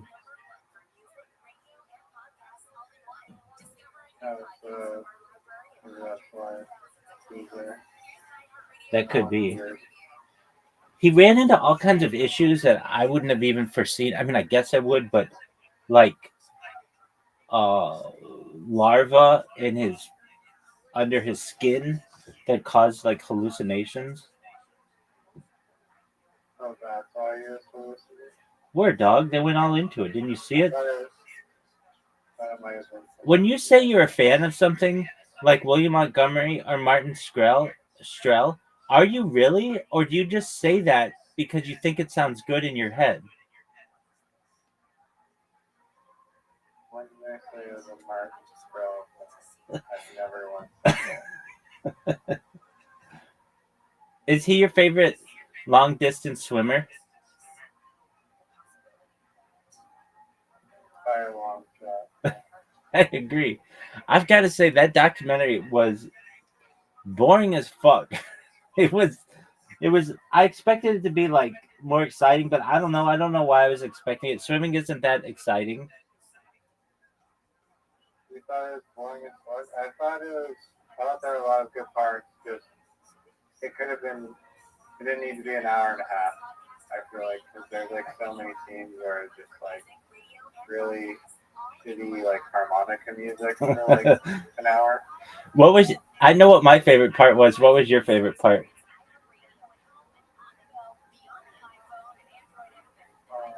There are a lot of funny parts. The kids dancing around him at the fact that he had like a lifetime membership to like that little water park. He goes there 5 hours a day and has like a cave. I loved when the sketchy boats they were showing it. We're like, yeah, we're on like this piece of shit boat and it's just like crashing through like the trees and like all the fucking guardrails on the boat are like all dead. That was the best part, right there, where they're like, it's like a ping pong ball. Where they've got this like ship captain who is probably half in the bag anyway, and it's a big fucking river, and they're like hitting the side of it, and they're like, oh, that happens. Like, dude, we're not supposed to be like dragging this shitty boat against trees. And it seemed like that boat could have literally sunk at any time. They're even like, we were told that this was the worst boat in the world, and it was. Yeah.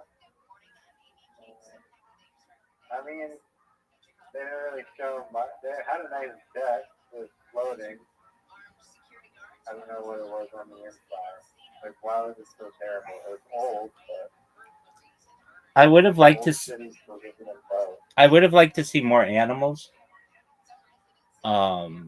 like caiman and anaconda and piranha. It was basically just this dude in pain for an hour and a half. Well, the other thing is I feel like they took too long to start documenting him going in the Amazon. I was like looking at the timestamps, and it's like we're like almost 40 minutes into this thing, and he's just getting to Peru. And I understand that like he's It was like half an hour. I think it was like half an hour in. okay. Well, Like 1/3 of the movie was like the build up. But I like the build up. I get that. But yeah, it was. I'm not saying it was bad. It was just kind of boring and kind of sad at the end. And I mean, it's not sad. He did it. I'm just surprised that he wasn't more of like a hero. I mean, I guess he was to the people who saw him, but I don't know. When they were like, and he gambled away all the money, I was like, oh, that's sad. And then, like, his son, like, you would expect somebody who did that to never have to work again. And this whole time I was thinking, like, and now this motherfucker's an Uber driver in Arizona, which isn't bad. I'm sure it's better than some aspects of Slovenia, but how does he use his lifetime membership at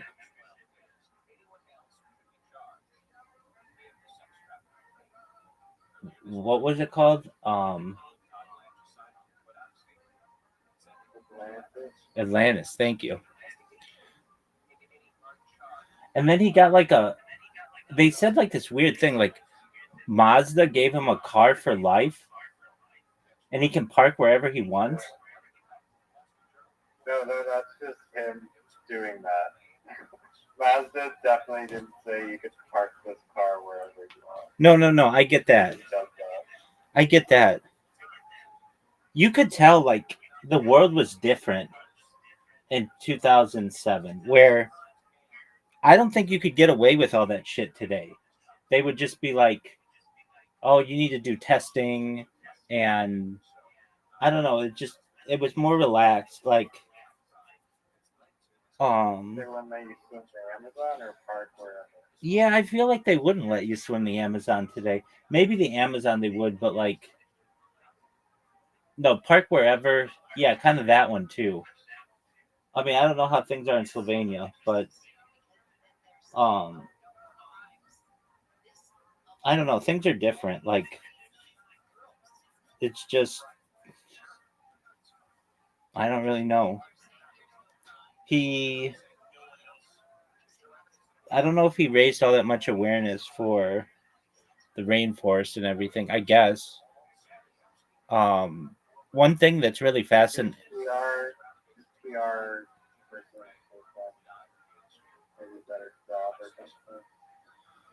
I mean, they had all the right things. Like he would have been famous if he got on Conan and Jimmy Kimmel and shit.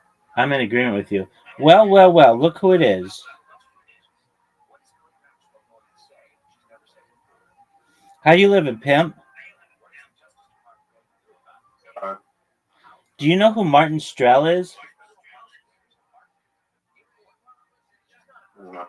He's a Slovenian long-distance swimmer, one of the most elite endurance athletes, best known for swimming the entire length of various rivers. Strel holds successive Guinness World Records for swimming the Danube River, the Mississippi River, the Yangtze River, and the Amazon River. His motto is "Swimming for peace, friendship, and clean water." You don't know who that is?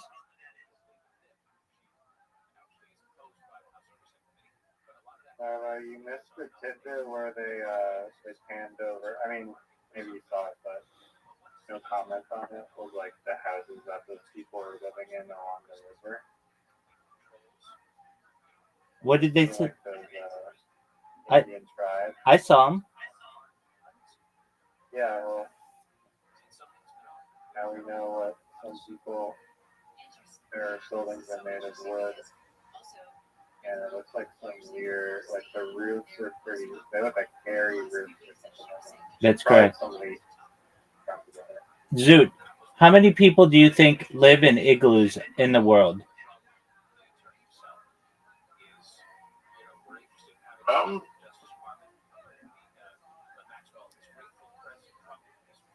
We'll say igloos as their primary place that they live. A few 100,000. Incorrect. 100,000? Incorrect.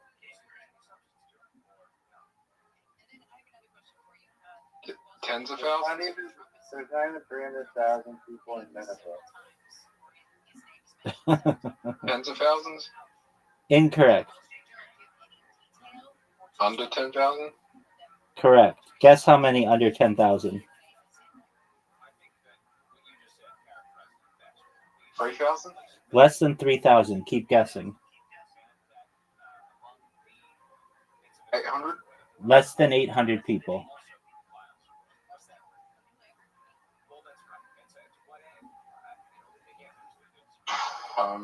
300 people? Less than 200 people. Keep guessing. 50? Less than 50 people live in igloos. Keep guessing. 30? Less than 30 people live in igloos currently. Keep guessing. 4? Less than 4 people live in igloos. Keep guessing. 2? Less than 2 people live in igloos currently. Keep guessing. 1? Less than 1 person in the world lives in igloos as their primary source of housing. Keep guessing. No one lives in an igloo? It's 0. Nobody lives in igloos anymore. Why did we play that game? Because it was fun. It made you laugh. All right, Zoot, are you ready to play basketball? So what you're saying is that if I went to this night and lived in an igloo, I'd be the only person in the world living in an igloo. That's correct. Yeah, we can make a documentary about it. It'd be famous. Iceman. No, there is someone. There is someone out there living in an igloo. Incorrect. Not according to ChatGPT. Yeah, that's ChatGPT. Not according to Grok. Well, what's an igloo? How do you define an igloo? A shelter made of ice and or snow. In the form of a dome. Because I'm looking at like this luxury igloo right now. Yeah, people do it for tourism, but not as their primary place of living. Oh, okay. So there's someone sleeping in an igloo right now. Yeah, probably, but just for like camping.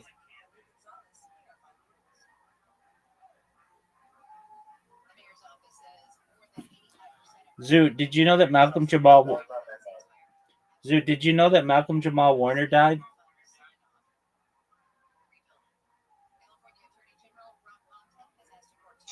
Like, I think you're the only person in the world. Me, you, and Raza are the only people in the world that know he's died. I know. Are you ready for a basketball invitation, Zoot? Yeah. Riser, are you ready for a basketball? I'm Right. I'm waiting. Okay. I'm waiting. Hurry up.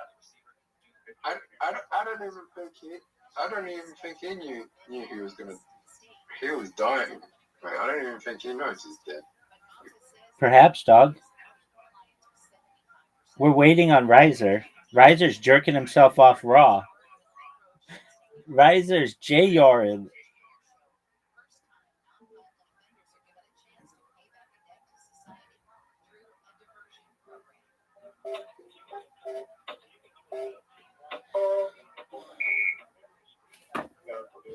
I like your song, Zoot. No,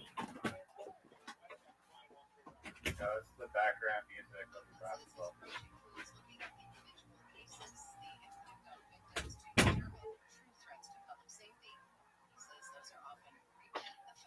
If you can,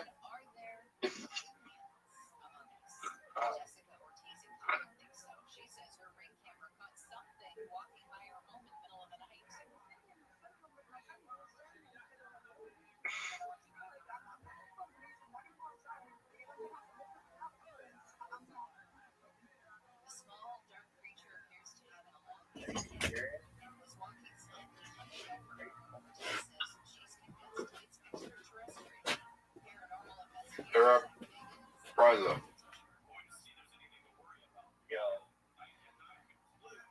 If you died tomorrow and you were told that you got into heaven, but you're allowed to come back. You got into heaven, but you're allowed to come back. But if you come back,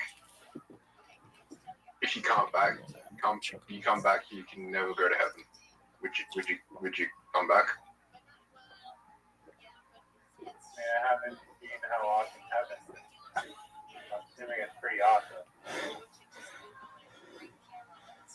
Yep. Really, like, the most awesome thing ever. You have everything you want. You're a god. You're like a god. You can do whatever you want. You have unlimited powers. You're a god.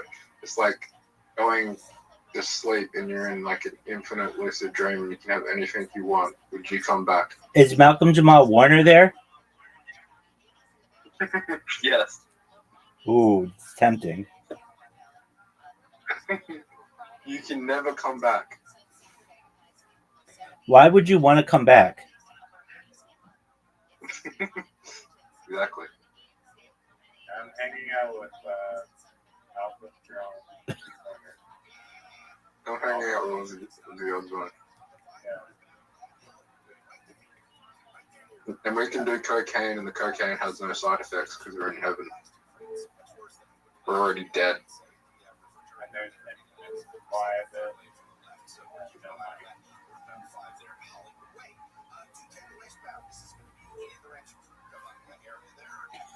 Oh, there is money, but you just got infinite amount of it. There's no money in that. Yeah, there is. You don't pay for shit. That's pretty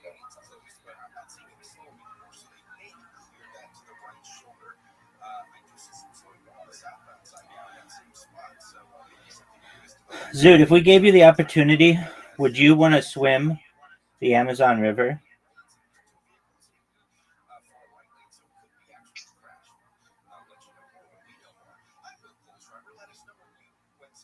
I don't want to swim at all. Would you want to climb Mount, start with a K, Kankakee or whatever? Mount, no, it's called Mount, the highest point in Australia.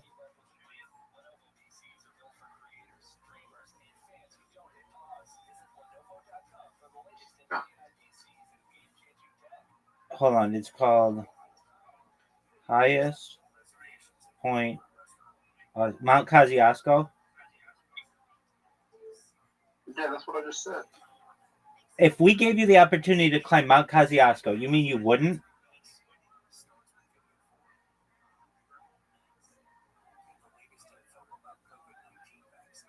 I mean, why would I climb that mountain? Because afterward, both Lily Phillips and Bonnie Blue would have sex with you. Dog, they would both have sex with me if I didn't even climb the mountain. I don't think Bonnie Blue and Lily Phillips standards are that high. That's true. They probably have sex with you for $2,000.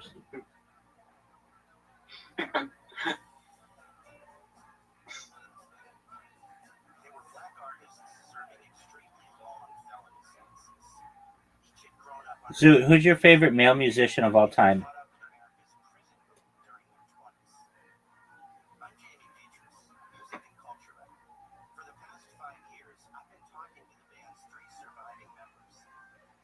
Male musician of all time. Your favorite male musician of all time?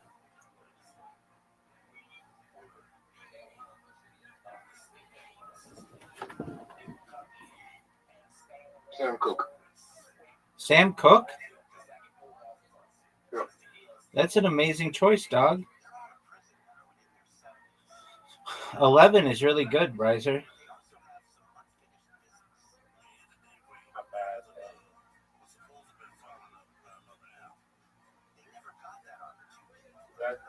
Favorite? No, Sam Cooke's a singer.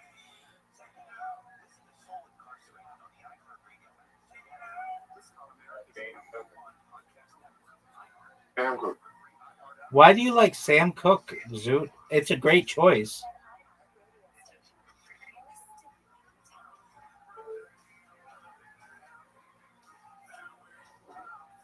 Do you know that Sam Cooke was murdered? Yep.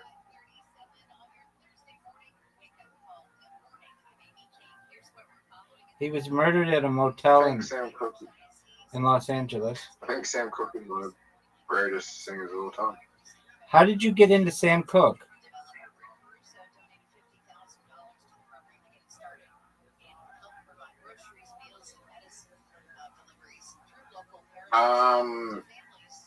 It was either sampled on a Jay-Z or a Kanye song.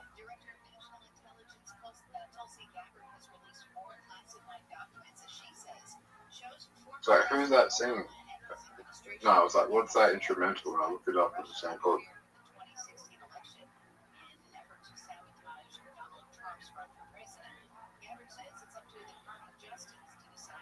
Can't remember the song though.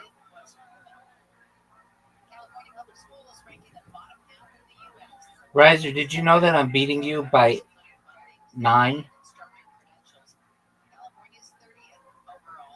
I just lost $12. How did you lose $12? Buying a lottery ticket. So you remind me a lot of this guy named Martin Strel. After he swam the Amazon, he blew all the money on gambling.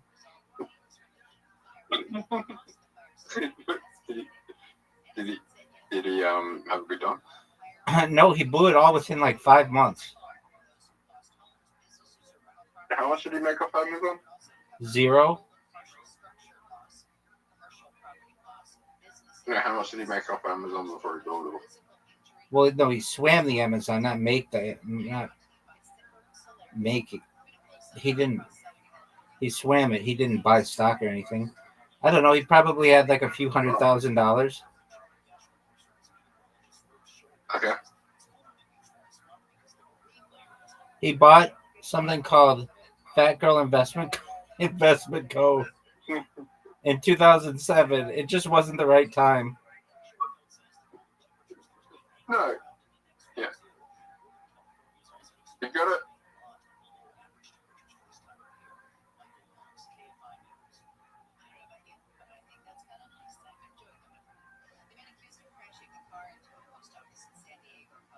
My question is, when are one of you going to beat me?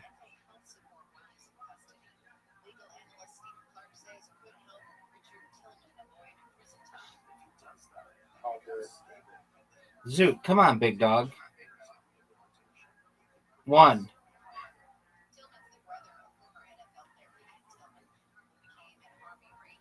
Talking to you.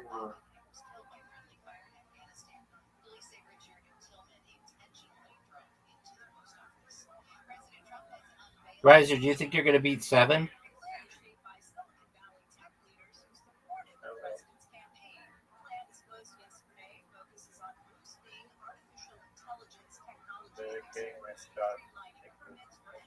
Look at this motherfucker. Look at him. Look at him. Look at him. Look at him. 10.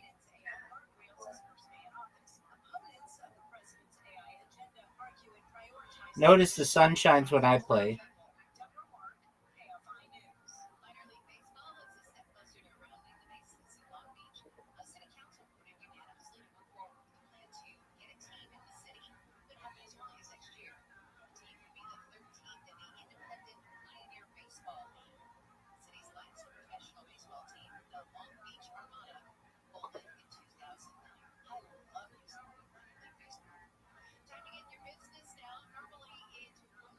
Get it, Zoot. Get it. That's 1. That's 2. That's another 2. That's another 1. That's a 1. That's a 2. Dude, he got 10 points. I'm in front of Roger. You might win, Zoot. Hey, Roger. Get it, Riser. That's a make. He gets a 1. That's a miss. Holy That's a shit, swish. I'm in front of Roger right now. That's a 1. That's a 1. That's a 1. I beat Roger. It's not over.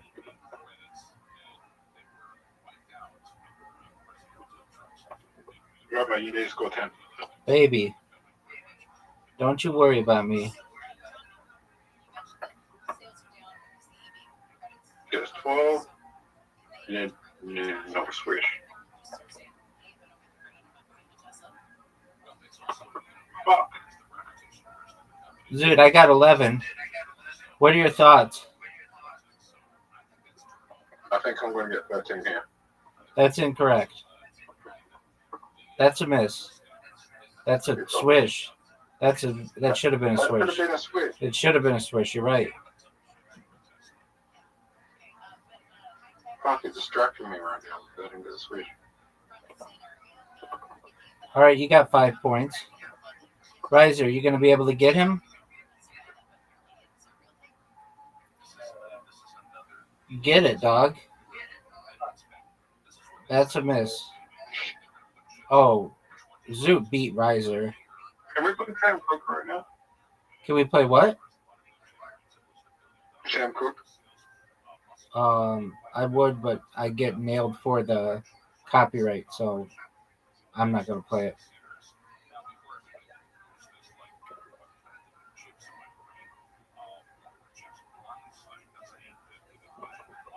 Are you serious?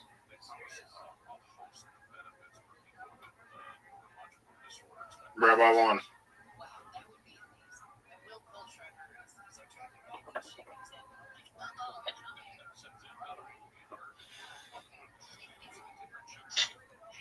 It's time for mini golf.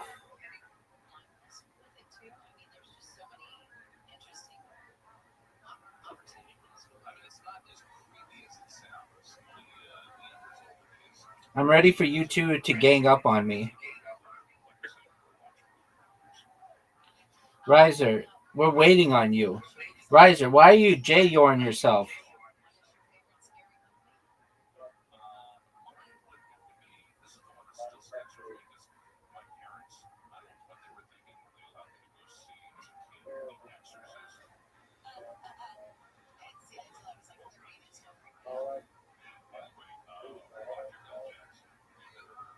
Are you guys proud of your shots right now?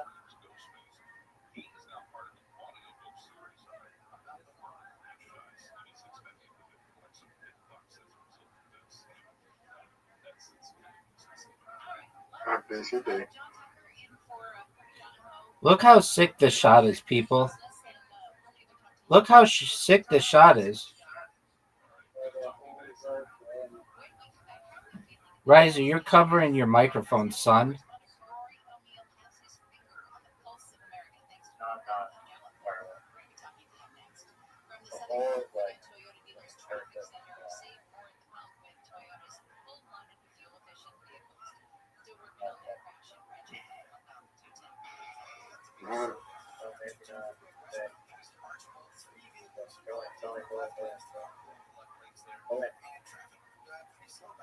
You like that shot? Dude, you have to make it. Way too hard.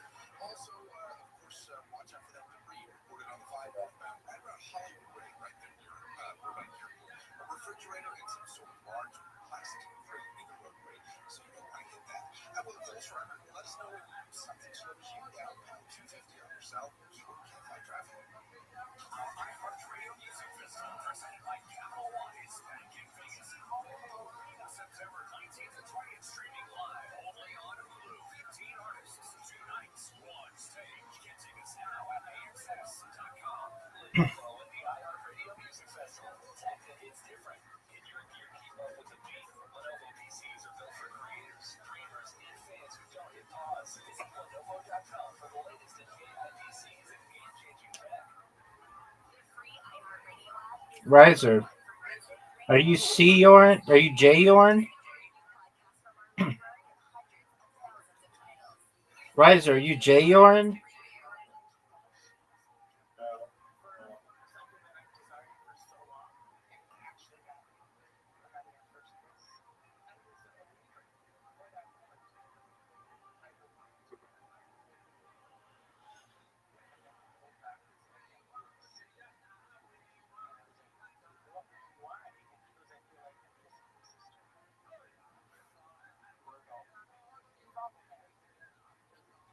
Riser, are you J-yoring?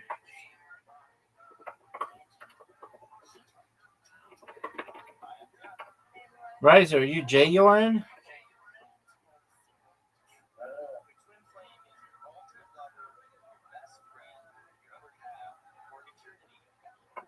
Why did you quit, Zoot?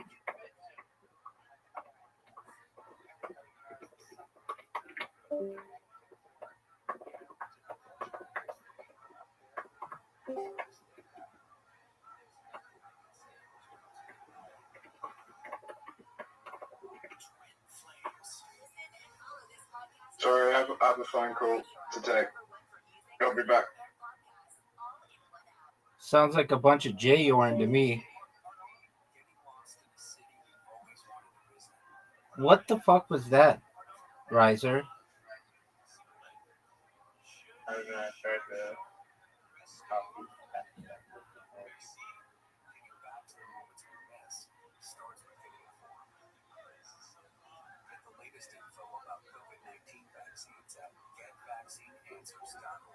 Man, you are J-yoring like a mofo.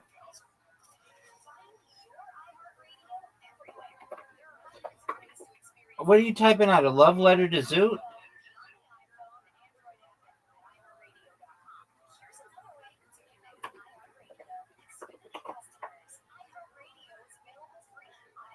My dog. Are you gonna go or are you just gonna J-yor?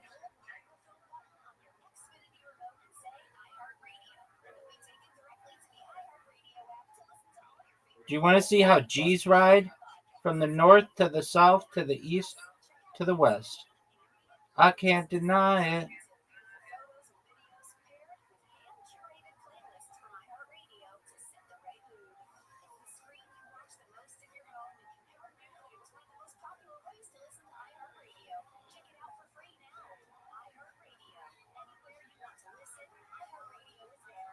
You're up, Riser.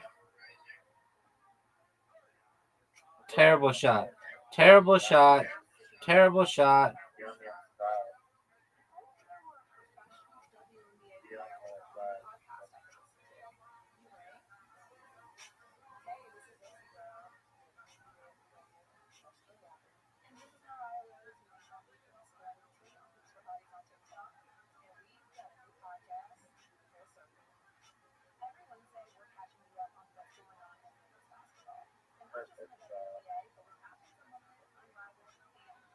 Thank you.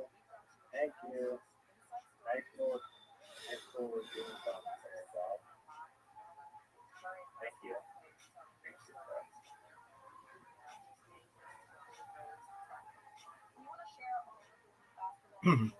You like that shot?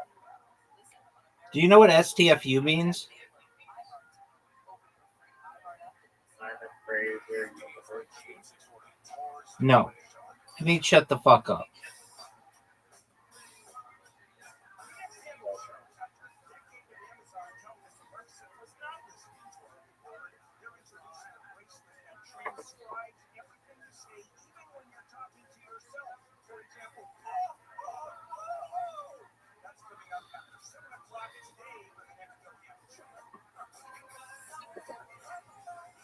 Are you gonna go, or are you just gonna J your?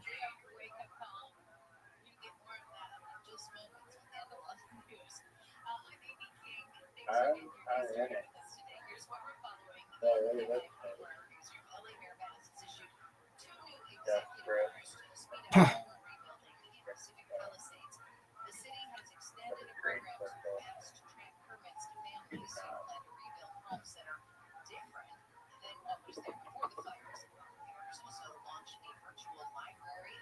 You're up, pimp. Are you playing basketball or We'll play Moncala in a second. You're up, though. Accept the invitation. there's no invite, dog. So it's down. Want to lose it down?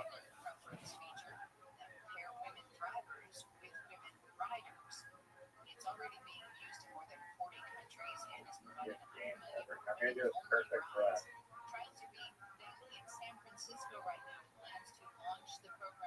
We start off on the same color. I don't know. I don't pay attention. I don't think it shows you.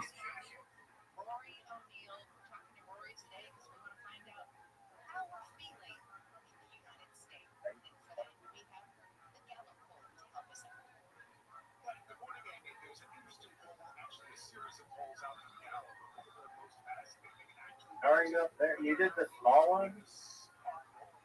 Oh. Did you really do the small course?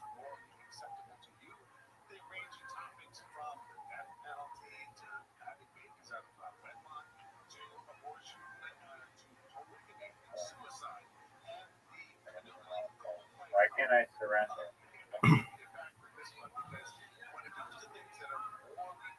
I'm waiting on you. Won't let me resign this game.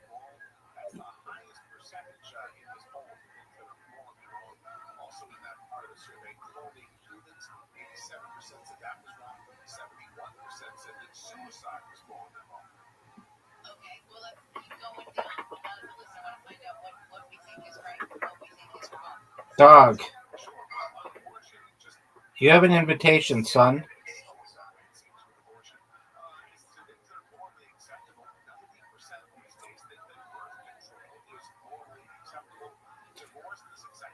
Let's do those first.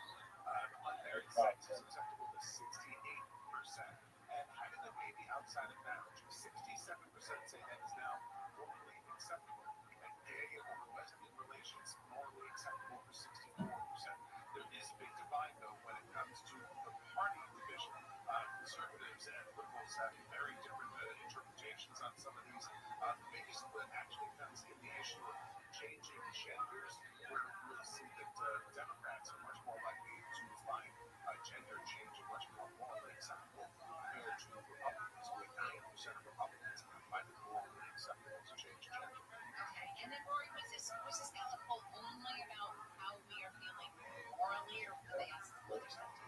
Oh, they asked a whole bunch of things. There was one about cryptocurrency that said there is still very limited debate in the USA. Only about 14% of Americans own cryptocurrency. I think everybody's heard of it, like coins like Bitcoin. The problem is nobody really understands, and certainly not enough to put some serious money into it. They're finding that people who are getting into crypto tend to be men, 18 to 49 years old. Same group that sort of does the sports betting as well.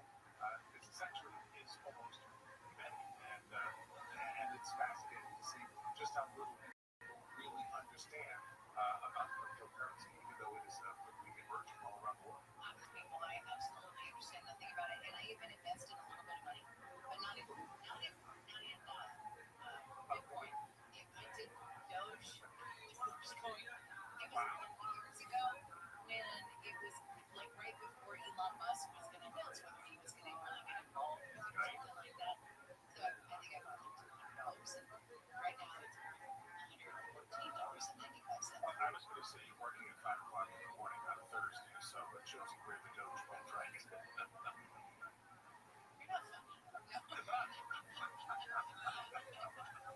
Okay. What else did we find out about? By the way, I work at Green Morning, so there you go. And then we're on the also has the attitudes about Gen Zers.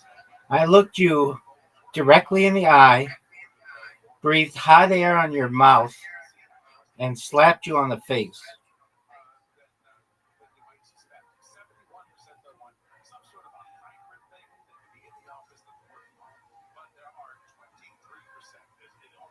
Are you ready?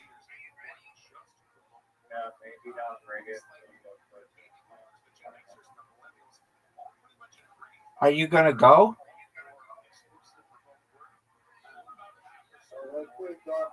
Dude, I just do what the program does. Next time I will rig it so that you go first.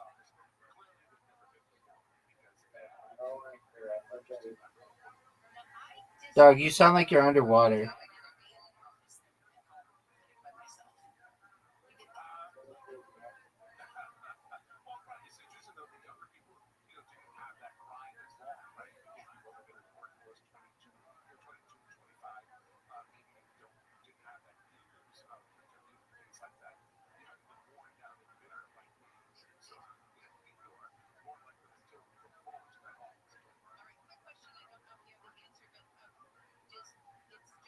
These are moment in time polls. Does it compare it to like what it was 5 years ago, or are there any historical background, like how we're changing, especially for like that vote only or was that a... Yeah, I haven't seen anything amongst our earlier questions from Gallup about the preferred location for work, but some say this is a deal breaker for them. A lot of people said that the survey said they'd really be looking for another job if some sort of remote or hybrid work isn't available. It looks like that is going to be the norm. They want the flexibility, whether or not it's more time in the office or more time at home. You can decide, but they want flexibility in the future. KFI's national correspondent Rory O'Neill, thanks for getting us up to speed on how we're feeling about things these days. That's it. All right, let's get back to some of the stories coming out of the KFI 24-hour newsroom. Funeral services will be held in Covina for an LAPD sergeant killed in a crash on the 405 freeway in West LA. Joe Dang was hit last month when he stopped to help the driver of a pickup truck after a crash. The truck was in the far left lane as the driver of the pickup was also getting killed. LAPD Chief Jim McDonald called Dang an exceptional guy, a true leader, and a true hero who spent about 17 of his 26 years with the department assigned to the mental evaluation unit caring for the most vulnerable in society. Those are McDonald's words. A plan to take a new minimum wage to voters in Los Angeles has moved forward. The LA Alliance for Tourism, Jobs, and Progress has collected more than 140,000 signatures in an attempt to place an impossible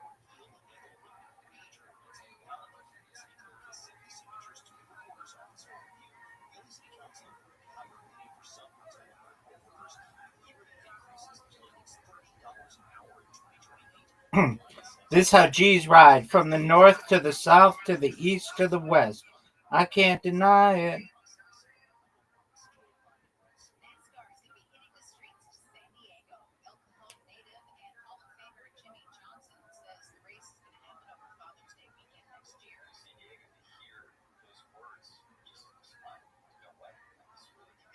Johnson says with NASCAR doing races in several cities, street races rather in several cities, along with the sport's strong ties to the military, San Diego just makes sense. He says he's hoping he gets to drive in the race. While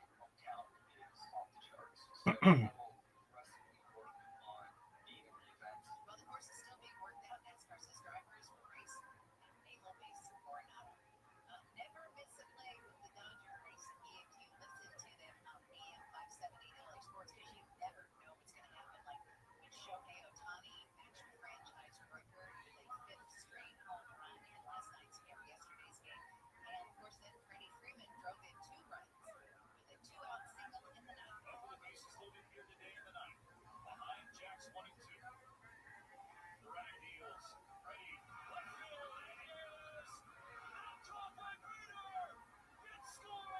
I can't deny it. I just won, baby. You don't want to bang with me. All right, you go first this time. I'll rig it so that you go first. Player 2 goes first. You're up, pimp. Are you just going to J-Yor? Everybody's waiting on you. You're just J-Yoring. Listen to all Dodger games on AM 570 LA Sports live from the Galvin Motors broadcast booth. And you can stream all Dodgers games in HD on the iHeartRadio app. That's how I listen. Keyword AM 570 LA Sports. This is KFI and KOST HD2 Los Angeles, Orange County. Cloud weather for KFI. Morning low clouds, then sunny. Highs in the low mid 70s to the beaches. Mid 70s to low 80s for Metro LA and no sea.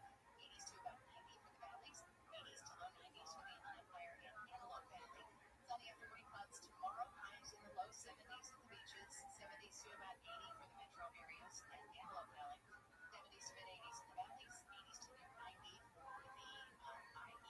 Cooling down a few more degrees on Saturday, then we warm back up a bit on Sunday. It is weekend.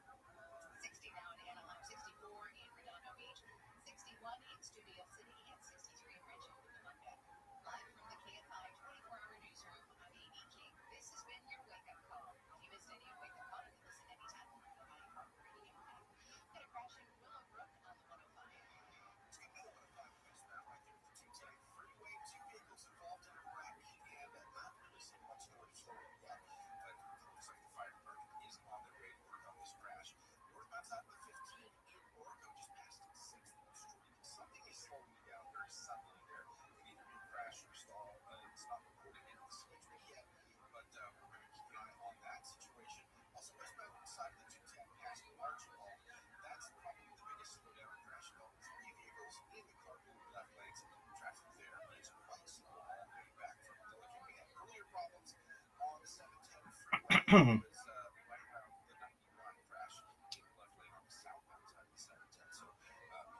What happened?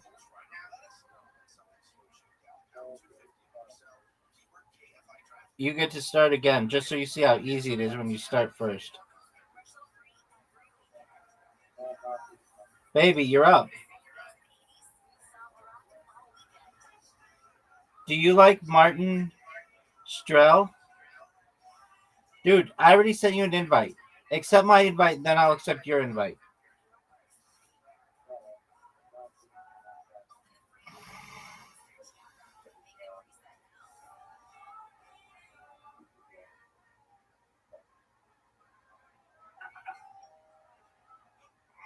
Sounds like Go.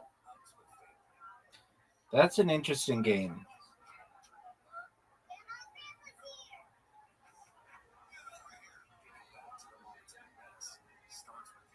I'll start to get into that.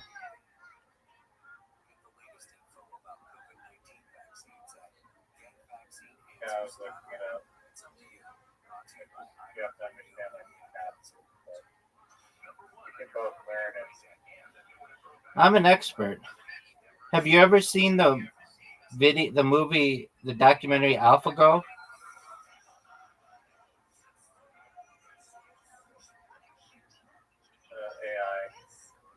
like, more games.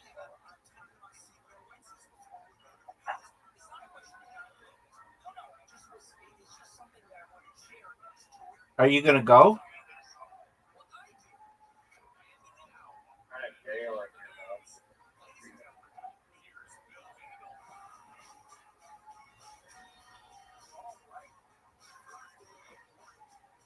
Are you gonna go?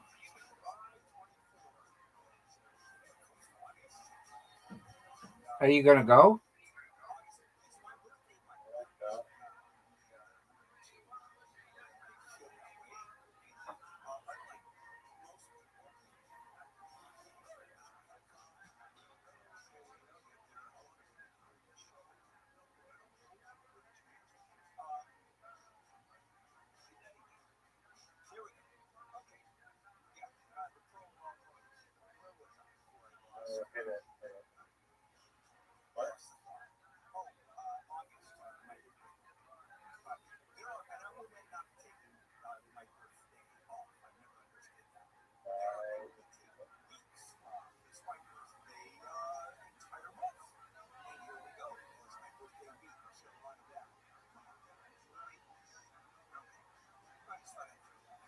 Are you hearing?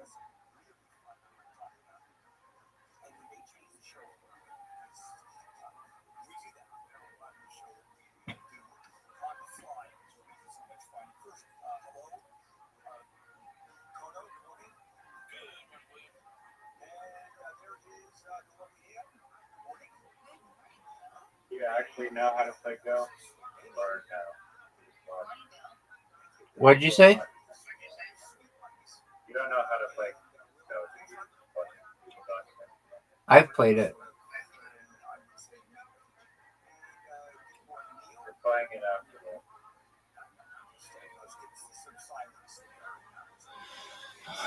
I think I'm better than the computer at it.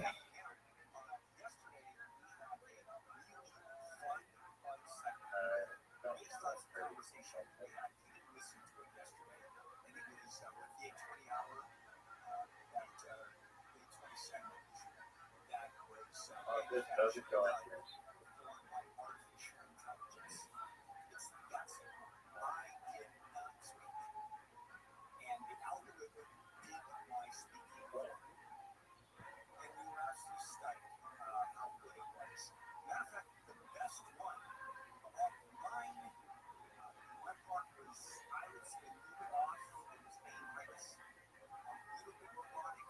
Oh.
Almost playing Go here.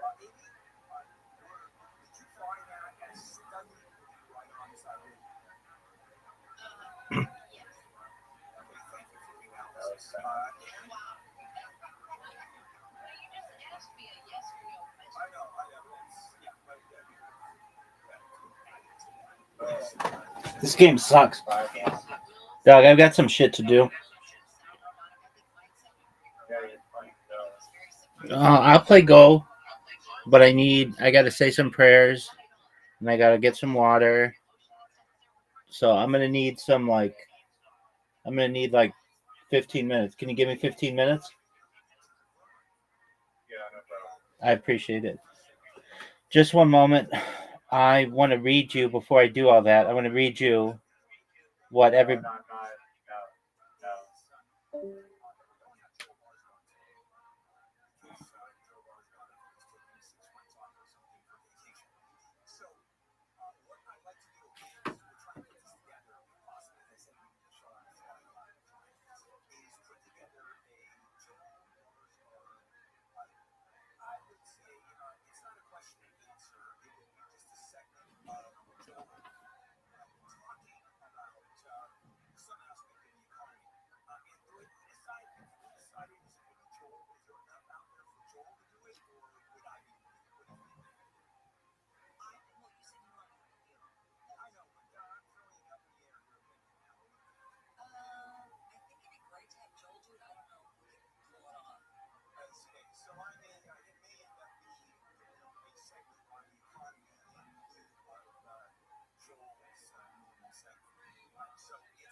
Then you see the deer in the headlights interview 2 months ago with Bongino.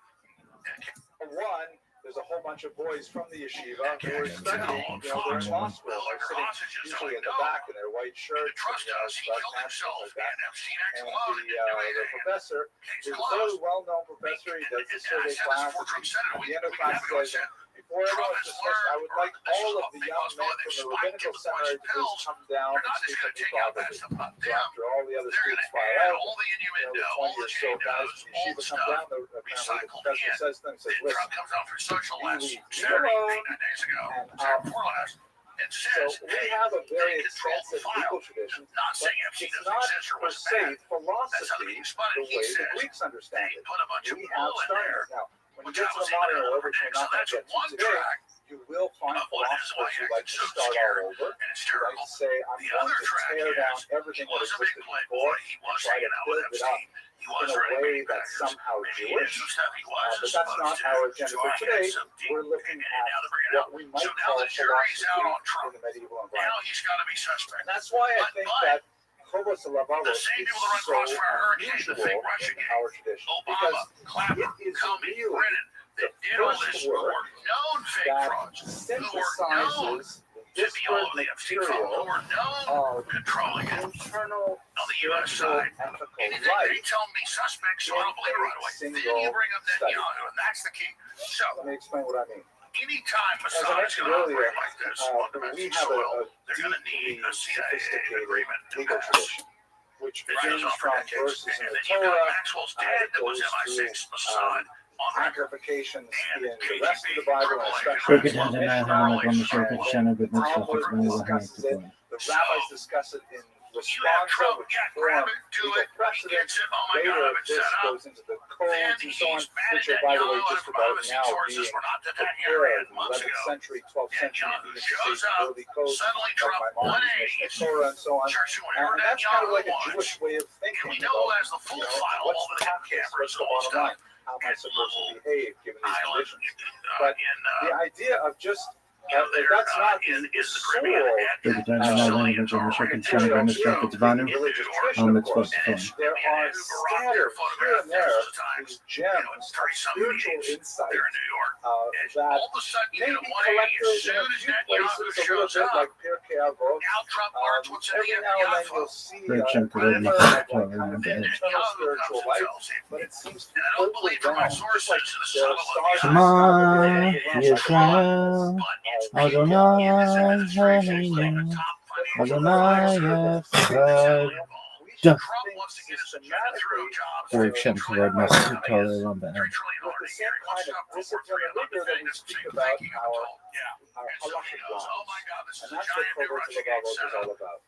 I'm not going to talk about how you shake the lulav or whether or not this chicken is kosher.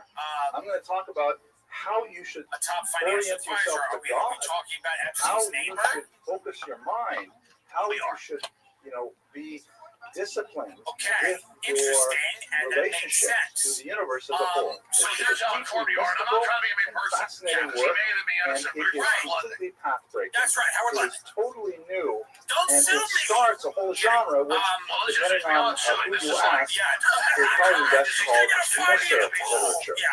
The whole idea of personal development starts with Chovos Levavos, not earlier. And my wife and my daughter had a little text argument. By the way, for those of you who use texting, I have to say it is the best way to have domestic disputes. Here's my question. Having an argument over a text is great because nobody interrupts you. You have enough time to express yourself properly. You can see the other person typing. Or privately sourced, unnamed source person that Vicky Ward quoted St. Alex Costa said, I was told to stand down. Epstein belonged to intelligence. That is why he was not prosecuted. She shared a piece of Torah with my wife on WhatsApp. To the fullest extent of the law. Actually, it was a family WhatsApp. And my wife wrote back and said, "Oh, that's a nice piece of Musar." And my daughter wrote and said, "No, it's a nice piece of Chasidus." That Maxwell testifies in front of Congress, words for the same Alexander Acosta it all testifies in starts with front of Chovos Congress Levavos. about whatever this operation was. Said, let's I think me and you have a good idea about what it was. About how we But it was, it's a spiritually vile operation. It destroyed the lives of children. No civilized society can exist ignoring things like this. From a historical perspective, I really would like to give you an introduction to the contents of the book, but from a historical perspective, if we don't know more about him than the title page, how do we learn, how do we flesh out the historical context? So you've got to do an intellectual biography based on the material in the text itself, which is much harder. This is an older printing, obviously, Chovos Levavos, with the gate metaphor, which is quite symbolic and traditional in Jewish bibliography. Many chapters, including those of Chovos Levavos, are named after gates. So one of the real, obviously, I remember what I want to say here. Obviously, his source base is overwhelmingly Jewish in nature. He's citing verses from the Torah, passages from the Talmud, the Midrash. He is clearly well versed in all of Tanakh. He's clearly bringing verses from all over the Torah, and that's fairly typical. Of course, we say it's typical because we base it on him. But what's surprising, and this is uniquely Sephardic, is something that has been known for about a century. He used Muslim sources as well. Specifically, the Sufi mystics, which are a group of fascinating Muslim thinkers that have a lot of ideas that resonate with Jewish values. And the stuff just slips in without any comment. I'll give you a couple of examples. And we see it repeated through many other sources. We see it, for example, Maimonides' own son, the famous Abraham ben Rambam, wrote works that are deeply infused with Sufi wisdom. I know it sounds jarring because we live in a time where Jews and Muslims tend to be locked in conflict, and in Israel, and we look at them. God forbid we don't want to look at them, but occasionally you see these things about ISIS and beheadings, and you say, what? Do we have any common vocabulary with these people? Well, in Al-Andalus we did. We shared and we grew from it. So I'll give you one example here. Yes, it's in the Forbidden Gate, right? So the Forbidden Gate, let's start and I'll show you the example. Or let's just jump to the example and I'll come back to the Forbidden Gate. So here we go. Here's a Sufi teaching, which Diana Lobel that I showed you earlier, she wrote a great book on Rabbeinu Bachya recently. So this is a 9th century, 100 years before Rabbeinu Bachya and then this story is cited in 11th century hagiographies of Yahya ibn Muad. It was said to Yahya ibn Muad, "Tell me about God." Where is he? Or what is he? Sorry. And by the way, this word here, abotu, that's actually a technical Muslim term, and I just made that up. That's because it's a typo. Sorry. Tell me about God. See, when you have tenure, you can get away with things like these. Tell me about God. What is he? So Yahya responded. He said, God is one. Right? That's definitely something that Jews know, isn't it? What is he like? Strange phrase in the original. How is he? Like, in what manner is he? And the answer is an all-powerful king. The question is, where is he? And he gives a strange answer, on the lookout. And then you have this funny coda. It was said, I didn't ask you about that. Yahya said, that is the description of the created. As for the description of the creator, it is what I told you. Sufis talk like this a lot. There's a fantastic book called The Origins of Consciousness by Robert Ornstein, which expands on this, but beyond our topic today. Now let's read from Rabbeinu Bachya, and I'll read it in Hebrew and translate. One of the wise was asked about the creator. I have a feeling there's got to be about 30 or 40 passages, stories in here, where one of the wise is asked, an anonymous wise person. I haven't gone through the sources, but already 100 years ago, there's scholarship listing all of the passages where he borrowed from the Sufis. I have a feeling when you have this unnamed source, it probably is the Sufis. Anyways, the question that is asked about the creator, Mahu, what is he? Ba'amar, the answer is Eloka Echad, one God. God is one. Amalo Shoel, so the questioner asked, the Echu, how is he? Again, that strange language, Echu, how is he? What does it mean? In what manner is he? Amalo Melech Gadol, a great king. Pretty straight translation. Amalo Va'anahu. He said to him, where is he? Amalo, here's the Hebrew term, Tzipia. Tzipia. So Tzipia is probably best translated as on the lookout, watching, like at Sofet, right? Har HaTzofim, the mountain of the lookouts. God is on the lookout. Now remember, the question is, where is he? And the answer is what he is doing. Yeah, but it's not the right answer. The question deserves a where answer, right? You know, where are you going to be for dinner tonight? At home. You know, that's what you say. You don't say, where are you going to be for dinner tonight? Tuesday. It doesn't make sense. It's non sequitur. But the answer, the deeper answer is, as Diana Lobel explains, you can't ask where God is. By asking that question, you misunderstand the basic reality that God is everywhere. You can't see in a particular place. The question itself is absurd. Rather, where is God? Where is what God is doing? And God is looking out for what? Looking out for us. Looking out, waiting for us. On the lookout for us. And as soon as we start to look out for God, then the teaching goes, we are where God is. We join God, not in a place, but in activity. We meet God when we look for God. It's a beautiful idea. And you don't have to take my word for it. Rabbeinu Bachya likes it. And then the end of the story is the same as well. He says, Amar lo Hashor, so the questioner says, Lo she'ilticha al zeh. I didn't ask you that. I didn't ask you what he was doing. I asked you where he was. Amar lo, so the wise one said, She'iltani b'milot ha'ela shmurot al milot harui lo gavra. Lo nivra, sorry. Lo al boire. So you asked me with words that are appropriate for a created being. A created being can be in a place. God, who is not a created being, cannot be in any place. That is not his reality.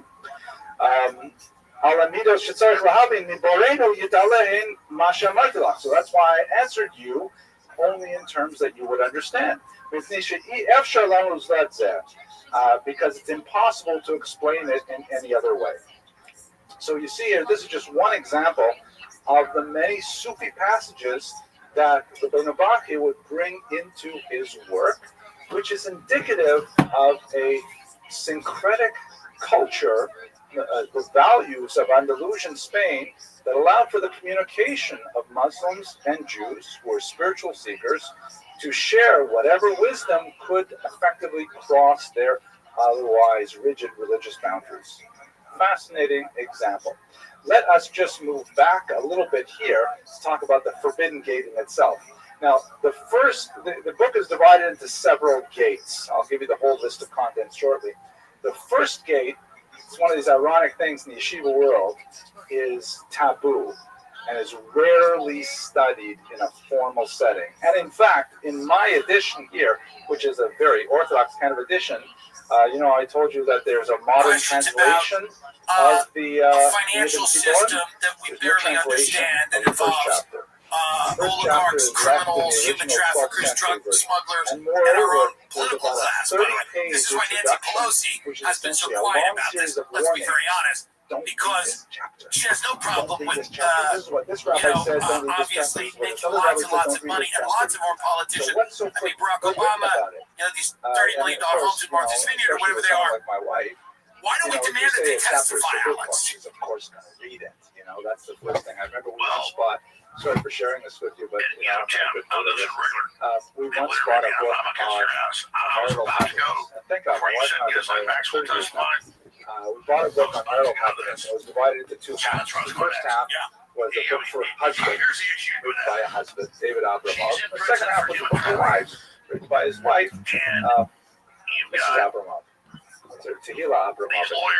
And so we agreed that I would read the first section, and I read it diligently. We were just married a few years at the time, and I made little notes and stuff like that myself, and I gave her the book, and she read, and I figured she would read the women's section. Instead, she read the men's section. She especially read all of the notes, and before reading her section, she had to, query me about, why did you write that? Why did you write this? Okay, so why is it forbidden? The main reason it's forbidden is because, think about it, if the whole book is to do with your heart, trying to understand your relationship to God, and we are working in a Platonic philosophical way of starting from zero, what is the very first question you would want to ask? Who is God? I am of the thought that full disclosure is the way to go. From all my research and sources from those that actually involved with any of this. And they're going to be able to continue to blackmail that's a very hard question to answer, even with the occasional Sufi thought. In fact, it's the sense of what scholars tend to call negative theology, because the only way you can effectively define God in a philosophical way is by knowledge. God is not limited. God is not born. God is not. This is a setup. If God is infinite, what else can you say about him? There is no positive attribute that you can add to God that does not intrinsically limit him from being other things. So the first chapter we have is all right. This is driving people insane, and I think it's justifiably so that people at the highest levels can get away with stuff like this, now, and that it can be covered up forever. And I think a lot of people ask a lot of philosophical questions that in many issues are taboo. When I told Vance, I said, if you don't disclose everything, you're done. Nobody will support you guys. You are fully